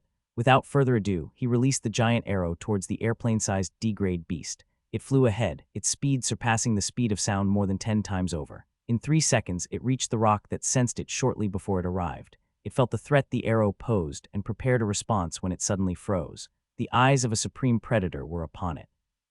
It failed to respond as the arrow pierced into its stomach and left a huge wound as the arrow dispersed shortly after impact.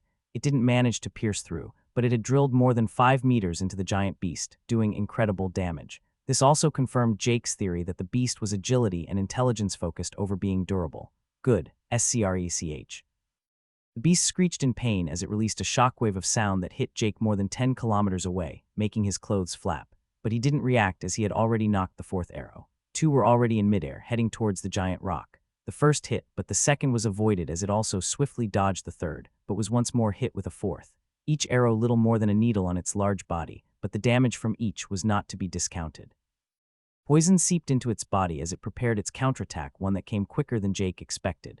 Boom! A bolt of lightning struck the cloud island where he had just stood, blowing it up entirely. Jake had already jumped to avoid it, but the blast still sent him tumbling. He quickly stabilized with his wings as he returned fire. His arrows flew true as they split into dozens midair. More small needle-sized attacks to the giant rock hit it, making it shriek out in even more anger.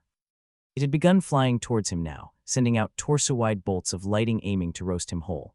Sadly, his near precognition from his instincts allowed him to dodge each one as he fired back arrow after arrow. The poison had been poured into the bottom of his quiver, making each newly conjured arrow instantly be coated with liquid death. By now, the entire cloud continent appeared to be in an uproar. One of the 2 titans that dominated it was under attack and had even taken a heavy injury from the opening attack. Yet none of them dared to approach the fight, but all ran away in fear. Even the stupid cloud elementals had something instinctive that made them back off. Come on, this ain't all you have to offer, he thought as he saw the massive wingbeats take the gigantic beast closer to him. It was injured, but far from enough to bring it down.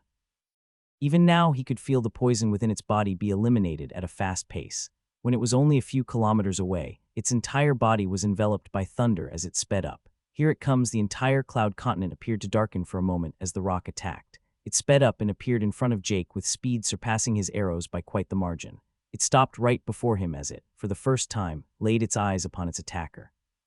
It saw the small human as it attacked with the most predictable kind of attack. It pecked down as electricity revolved around its beak, indicating that it clearly used some skill. Jake flew back and dodged as he saw a beam of lighting be released from the beak, blowing up a huge part of the cloud continent below them. Feisty one, aren't ya? With a chuckle, he avoided its follow-up attack, but instead of retreating, he closed in. A giant body isn't always an advantage. When he got close, lighting fired off its body into Jake, but it appeared to just cover the outside of the scales that now covered his entire body. His dagger was already in his right hand and his sword in the left. He stabbed the sword into the bird while his venom fang got coated by dark mana as he stabbed the beast. He had poured far more mana into the descending dark fang than usual, and it was showing. The stab exploded with dark mana, as the mana was directed straight out of the tip of the dagger, effectively extending it. Instead of his dagger only sinking in the length of its blade, it left a 2-meter deep stab wound on the rock, making it screech out nearly as loudly as it had from the first infused power shot. Did I hit something important? Jake felt his danger sense spike as he quickly retreated from the rock that released even more lightning than before, trying to get him off.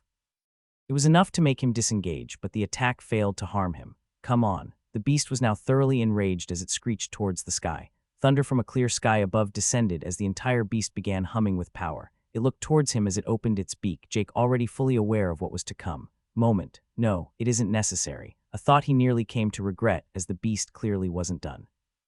Several feathers had been dropped by the bird and were now floating gently through the air all around him. All of them suddenly quivered as electricity covered them, and they began flying towards Jake from all sides. Each feather was as large as a 2-handed sword as they flew to penetrate the human. Simultaneously, the beast was about to release its massive lighting breath. Jake looked up at the beast as he felt the pressure mounting. Not enough.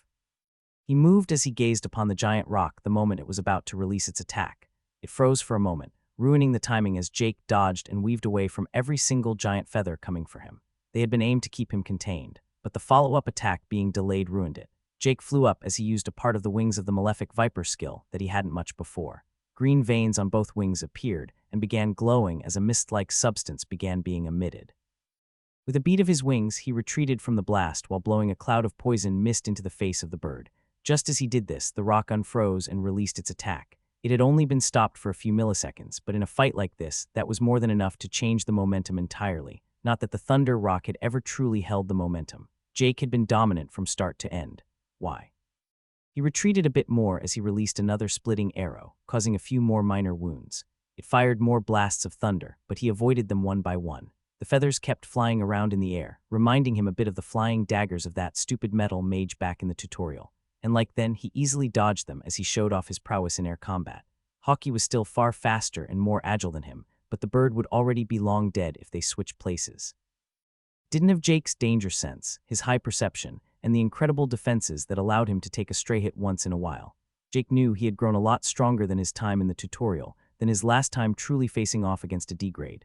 Yet, why is it so? He dodged another attack as he channeled a large bolt of dark mana. He shot a quick infused power shot with it hanging overhead, making the rock try and avoid but failing due to its large body. When it did so, he also released his bolt of dark mana into the face of the rock, causing a large explosion of dark mana to obscure its vision. Why is it so weak? The first time Jake had laid his eyes upon the Thunder Rock, he had a feeling he could take it, but at the same time, he didn't want to be too arrogant. He didn't want to get himself stupidly killed by facing a superior opponent. He knew he fucked up with the king of the forest, and didn't want to repeat that. He repeatedly played the fight with the king in his head, comparing his current strength to the king, and finding himself coming up short every time. He was too weak, too slow, his body too feeble, and his mind and soul too fragile. He saw his defeat every time. Jake had an idea about degrades formed in his head about them being nearly unapproachable enemies. The indigo mushroom didn't quite count as he hadn't truly faced it, and it hadn't truly fought him either. In fact, it had only strengthened his perception of exactly how powerful degrades were. A massive net of mushrooms where an entire biodome was its body, its whole being drilling who knows how far into the ground. It was just enormous, and what little attacks it had made had put him in quite the bind. But it's just a damn bird shooting lightning. As he saw its movements become slower, he began to realize it truly didn't have anything more to show him. The first attack had done tremendous damage to it, weakened it before the fight even began. The poison had kept piling up, and by now, it was truly showing its worth as its body was covered with black spots that had decayed. Feathers fell out, not because the rock used them to attack, but because the flesh keeping them in place rotted away. The control of its attacks lessened as Jake found it more comfortable and easier to counterattack. Is this it? Would there be no mask dropping from its face to reveal an incomprehensible attack? No golden claw that appeared to rip the world in two, forcing his moment of the Primal Hunter to activate, him wanting it to or not? Would there be no hidden card that would force him into a corner? From a logical standpoint, Jake understood. The Thunder Rock was far stronger than the Flare Crows and the Cloud Elementals. It was clearly a powerful beast that rightfully sat at the peak of this entire cloud continent. It didn't need anything else but what it already had to be a true blue degrade. Jake's body was burnt and he had many wounds covering his body, but he hadn't felt that. The feeling of walking on the line between life and death, to flirt with death and come out superior. It was a superior foe, but not superior enough. Jake shook his head internally as he dodged another giant feather by just swaying his body slightly. In many ways, dodging in the air was easier than the ground. Sure, attacks could come from all angles, but Jake could see attacks from any angle. When the Thunder Rock began retreating, Jake understood it truly didn't have anything more to offer. It was nearly dead, and even if it escaped, it was questionable if it had enough vital energy to purge the poison in its system. Jake just sighed as he charged another infused power shot for nearly a full 10 seconds. The rock had managed to get a good 5 kilometers away, but it was far from enough distance to escape him. Firing the arrow, he aimed for its left wing that was already severely damaged. It tried to sway, but found itself frozen by gaze of the apex hunter once again, and the arrow hit it right in its joint. The giant beast fell to the cloud continent below, like a crashing airliner, sliding across the clouds for hundreds of meters before stopping. Jake flew after it as he saw it try and get up. The cloud elementals and other beasts in the area still just looked on, none daring to approach. He landed on the massive beast, getting shocked by its electricity, but his scales neutralized most of the damage. With one step mile, he stepped on its torso as he appeared right below its neck, and with a descending dark fang, he plunged his venom fang into it. With the dark mana extending the blade as he had before, he swiped it to the side, cutting a 1-meter-deep gash in its neck, sending down a waterfall of blood. It was the final strike to end the D-grade beast's suffering, a mighty lord of the massive cloud continent, slain by an E-grade human in a one-sided battle. Chapter 159, Under Pressure.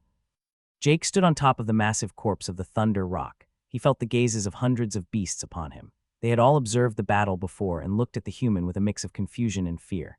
The innate suppression of rank was something they all knew. Of course, the power difference was genuine, but the deterrence was as much instinctual as it was based on pure power disparity. So to see an E-grade like them slay a D-grade juggernaut seemed impossible.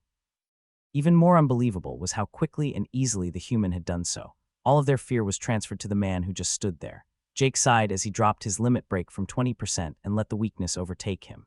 He had learned long ago that while the weakness sucked, he could circumvent it by reactivating limit break at 20% again. It would make the next period more severe, but it was a way to avoid getting ganged up on when he dropped it. But he had a strong feeling none of the beasts would dare approach him even in his weakened state, all except when that came, albeit still far more cautiously than before. Hawkeye flew over and flew around the corpse for a bit. Jake threw it a glance, indicating for it just to land on the corpse already. It seemed hesitant to do so, even with the beast dead. Jake just sighed and instead just looked at his notification. You have slain Thunder Rock, LVL 102, bonus experience earned for killing an enemy above your level ** ding. Class, Ambitious Hunter, has reached level 92 stat points allocated plus 4 free points * ding. Class, Ambitious Hunter, has reached level 93 stat points allocated plus 4 free points ding. Race, Human E, has reached level 82 stat points allocated, plus 5 free points 2 levels for that. He asked himself internally. It felt unearned as he rolled his shoulders a bit, feeling the stiffness that remained from the electricity. He had lost more than a third of his health pool just from the constant bombardment of thunder that occasionally hit.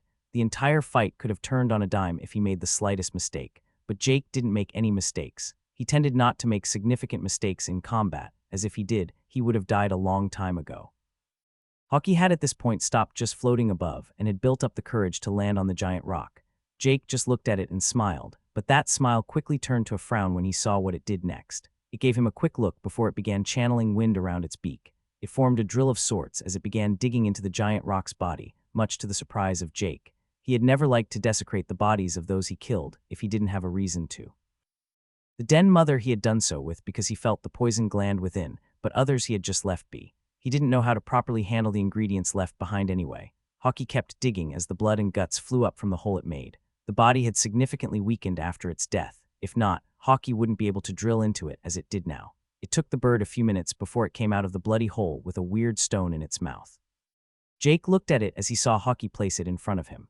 Thunder Rock Beast Core D-Grade, a beast core left behind by a D-Grade Thunder Rock containing remnants of its records within, can be used as an alchemical ingredient for many types of creations but is most often found in elixirs. Well, what's this? He asked both himself and Hawkeye. The bird looked at him like he was an idiot for not already knowing, while Jake closed his eyes for a moment, looking inwards.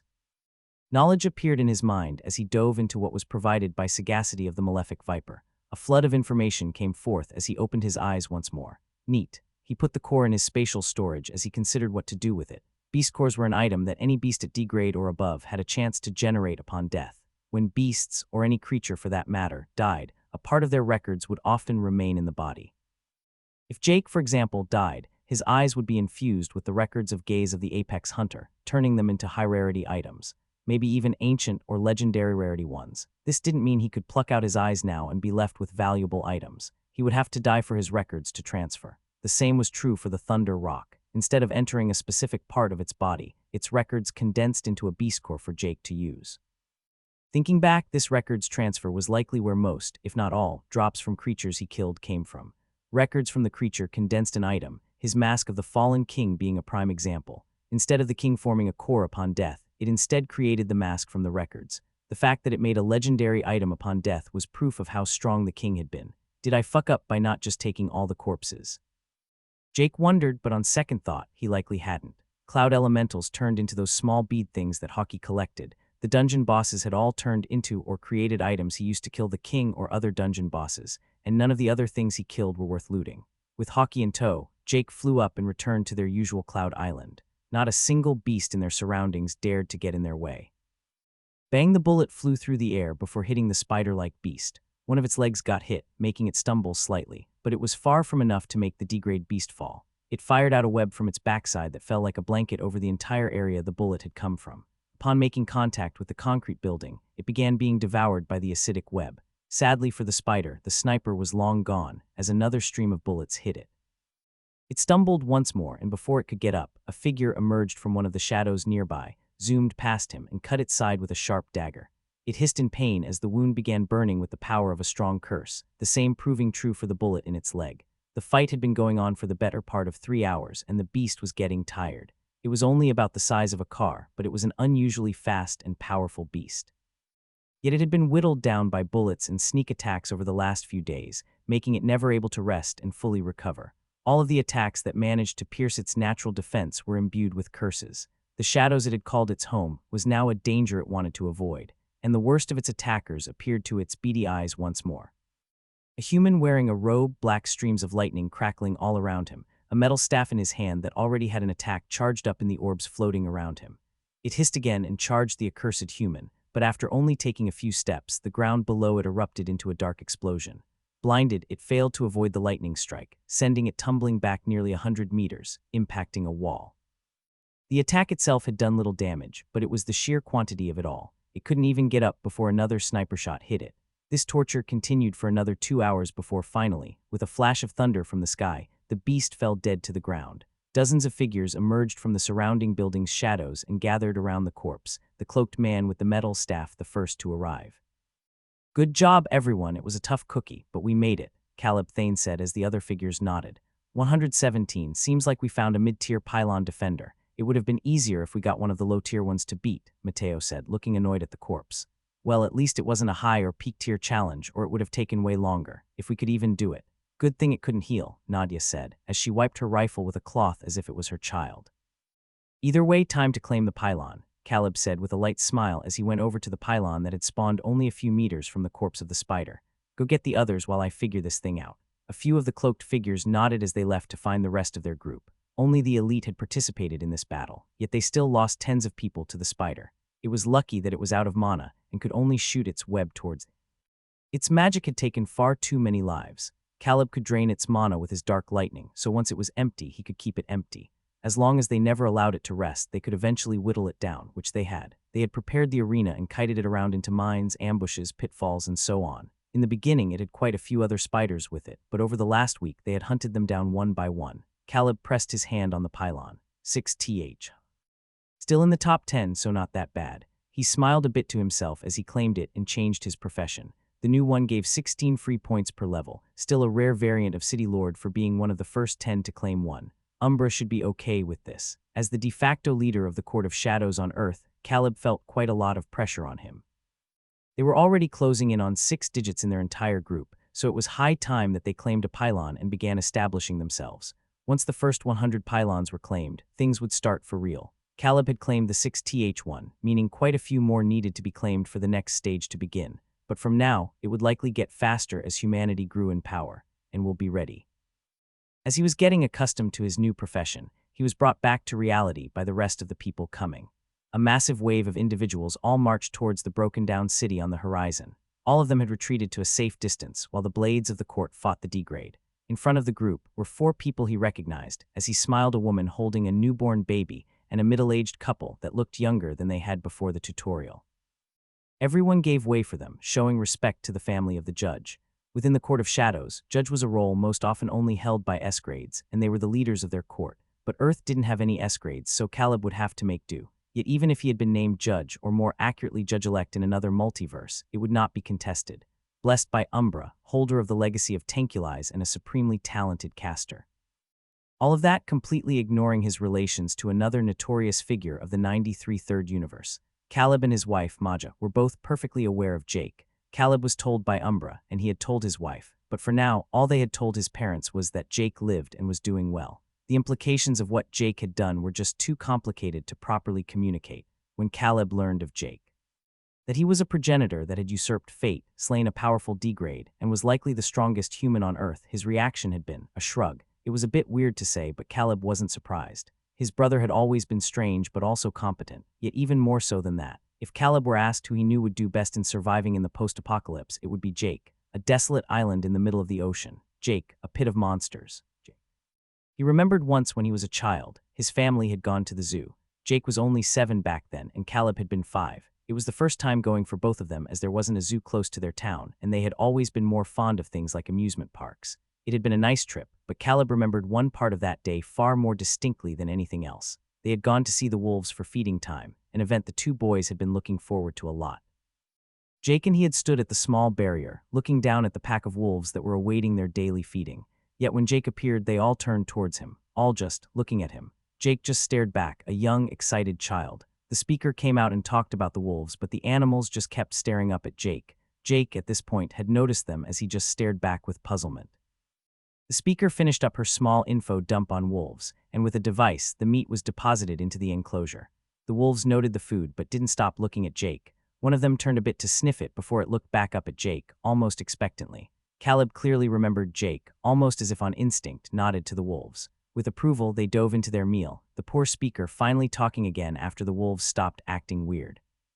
He doubted Jake even remembered it, but Caleb had never forgotten. Because that was the day he finally understood a feeling he had experienced growing up himself. A weird feeling had always been at the back of his mind, his instincts whispering to him that he was in the presence of something dangerous. His parents had never noticed, but Caleb couldn't help it. Through the years, Jake became more muted, and his presence became far more controlled.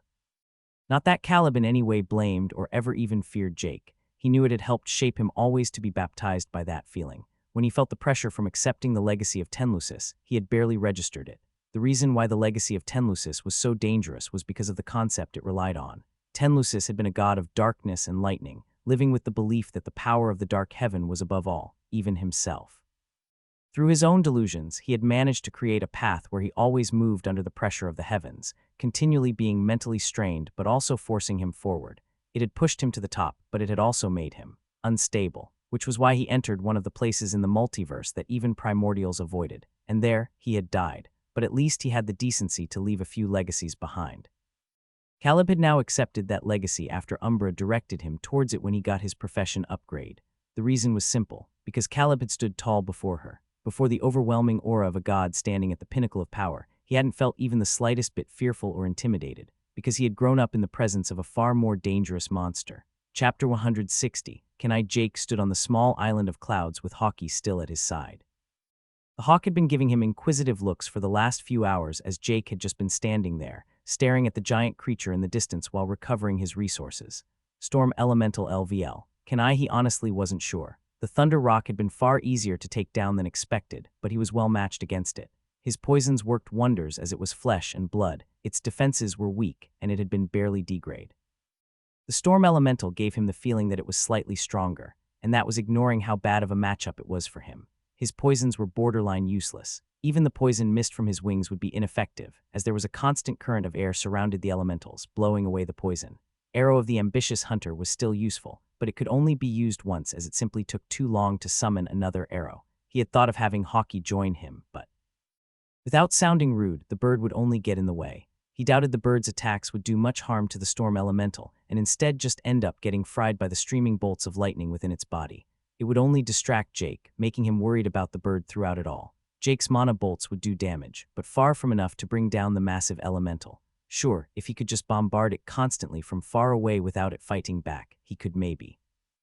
Wait a second, why couldn't he just do that? Cloud elementals were slow as hell, and he assumed the storm elemental to be no different. He saw it mulling about close to the massive tree at the center of the cloud continent, and its movements were slow. Sure, due to its enormous size, it still traveled tens of meters a second, but to Jake, that was actually pretty damn unimpressive. What if he just stayed? Tens of kilometers. No, even further away.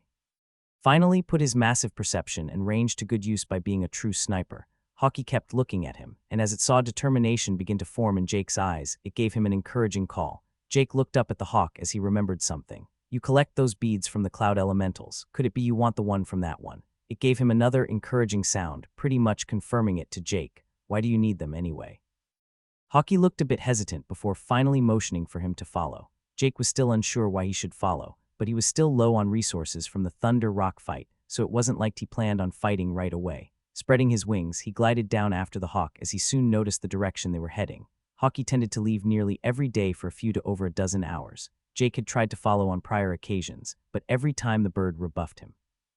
Yet this time it wanted him to follow. Without questioning it, he flew down towards the forest below together with Hawkeye. They kept flying at their high speed as Jake noted exactly where they were going. The forest was absolutely massive, larger than most major continents on the old planet if he had to guess. He saw only trees from far up in the air, some even being at eye level with him 10 kilometers up in the air. He knew that D-grade beasts roamed deeper. And at the moment they were going deeper. Feeling the pylon's location, it was already hundreds of kilometers away, towards the outside of the forest, yet they kept flying. Deeper and deeper they went, and Jake began noticing the level of the beasts growing below. He spotted a monkey-like beast at the top of one of the trees at level 73, higher than the mole lord that had dominated the area of the forest where his pylon was. Minutes passed as they kept going until finally, Hawkeye began flying downwards. They were still not in the deeper parts quite yet, but the average level of beasts around there was still on average in the 80s. What do you have going on this far in? Jake wondered. He had already guessed that the reason why he met Hawkeye to begin with was that it had been heading towards the cloud continent when it saw him, but he hadn't thought that it lived this deep. With his sharp senses, he could even feel D-grades deeper inside. Number 1 was close, straight ahead of them where Hawkeye was heading. Is it leading me into a trap? Why would it? Jake felt a bit of doubt, but he wasn't that afraid. He felt confident in escaping from an early-stage D-grade, and on the way he had chugged another stamina potion, meaning he was above 70% in all his resources. Besides, his intuition told him that the hawk didn't wish to cause him any. He didn't believe for a second that Hawkeye didn't feel the D-grade ahead either. It was practically projecting its aura in the surrounding area to scare off any other beasts. The two of them entered what was clearly the territory of a D-grade beast as Jake felt the aura come down on him. He scoffed as he countered with his own, utterly rebuffing it. He didn't fear the presence or aura of the malefic viper, and this D-rank beast wanted to suppress him. Hawkeye at his side wasn't affected by the aura at all, or maybe it was just used to it. At least that is what he assumed, as it didn't react. Jake felt the focus on him intensify, making him fully aware that the beast had some kind of perception skill to zone in on him. He just kept following Hawkeye confidently as they reached a barrier of some kind. It blocked both vision and sound, only allowing the aura of the beast within to get through, and his sphere of perception, of course. Not that he needed it, as what was within came out for them. Jake felt it coming as he landed on the ground. Out of the barrier first came a flash of colors and light before a beast emerged. A small figure with blue mana flashing around it came towards them, stopping only a few meters before him and Hawkeye. Hawkeye had landed to his side and was already making bird sounds towards the newcomer. With a quick identify, he identified this was indeed the D-grade. Well, the aura also made it obvious. Mistsong Hawk LVL. The hawk was about the same size as Hawkeye, aka not that much larger than a regular hawk. But while Hawkeye was brown, this bird was nearly entirely light blue with deep blue rune-like markings all over its body. It actually reminded him a bit of the great white stag with its demeanor. It was a mana-focused bird for sure, something the barrier, and without a doubt, what lay within was only further proof of. The two birds were now chirping back and forth, clearly not quite in agreement. Jake smiled a bit to himself as he got the situation. Damn, Hawkeye scored a D-grade. Nice. He couldn't help but mentally give the bird a fist bump. He had to admit that he wasn't even sure if Hawkeye was a he or she, but it didn't matter. A score is a score. Either way, it was impressive. Sorry to butt into the family drama, but what's the deal? Jake finally asked after more than a minute of intelligible bird talk. Wasn't he supposed to have some kind of overpowered translation skill? Two pairs of eyes turned to him because the shiny bird screeched madly, trying to intimidate him. Yeah, no. Anyway, what's inside that barrier you really don't want me to enter? The D-grade bird looked a bit baffled at the human who just completely ignored it. A few quick sounds from Hawkeye made it look over before looking back at Jake with skepticism. The barrier. Jake asked again, seriously considering just trying to enter it. Exchanging looks yet another time, Hawkeye made a few more sounds before the Mistsong Hawk did what Jake could only interpret as a sigh before turning around and flying back into the barrier, conveniently leaving a hole more than large enough for Hawkeye and Jake to enter. Jake didn't need a bird translator to get that one, as he and Hawkeye went through it. After they entered, the hole in the barrier closed right away. Jake noticed that you could still see out but not into it.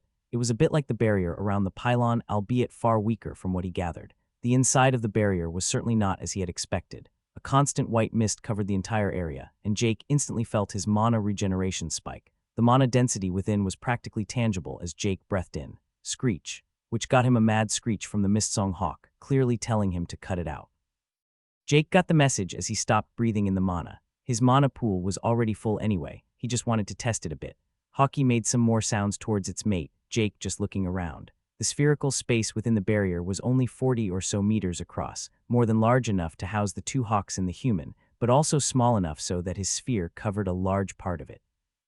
He observed the inner zone with his sphere and saw that the ground was entirely bare of plants.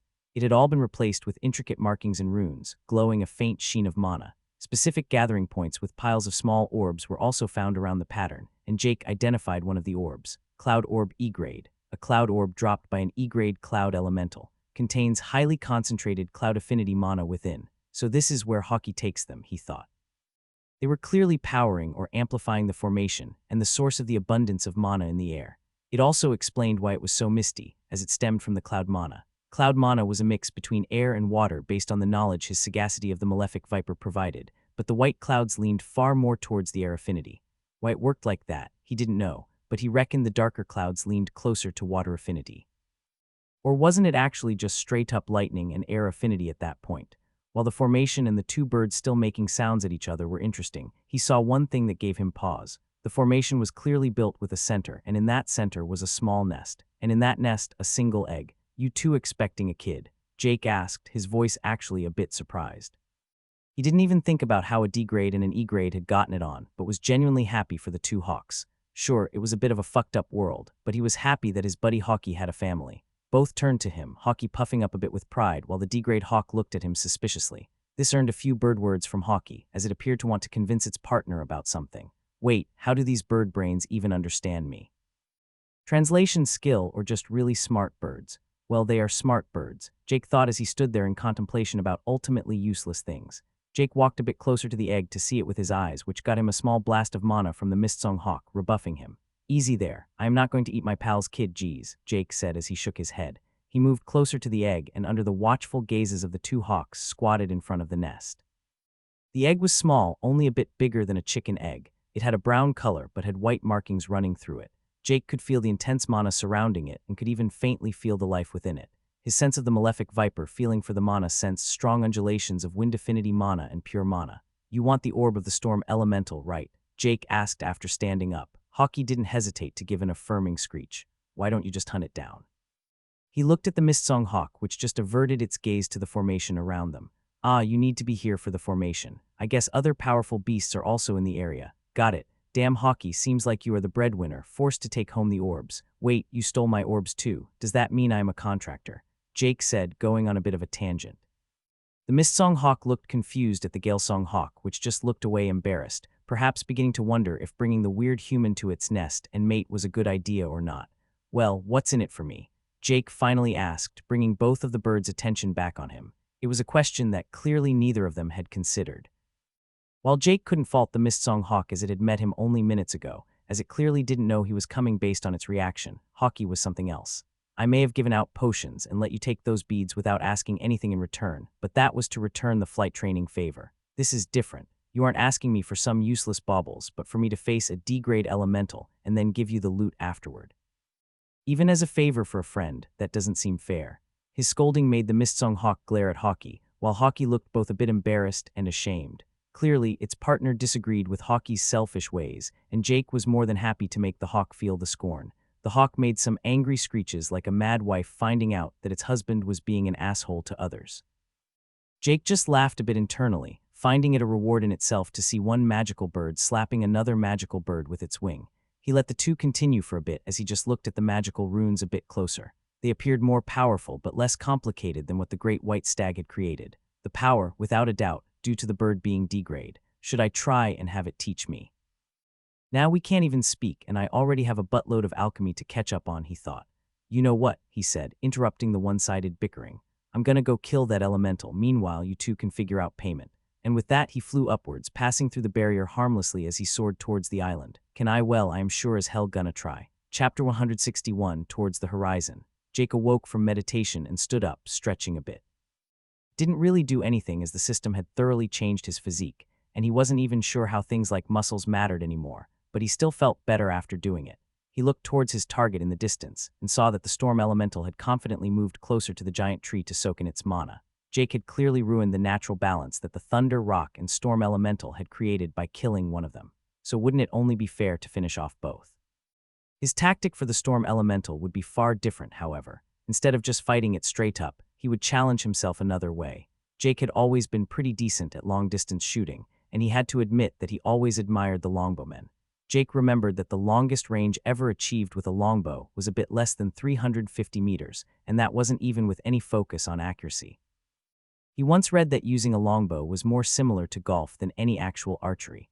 Jake wasn't sure how accurate that was. With what Jake planned, he knew that his usual attacking tactic wouldn't work. Even at around a dozen kilometers, there was practically no drop-off for his arrows due to the sheer power behind them, the Windsor bow's enchantment that helped with air resistance also being immensely helpful. But infused power shot was what really made it possible. The problem was that the mana within the shot would run out before hitting. It would slowly fizzle out, making the arrow slow down and begin dropping far more than before. Jake didn't know the exact maximum range of infused power shot, but he didn't believe he could keep his arrow flying in a straight line for more than 20-25 kilometers, if even that. So to shoot a storm elemental from where he currently stood would be difficult. He focused his eyesight and could barely see the humongous figure of the storm elemental far off in the distance. When he focused, it was like he was looked through a telescope. Well, except it didn't limit his peripheral vision at all. That 1978 perception is about to be put to good use. Jake snickered inwards as he began to make some quick calculations. So based on my calculations, if I shoot up and the arrow goes whoosh and then it goes wee, hitting the elemental with a boom, it will do big damage. Jake nodded, approving of his own brilliance. In all seriousness, this kind of attack was where he did a bit of calculation, but otherwise he just did what felt right. When it came to pure archery, this would, without a doubt, be his biggest challenge yet, which is why he was still excited for it. It wasn't as much a life and death battle as it was Jake overcoming his own limits. Gazing towards his target one more time, he saw that it indeed hadn't moved for 10 minutes or so, just standing right at the tree, one of its massive arms placed on the trunk. He estimated the distance between him and the storm elemental to be 177 kilometers. His last infused power shot at full power passed around 15 kilometers in 3 seconds. That meant even if he could shoot with that much speed, it would take the arrow 35 seconds or so from shooting it till it arrived. But he wasn't shooting in a straight line but a curve. It would also travel significantly slower for a lot of the journey, meaning he effectively looked at more than a minute of travel time. It was about the same time it would take him to summon another arrow of the ambitious hunter. Did he need to be that far away? Probably not. Was he confident in hitting from that range? Not really. Would he do it anyway? Hell yeah. Jake had already decided that he wanted to accomplish a few things before reaching D-grade. For his class, he had wanted to beat a D-grade in one-on-one combat without any gimmicks, but he also wanted to explore exactly how far his current skills in pure archery could take him, and what was more critical to archery than precision. He began summoning his arrow of the ambitious hunter as he focused on the storm elemental. What appeared was an arrow similar to the one he had used on the cloud elemental, and once more, it had also drained far more mana than stamina to make. He was fully aware that he could only shoot a few shots before running out of either stamina or mana, but he had a feeling it would be okay. While he wasn't sure exactly how the elemental's resources worked, he had a strong feeling that it wouldn't be able to regenerate itself faster than he could pump out arrows, especially not as he was more than liberal with consuming potions. With his venom fang, he made a deep cut on his own wrist as he focused on blood of the malefic viper. He soaked the entire arrow in the blood, as he knew it was his most effective toxin against the non-biological elemental. Knocking the giant arrow, he took a final look at the target so far off in the distance it wouldn't even register in a regular human's eyes. Yet Jake could see his target quite clearly, the streams of thunder rumbling within releasing the occasional flash of light, almost like it was begging for an arrow from half a small country away. Drawing the string, he felt the resistance. He still found it very magical how the bow could keep feeling taut despite his increasing stats. He knew it was due to its quality, as he was pretty sure a common rarity bow from the tutorial would break in his hands. He began charging all his boosting skills, and even Big Game Hunter awakened to his intent, boosting his strength and agility even further. Limit Break activated at 20%, as he knew he would handle the weakness while recovering his resources anyway. Mark of the Ambitious Hunter also proved once more how little Jake understood it. He used the mark on the storm elemental even though it was so far away, and to his amazement, he could even feel where the elemental was from it. He thought it would be out of range, but then again, the skill's range did scale with perception. With everything ready, he began charging infused power shot. Power whirled around him as he did the last-second calculations and got a feel for the perfect angle. He took a deep breath as he began reaching his limits. Jake let go of the string, and the arrow exploded out as it flew in an arc out into the distance. One would think it was a danger that it would encounter other flying creatures during its flight, but the risk was actually quite low. Most of the birds tended to stay lower as they hunted the cloud elementals on the continent below. A few did note the shadow of the arrow passing over them, but as it wasn't an attack aimed for them, they ignored it. Jake had already begun creating another arrow of the Ambitious Hunter. With his eyes closed as he focused, he didn't even look if the arrow would hit its target.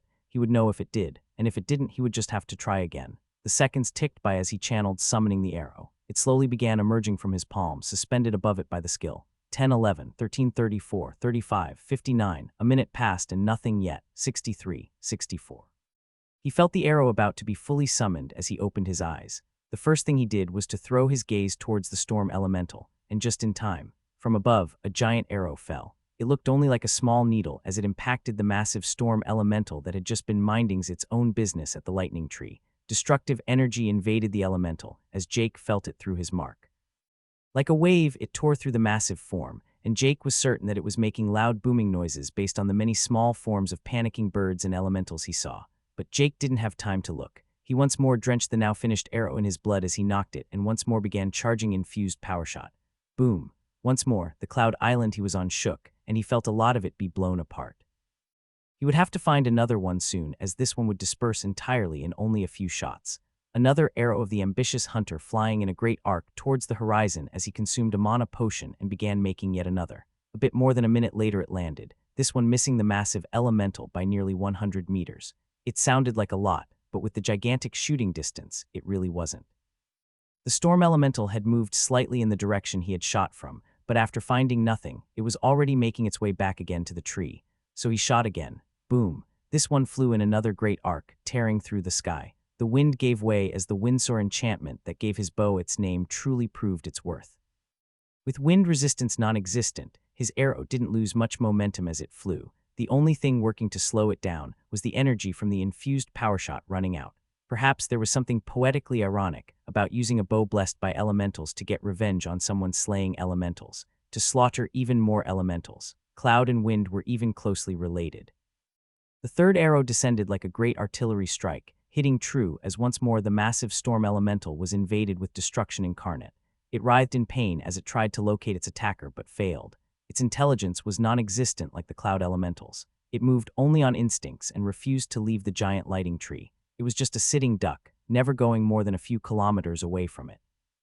Well, Jake would call its instincts pathetic, but he wasn't the best to ask. Boom. A fourth arrow was released and this one also flew true. The cloud island below him couldn't take a single shot more before being completely dispersed, but he only had mana for a single arrow more, so that was fine. 10,000 mana, uplifted to nearly 15,000 with the potion, was consumed with 5 arrows. Jake's stamina was also down to a third, the constant strain of limit break at 20%, and of course the investment in the arrows. This meant that each summoning had drained nearly 3,000 mana and more than 750 stamina. A few remnants of the massive roars of the storm elemental even made their way towards him, barely audible in the distance. He couldn't help but chuckle, thinking of the beasts below the island and the birds flying on it, all scared absolutely shitless. Boom.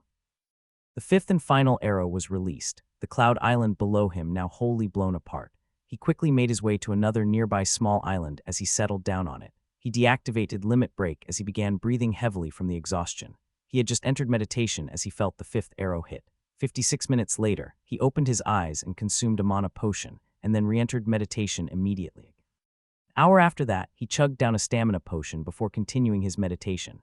This continued for 6 hours total, 3 stamina and 3 mana potions, before he opened his eyes for another shooting session. He gazed towards the distance and saw his target still at the lightning tree. It was less damaged than 6 hours ago, but far from healed. All signs of toxicity from his blood were long gone, but it didn't have enough time to regenerate fully. Its internal thunder was slightly muted. And as the saying goes, one must smith when the iron is hot. 2 minutes and 49 seconds later, boom, another arrow rained down on the poor storm elemental. It wasn't smart enough to understand how screwed it was, but even with its primitive instincts, it had been happy to be left alone for the last half a dozen hours. Boom. Then a seventh came, tearing away at it even more. Its massive right arm seemed to lose its form for a moment before the elemental reformed it. Boom. The eighth arrow hit it in its midsection, and a massive portion of its body was consumed for a moment, with the storm elemental once more expending considerable resources to heal itself. Boom. Arrow number 9 missed by less than 5 meters to the right of the massive stationary form. Can't be perfect every time, Jake chuckled, already preparing the 10th arrow. Boom. The 10th hit, meaning 8 total hits by arrow of the ambitious hunter.